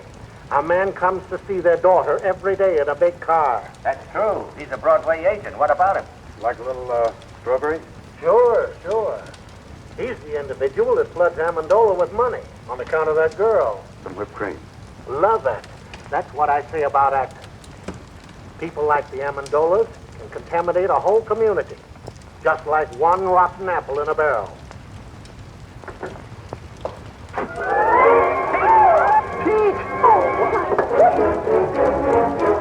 Oh, I forgot the sherry.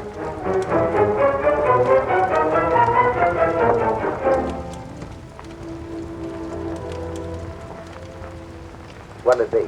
Bourbon and water. Hi, Pete. Oh, hi. Say, I had dinner at the drugstore, and I heard you pushed a chocolate sundae into a perfectly good customer's kisser. Is it true? No, it was a banana delight. You're hurt, Pete. Who hurt you, boy? Nobody. I just counted my money, and I discovered I was 16 cents short of my first million. That makes me sad. Listen, Pete. If you're open for a proposition, I know how to make some real dough. Get this. A friend of mine... Look, Eddie, why don't you make like a ballerina and dance away? Here, stick this in the jukebox and play something loud. A friend of mine is drilling for oil in California. He's down 9,000 feet. Got 500 more to go. So now it's oil time. Don't you ever give up, Mulligan? But Pete, only 2 G's. You can grab yourself 20% interest and become a millionaire in no time. Are you out of your mind? Where would I get $2,000? How about asking your old man? Oh, don't be ridiculous. My father gets a small pension. He's very happy if he can make ends meet. That's what you think, Junior. My brother-in-law, who happens to be a policeman at the bank, says that old man of yours has been cashing pretty large checks for weeks now. Now, wait a minute. I did see him coming out of the bank once. He gets a letter from them every week. You see? All you have to do is ask him to thank you. What father could refuse such a proposition? Tell me, Mulligan, is this really on the level? I'll tell you what I'll do. I'll introduce you to my friend. He'll show you the papers. And besides, he'll give you all the security you want. I'll see you tomorrow.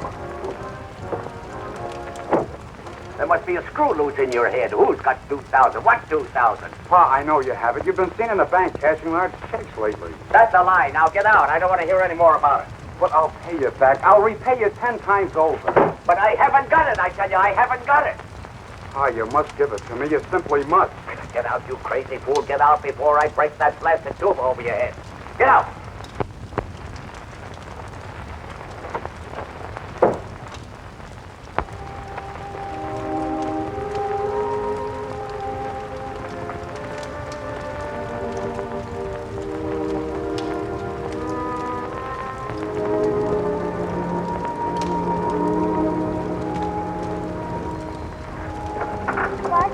I'll take you to the door. Oh, no, that's all right. Move it in, all right? Sure.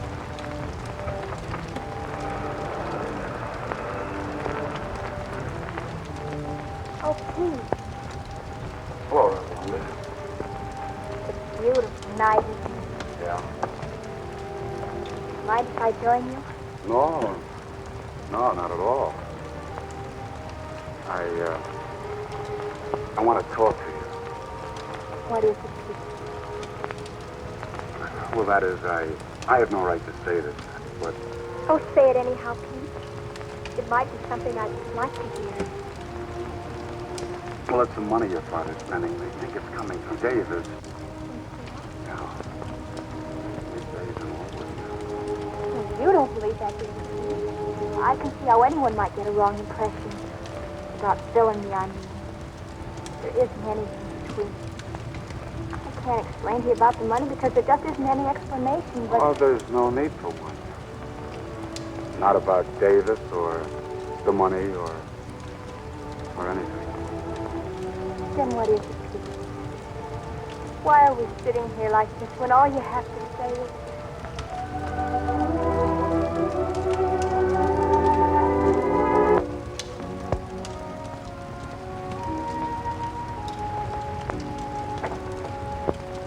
Oh, what's the use, Rosalinda?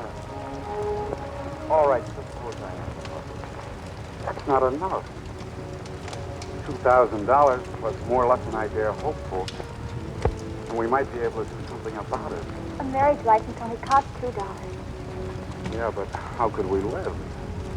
We could manage. How? By putting windows in my tuba and converting it into a Quonset hut?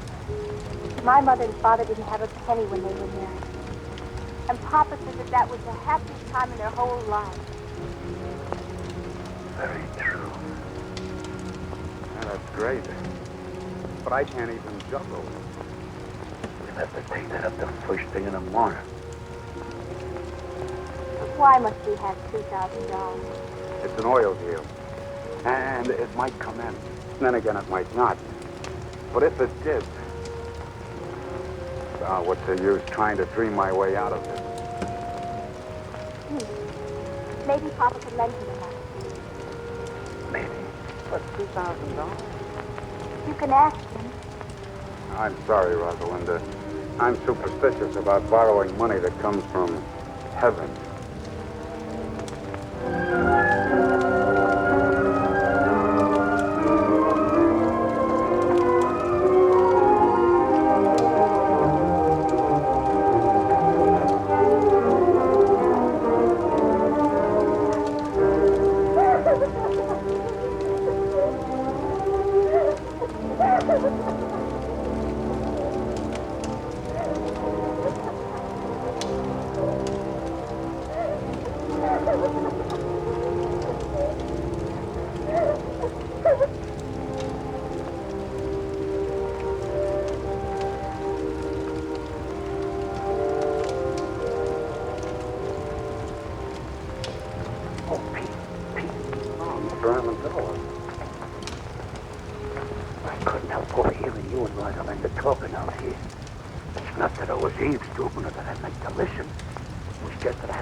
Hope we didn't disturb you. What disturbs me is this idea you got about Rosalinda and this guy Davis. Believe me, there's nothing to it. Why, if you'd look with your heart instead of your eyes, you could see where our best intentions are. Look, Mr. Amendola, it isn't Rosalinda, it's me. Sure, it's you. I believe what you said about being broke. And if you ask me, I think you get up and go as got up and went. What you need is confidence. About the $2,000, I'd be very glad. I couldn't take your money, Mr. Amendola. Of course, the oil might come in, but for right now, it's just a hole in the ground in California. For what? Uncle Sam put the money in a hole in the ground. It turned out to be Fort Knox. And I could take a risk, too. But let's talk about it in the morning.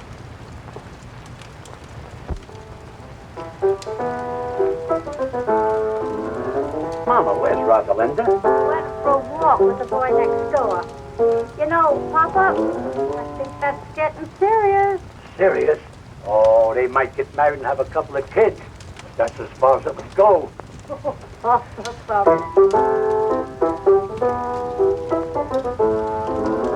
Mama, remember this?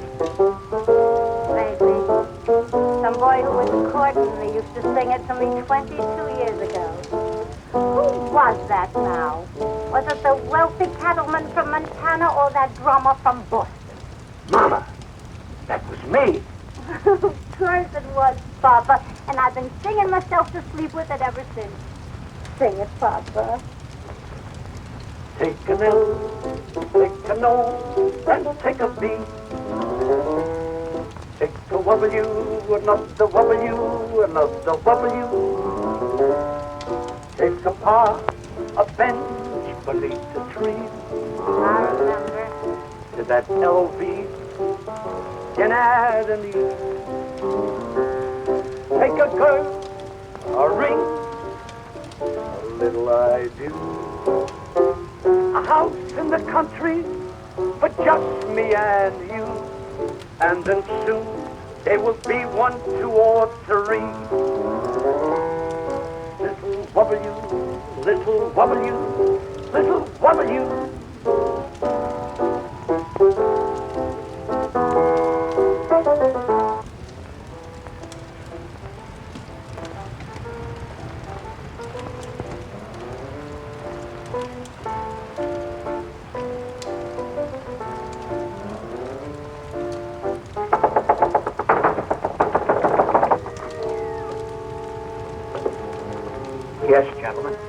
together. I'm Lieutenant Saunders, police. I'm looking for a man named Louis Amendola. That's me. I'm Inspector Caney, Bureau of Internal Revenue. May I come in? Sure. Sure.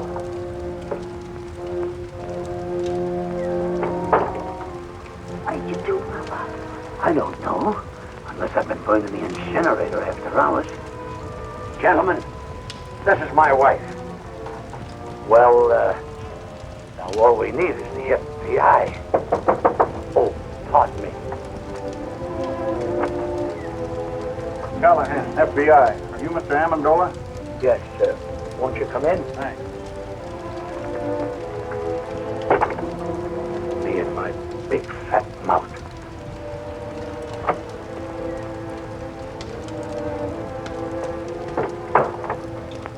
Mr. Amendola, I'd like to ask you a few questions. Do you mind?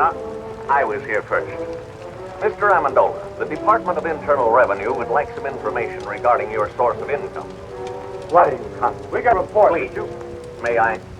We have a report showing you've been spending large sums of money, the source of which is not indicated in your previous income tax report.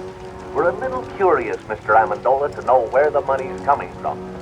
We saved a lot when we were the human pyramid. And I took that money and I invested it wisely. I'll have you know that I've majored in economics at Krampus College. Krampus? I never heard of that college. Why, that's like saying you never heard of Joe Compass. Who's he? He's the president of Krampus. Mr. Amendola, we're not interested in your education. We just want to know where you're getting the money. All right, gentlemen. I'll tell you the truth. I'm the long-lost son of a very wealthy typhoon. When I was only 2 days old, a nurse turned her back while I was making a change, and I was stolen from the cradle by a band of starving gypsies. And a few months ago, the king of the gypsies came and told me who my father was.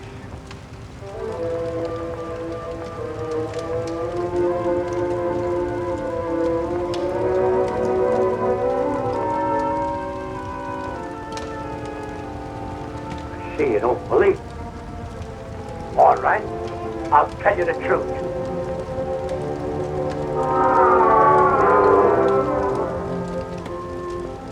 I was down at the beach digging with my pail and shovel, when suddenly my shovel struck the top of an iron-bound chest.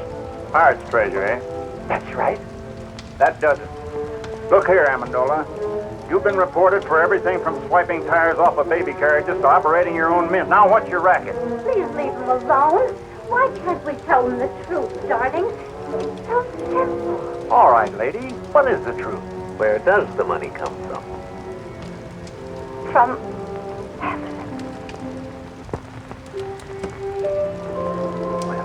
That explains everything. But it's the truth. It comes straight from heaven. $1,500 every week. On the dot. I like the one about the pirates just better. Come on, Amendola. Let's get on and tell it to the boys at the station. But I can prove it. I can prove every word Now, of it. Mrs. Amendola, how can you prove it? It's easy. I put this old rocking chair in the middle of the room. Sit down there and say a little prayer. And when I say, Rosalinda needs shoes, The money comes down like rain. All right, Mrs. Amendola, show us. Pull up the chair and say the prayer. Wait a minute. She can't do it today. The miracle happens on Thursday, between 3 and 3:30. All right, we'll be here Thursday at 3. Thursday at 3.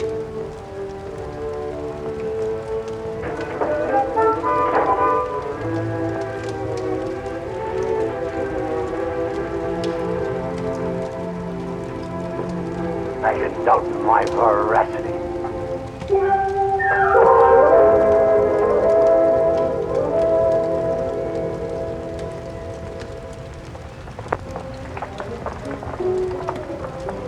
look.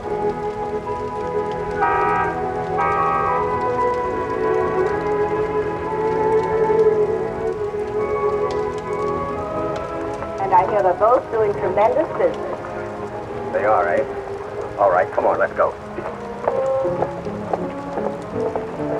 Look.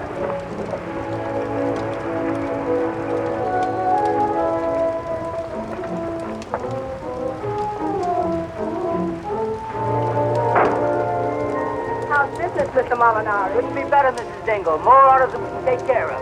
Come on, Katie, let's go. Clever man, that Amendola. Pretty soon he'll own the whole town. You could have done the same thing if you'd invested your money instead of hiding it. Mark's Amendola garage. Look at that. No, I won't look. And don't stop every second. I'm getting tired of this thing. You know what I'm going to do? I am going to raise Amendola's rent again. As of today. Come on. Frank. Due to the increased cost of living, I must raise the rent of this place. Again? This is the 8th time you've raised the rent since we moved in, Mr. Dingle. You're forcing me to join Landlords Anonymous. Well, you can move out if you want to. Let's not be too hasty, Mr. Dingle. You might be right. Maybe the cost of living has increased. I would know. I haven't done today's shopping yet. How much more do you want? $30. $30, $125 a month? Why, it's robbery. Well, if you think that, you can start packing right now. Oh, he didn't mean that, Mr. Dingle. Of course not. I apologize, Mr. Dingle. Why, for only $125 a month, where else could you find a place where the sunshine comes streaming through the keyhole all day? You're right. You can't take advantage of me like you've been doing with a lot of bankrupt shop owners. Now, look here, Dingle. I only helped those fellas out because no one else would. And besides, I'm not making money on all those investments. For instance, your son's oil venture. I'll surely lose the $2,000 I invested in that. You deserve to. He couldn't take me for a sucker. I wouldn't give him a nickel. If you did, you'd probably shortchange him, you tight old buzzard. Oh, that's done it. Another word out of you and I'll punch you in the nose. Why, Oh, Papa, Mr. Dingle. Why, you two should be friends. If only for our children's sake. They love one another. Well, who knows, they might get married someday. Oh, no son of mine will ever marry a girl with your daughter's reputation. Now, why, get out! Get out! Get out! Papa, the chair. It's broken. Get me some nails and glue. I'll fix it. Hurry. It's almost time to pray.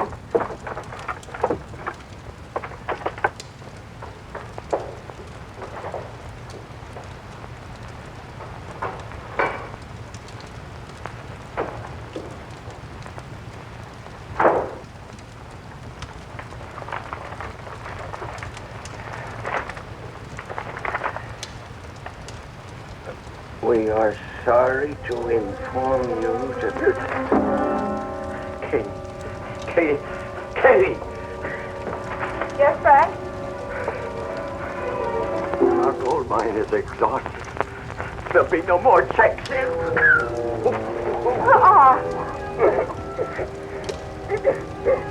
Let's get going, Amendola. It's almost 3:30.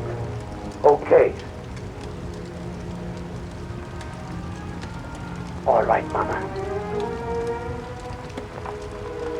Say it. Rosalinda needs shoes.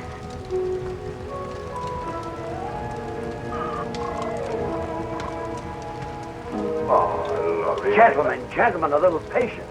$1,500 is a lot of money. Sometimes we gotta ask twice. Try it again, Mama. Try it again. Rosalinda needs shoes. Once again. Once again. Rosalinda needs shoes.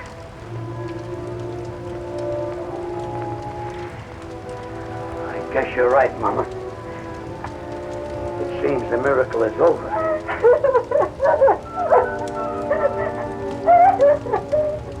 I threw away $1,500 a week when I threw this chair. It's not the chair. We have no excuse to ask for any more. You're right, Mama. But we're doing all right now. There's a lot of poor people praying in this world. Now it's their time for miracles.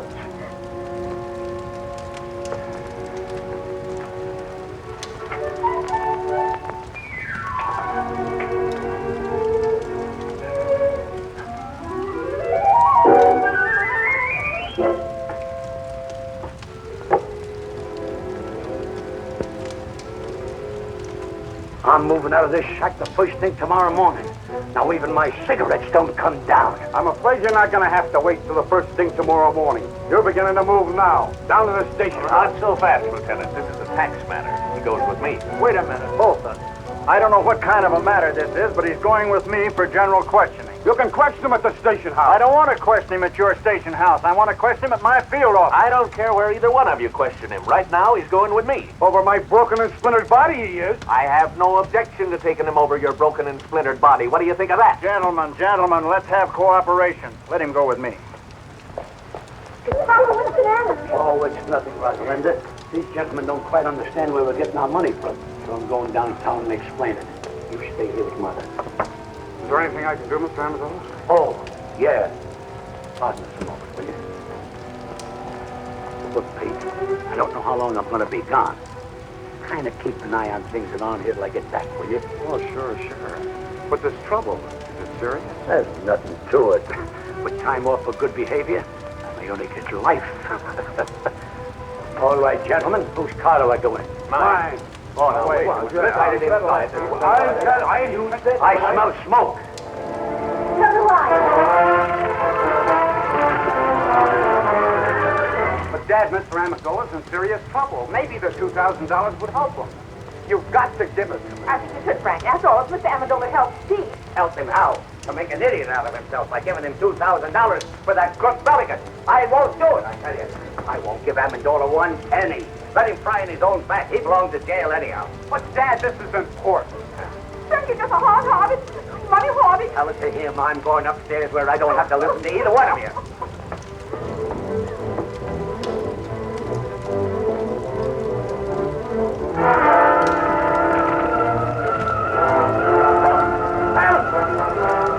Help, I'm choking!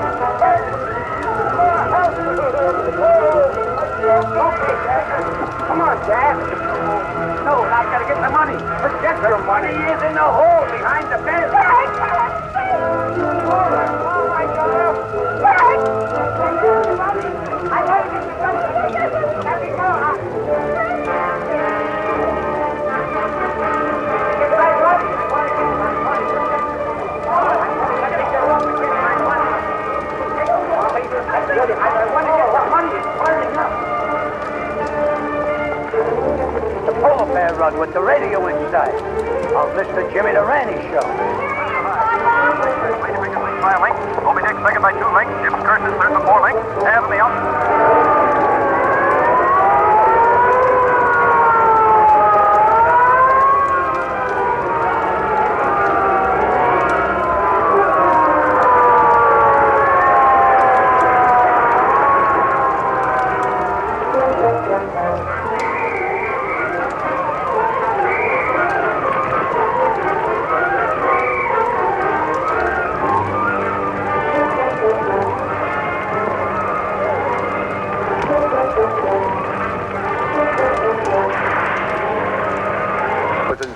It's all gone. Heaven knows you deserve it, Frank Dingle. Are we insured, Tom? Heck no, those chiselers don't get any of my money. No, sir. Good heavens, I'm not insured. You have a very smart father. He trusts nobody but the hole behind the bed. Oh, Pete, I'm so glad you're all right. Thousands of dollars burning right now. Brand new, crisp $100 bills. He put in the hole behind his bed. Every Thursday, $1,500. Now it's all gone.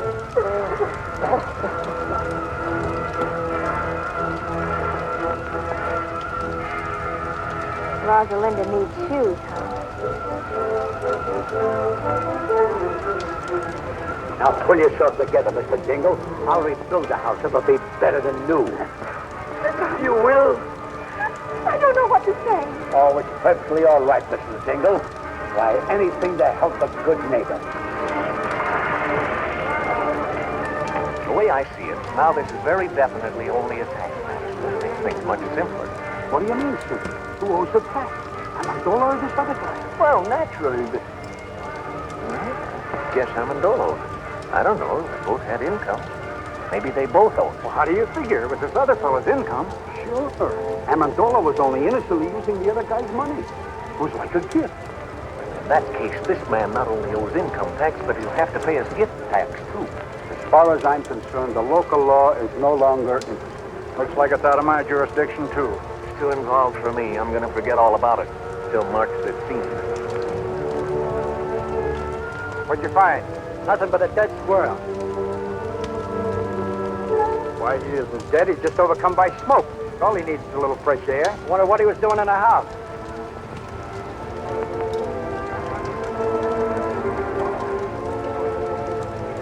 That's the place for a little squirrel to be.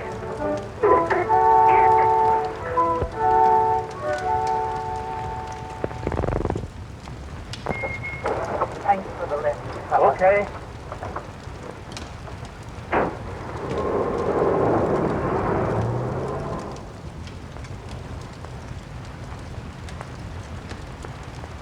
Rupert. Rupert!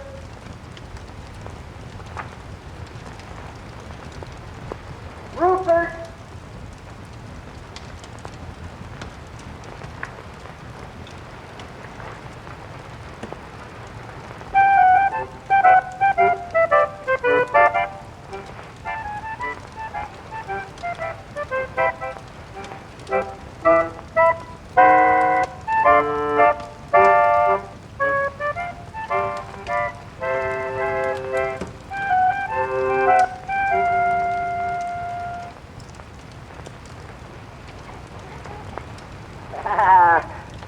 My good old Rupert. Oh, you haven't changed a bit. You smell a little smoky, though. Now tell me, how was it? How did the other squirrels treat you? Were they good? Oh, I've got good news for you. I got a job with the circus. We start in 2 weeks in Hoboken. Me and 2 seals.